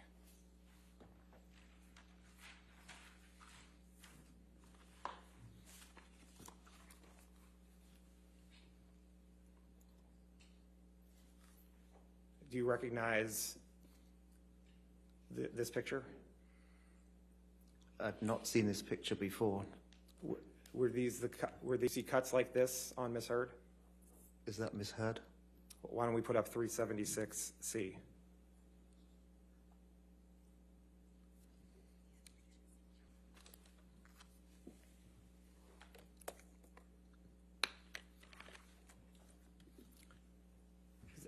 Do you recognize the person in that picture? All right, and did you see cuts like that which are on her left arm? Similar to that, long, like I described earlier, long, thin cuts, pretty uniform. These were the cut. The cuts were like this on her kind of wrist, forearm area. Is that right? I don't know what the date of this photograph is, but they look pretty uniform, like they do here. Yes. Like to enter 376C into evidence. Any objection? No objection. Okay. 376C in evidence.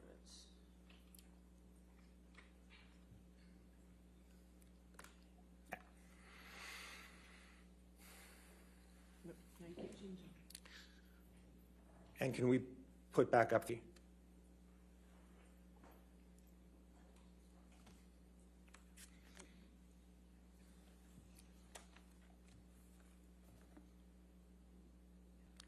Seeing 376C, is this consistent with the scratches on 376G? Are these consistent with the scratches you saw on Ms. Heard?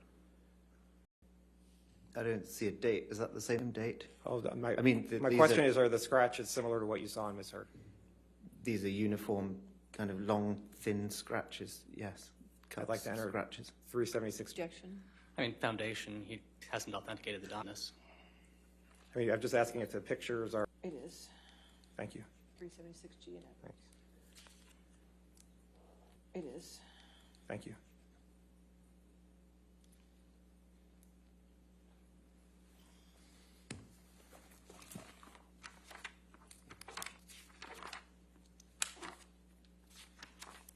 Okay.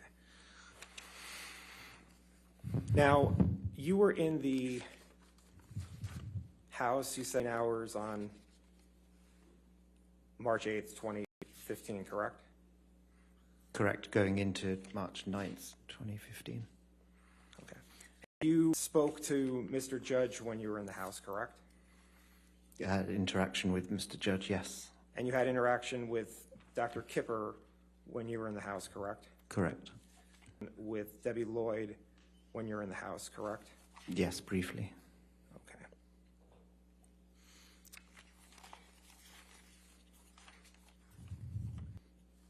And isn't it true that in the entire time you were there, you were not informed as to what caused damage to Mr. Depp's finger on March 8th? I'm asking what he wasn't told. I'll sustain the objection. Next question. You didn't know what could cause damage to Mr. Depp's hand while you were there on March 8th, correct? He sustained an injury on one of his well, fingers. Objection, hearsay. Wait, you asked the question. Oh. Next question. Okay, you said he sustained an injury to his finger. Yes. But you don't know one of his fingers. But you don't know you don't know how his finger was injured, correct? I don't think anybody mentioned it to me at that time. Right, no one mentioned it to you at that time, correct? Same objection, Your Honor, hearsay. He answered it. Now, you understand that there was a phone in the house that was recording during the cleanup, correct? Sorry. Did you come to understand that there was a phone in the house that was recorded as people were cleaning up? At that time, no. But you now know that there was a phone that was recording up, correct? Objection, foundation, hearsay. I'm not asking for particular statements. That's fine. I'll allow it if he knows. It came up somewhere later on. At that time, I wasn't aware, but I believe I became aware of it later, yes. Okay. I would like to put up Defendants 378. It's a recording, and I want to play a couple of times. 12:06 through 13:19. Also like to play. Is that the only segment you wish to have? And then I would also like to play 1951 through 2138. And is this going to be used again, or is this? I think it would be A. Okay, 378. Any objection to 378? We do have an objection. I believe this is a recording that has the voices of people other than Ms. Hurd and Mr. Depp, and on that basis, it's hearsay. Okay. Unless I'm incorrect about which document we're talking about. Can we Sure.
Excuse me, sorry about that. Going back to the, for a moment, of that damage in the house, you recall giving that testimony? Yes. Okay. Did Mr. Depp ask you for the photos? No. Counsel for Mr. Depp? Some of them, yes. Yeah. Did you withhold any photos for Mr. Depp or his counsel? Didn't withhold any photos from. I didn't withhold. Did you give all the photo? Did you give all of the photos you have on your phone to Mr. Depp and his counsel? Not all of the photos on my phone, no. All the photos of the damage that occurred on, Probably not all of them, I don't think so, no. you didn't give them all. You didn't give them all to Mr. Depp and his counsel. I don't believe I gave all of the photos. Why not? Because there are a decent amount of them. I mean... So you picked and chose what photos you were going to give to Mr. Depp and his counsel? An amount of photos to them. Do you know how many photos you gave to Mr. Depp and his counsel? I don't know precisely, no. Okay.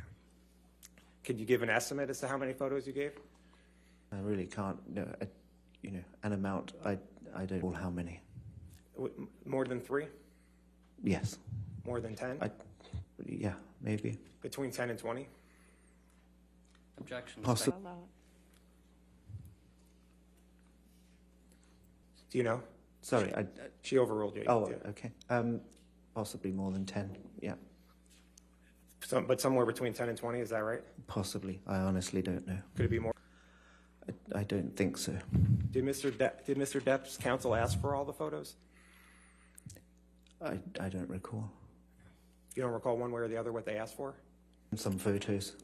I don't recall how many were asked for, requested. Correct. Prior to the UK in 2020? Correct. Prior to the UK? That, yes. Trial. Did they ask for them in this case? I believe I supplied some for this case. Supplied photos for this case to Mr. Depp's counsel? I believe I did. Okay. And was that about the between 10 and 20 photos that you're talking about? I don't remember how many for this. But was it the same amount of photos that you gave to the Mr. Depp's counsel in the UK? I don't know if it was the same amount. I don't recall. Did Mr. Depp's counsel in this case ask for all the photos you had of March 8th, 2015? All of the photos? I don't think they requested all of the photos. They didn't ask for all the photos you had of that damage? I don't know if they requested. Was it Mr. Waldman who asked you for the photos? Originally, I don't remember who called it. Shillings were the... Did Mr. Waldman? I don't know if he asked me specifically. If he was part of that team, I assume so. And you spoke to Mr. Waldman, is that right? A couple of years ago, yeah. Okay, and he was part of the team that was asking for the evidence you had of what occurred in Australia in 2015, is that right? He was part of that team, as I understood it, yeah. Okay. That team, he and others were asking for photos from Australia from March 8th, 2015, is that right? They requested them at some point, some of them. And that's when you provided the photos, correct. Okay. And then, was there a separate counsel that asked you for the photos in this case? Yes. There was? Yeah. I mean, it was essentially the same. That asked you for photos in this case? I don't recall a name specifically. Was it a man or a woman? I just, part of the team, I don't recall. Okay. And when did they make that request? When? I don't know a date. I don't know specifically. You know what year? Last year. I mean, prior to this, obviously. So it could have been in 2022 that they asked you for the photos? I think it was prior to that. I don't recall. So maybe late 2021 or 22, is that what you're saying? Honestly, don't recall which part of the year. But it's either 2021 or 2022, is that right? I would imagine. Some of the photos you had? As I just said, yes. Okay, but not all of them? Correct. So do you have more? Yes. Okay, but not all of them? Correct. So do you have more than 10 to 20 photos on your phone of the damage that occurred in Australia? Again, I don't recall it. But you have a larger amount on your phone than what you provided to Mr. Depp's counsel, is that right? Objection, Your Honor. Asked and answered. Cumulative. I'll sustain the objection. It was asked and answered. Okay. Going to London for a couple minutes. You didn't live at the house in London, correct? I didn't live there, correct. Okay. Do you know if Miss Heard had friends over to the house? She did. They came to stay. Yes. And they stayed from September 9th through September 22nd, 2014, correct? I don't remember the duration. That's possible. Okay. And they were literally staying at the house, correct? They were accommodated at the house, correct. Right. And so You don't know who was drinking were brought into the house, correct? At which point? What do you mean? When Miss Heard's friends were there, you don't know who was drinking the wine. Oh, they were all enjoying the wine, for sure. They were all drinking the wine. I took care of them as I would take care of any guests that came into any house. And wasn't it 5 to 7 guests that were at the house with Miss Heard? I don't remember the number. It sounds about right. Okay, and then at the end of the night there was one, right? When Mr. Depp and Miss Heard were there on their own, there was certainly that amount, yes. But do you know how many, you don't know how many bottles were there when it was Miss Heard and her friends, correct? I would say more. You don't know, but you don't know one way or the other, right? I don't recall the count, but certainly more than when there were just 2 of them in the house, because there were 7 extra people, 5 people. Precisely, no, I don't. And do you know how much time Miss Heard was in London with Mr. Depp, not with her friends? A fair amount of that time. I don't recall days, no, I don't. They were there for a month, correct? Thereabouts, yeah. And I mean, when I say they, Miss Heard and Mr. Depp were in London for about a month, right? Correct, around about a month. And wasn't it true that for about 2 to Miss Heard's friends were also staying in London? I don't think 2 or 3 weeks. I don't recall, but I don't think it was that long. You don't know one way or the other, right? I don't think it was that long. But you don't have anything to base that on, right? Correct. Okay. And, yeah. Usually the chef was there still when I left each evening, Russell, each night. And then after the chef left? I wasn't there. Right. And you don't know for certain whether Mr. Depp drank wine or not in London, right? Morning, either on the kitchen. I don't believe so. There's usually, when it was just the 2 of them in the house, there was usually only morning, either on the kitchen sink or on the bedside stand in the master bedroom. But you don't know who drank from that. You don't know who drank from that glass when you weren't there, right? When I wasn't there, correct. But when I usually left the house, I'd already wine before I left, invariably. But once you left, you don't know if Mr. Depp drank wine or not, correct?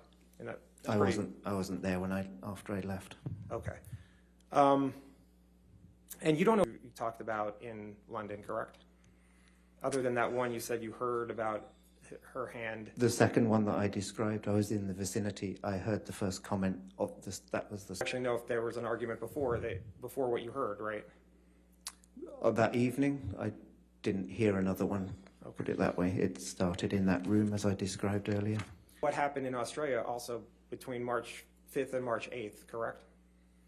The 6th, I left on Friday the 6th was when I left for the weekend. Okay, so between Friday the 6th and when you don't know what happened? No, I wasn't there. Okay.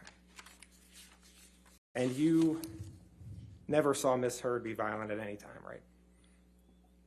Sorry. Saw Miss Heard be violent at any time, correct? Beyond sort of finger prodding and violent, I didn't see either of them be violent towards each other. You never saw Miss Heard be violent? I didn't see her be violent, depending on. I can show you a witness statement where you said you never saw Miss Heard be violent at any time. Okay, violence, if I didn't see violence per se. All right, thank you. I have nothing further. All right, redirect. Thank you.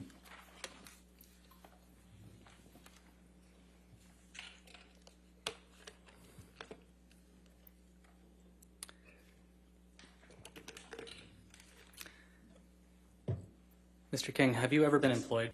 No. So in each of these situations where you've been around Mr. Depp, you've always been employed by somebody else? Correct. All right. Without sustain is leading. Strike the answer. Next question. Are you based anywhere other than the UK? Where do you live? I live in central London. Sustain the objection. Next question. We heard some discussion on cross about photos, which I suspect you remember. Why did you take the photos of the property damage in Australia? As I do, and a lot of take photos as points of reference for whatever reason. I mean, if I'm packing these up and they're going to be in transit and I'm not with the suitcases, I'll take a picture of what's gone. I've done, or which I know, like when I send stuff, so I know it's gone and what's gone. I take pictures as points of reference. I sometimes take pictures of tables I've done, or which I know I can use later on as reference. Were the photos of property damage in Australia you had taken in the course of working with Mr. Depp and Ms. Heard? Objection leading. All right, I'll sustain as deleting. Next question. Had you ever taken photos before? Yes. What kinds of things had you taken photos of? In London, reference points and dinner table settings. Sometimes Mr. Depp would write notes for Miss Heard. He'd leave notes on the sort of kitchen table when he left for work. I believe I took pictures there, things like that.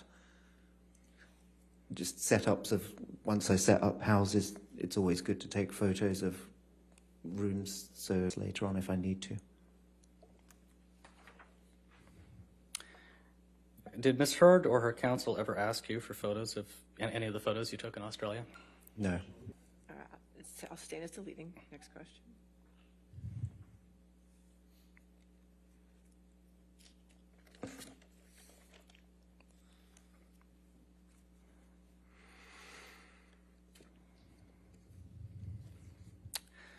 Can I see Plaintiff's Exhibit 159?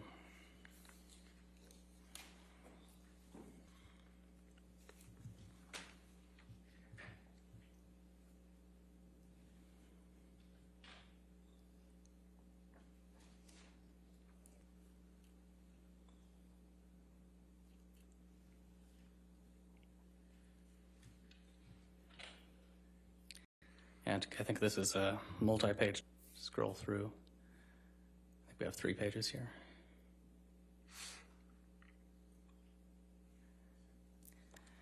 Mr. King, do you recognize this document? Yes, it's the floor plan of the house in Australia. And do you recall on cross-examination you were asked to kind of describe where some of the property damage? So right now on the screen in front of you, yeah.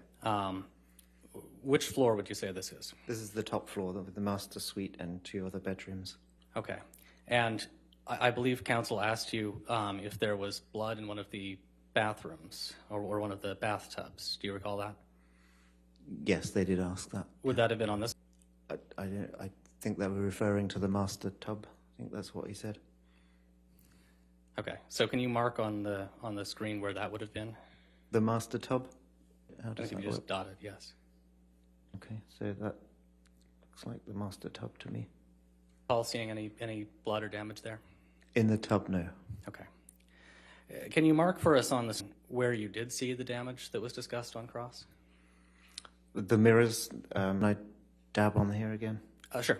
Yeah, so these are the sinks. The 2 mirrors were above each, the mirror above each sink.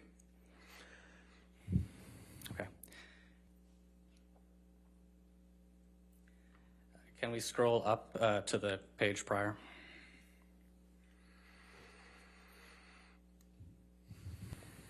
And can you point out for us on this page, well, first of all, which floor is this?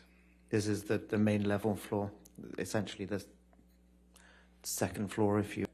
And can you point out for us here on this map which of where the property damage was?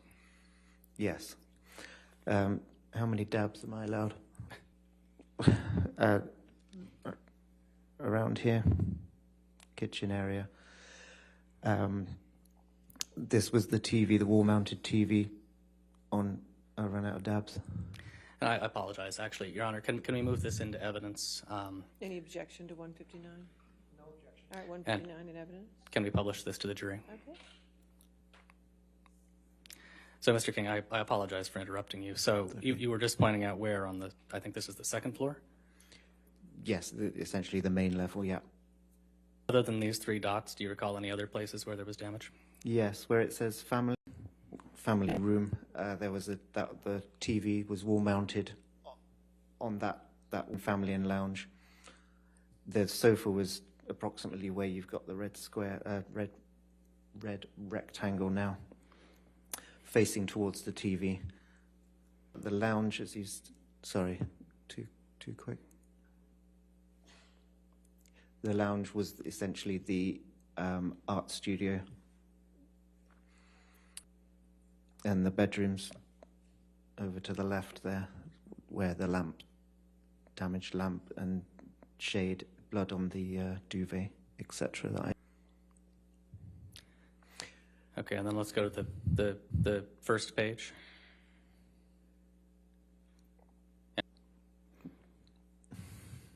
Okay, and can you point out for us? Correct. Can you point out to us where you found the finger? Yes, I can. Ah, there we go. It's the end of the bar. It was on the tiled floor below that end of the bar. Okay, and any other significant property damage that you want on this floor? Yes, as I said, this was the. Can I dab again? So that was the most part of the broken glass. A bottle was below that bar by the bar stools. There were 3 bar stools that you could sit at there. On this back wall here, there was plaster damage. Over here above the sink, or to the side of the sink, was more plaster damage on the walls. Behind the bar, that mirror was broken. Ping pong table was around there, collapsed on the floor. And around those 3 dots there, I'm going to put another one. That was this, smelt like alcohol to me, the puddles of alcohol.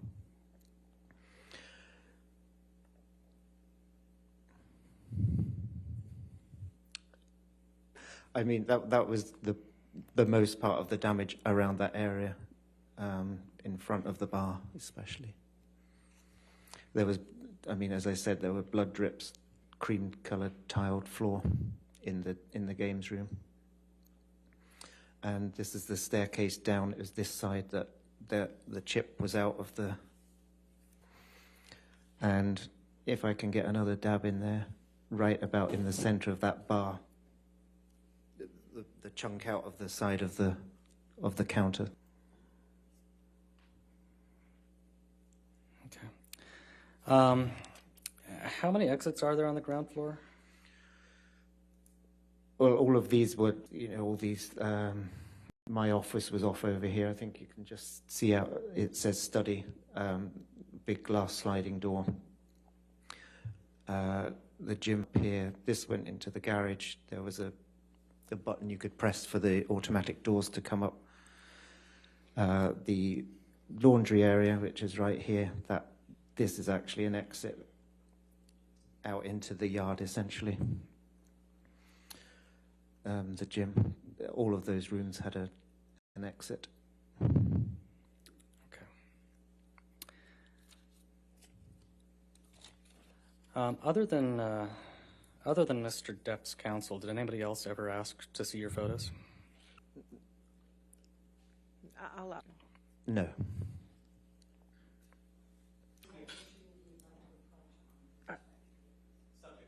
All right, sir, since you're subject to recall, it's about the trial, and that you do not discuss your testimony with anybody and do not pay attention to the trial and about the trial, okay? Of course. All right, thank Certainly. you.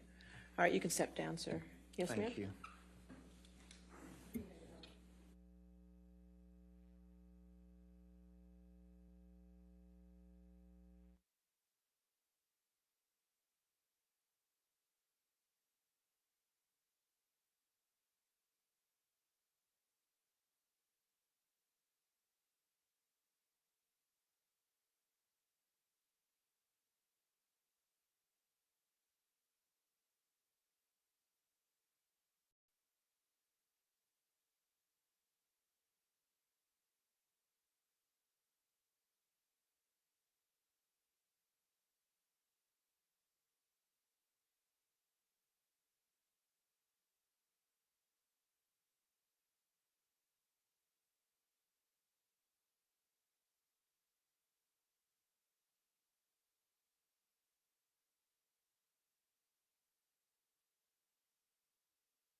Ladies and gentlemen, that comes to the end of our day, so we're going to excuse you for the evening. Again, do not do any outside research and don't talk to anybody, and we'll see you tomorrow morning. Okay, have a good evening. All right, thank you.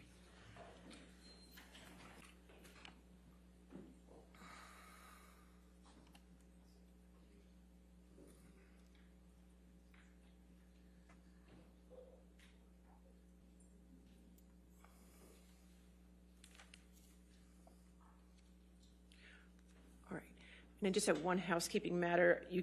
We're going through the exhibits you gave me this morning. Thank you again for that. It's 485, and I have in my notes that it was 485A, just the first page, but you gave me all 8 pages. Have you both agreed that all 8 pages of this document come in, or is that something? Should I give 485 back and you can? Okay. All right, I'll give that back to you, and we'll see what happens tomorrow. All right. Thank you.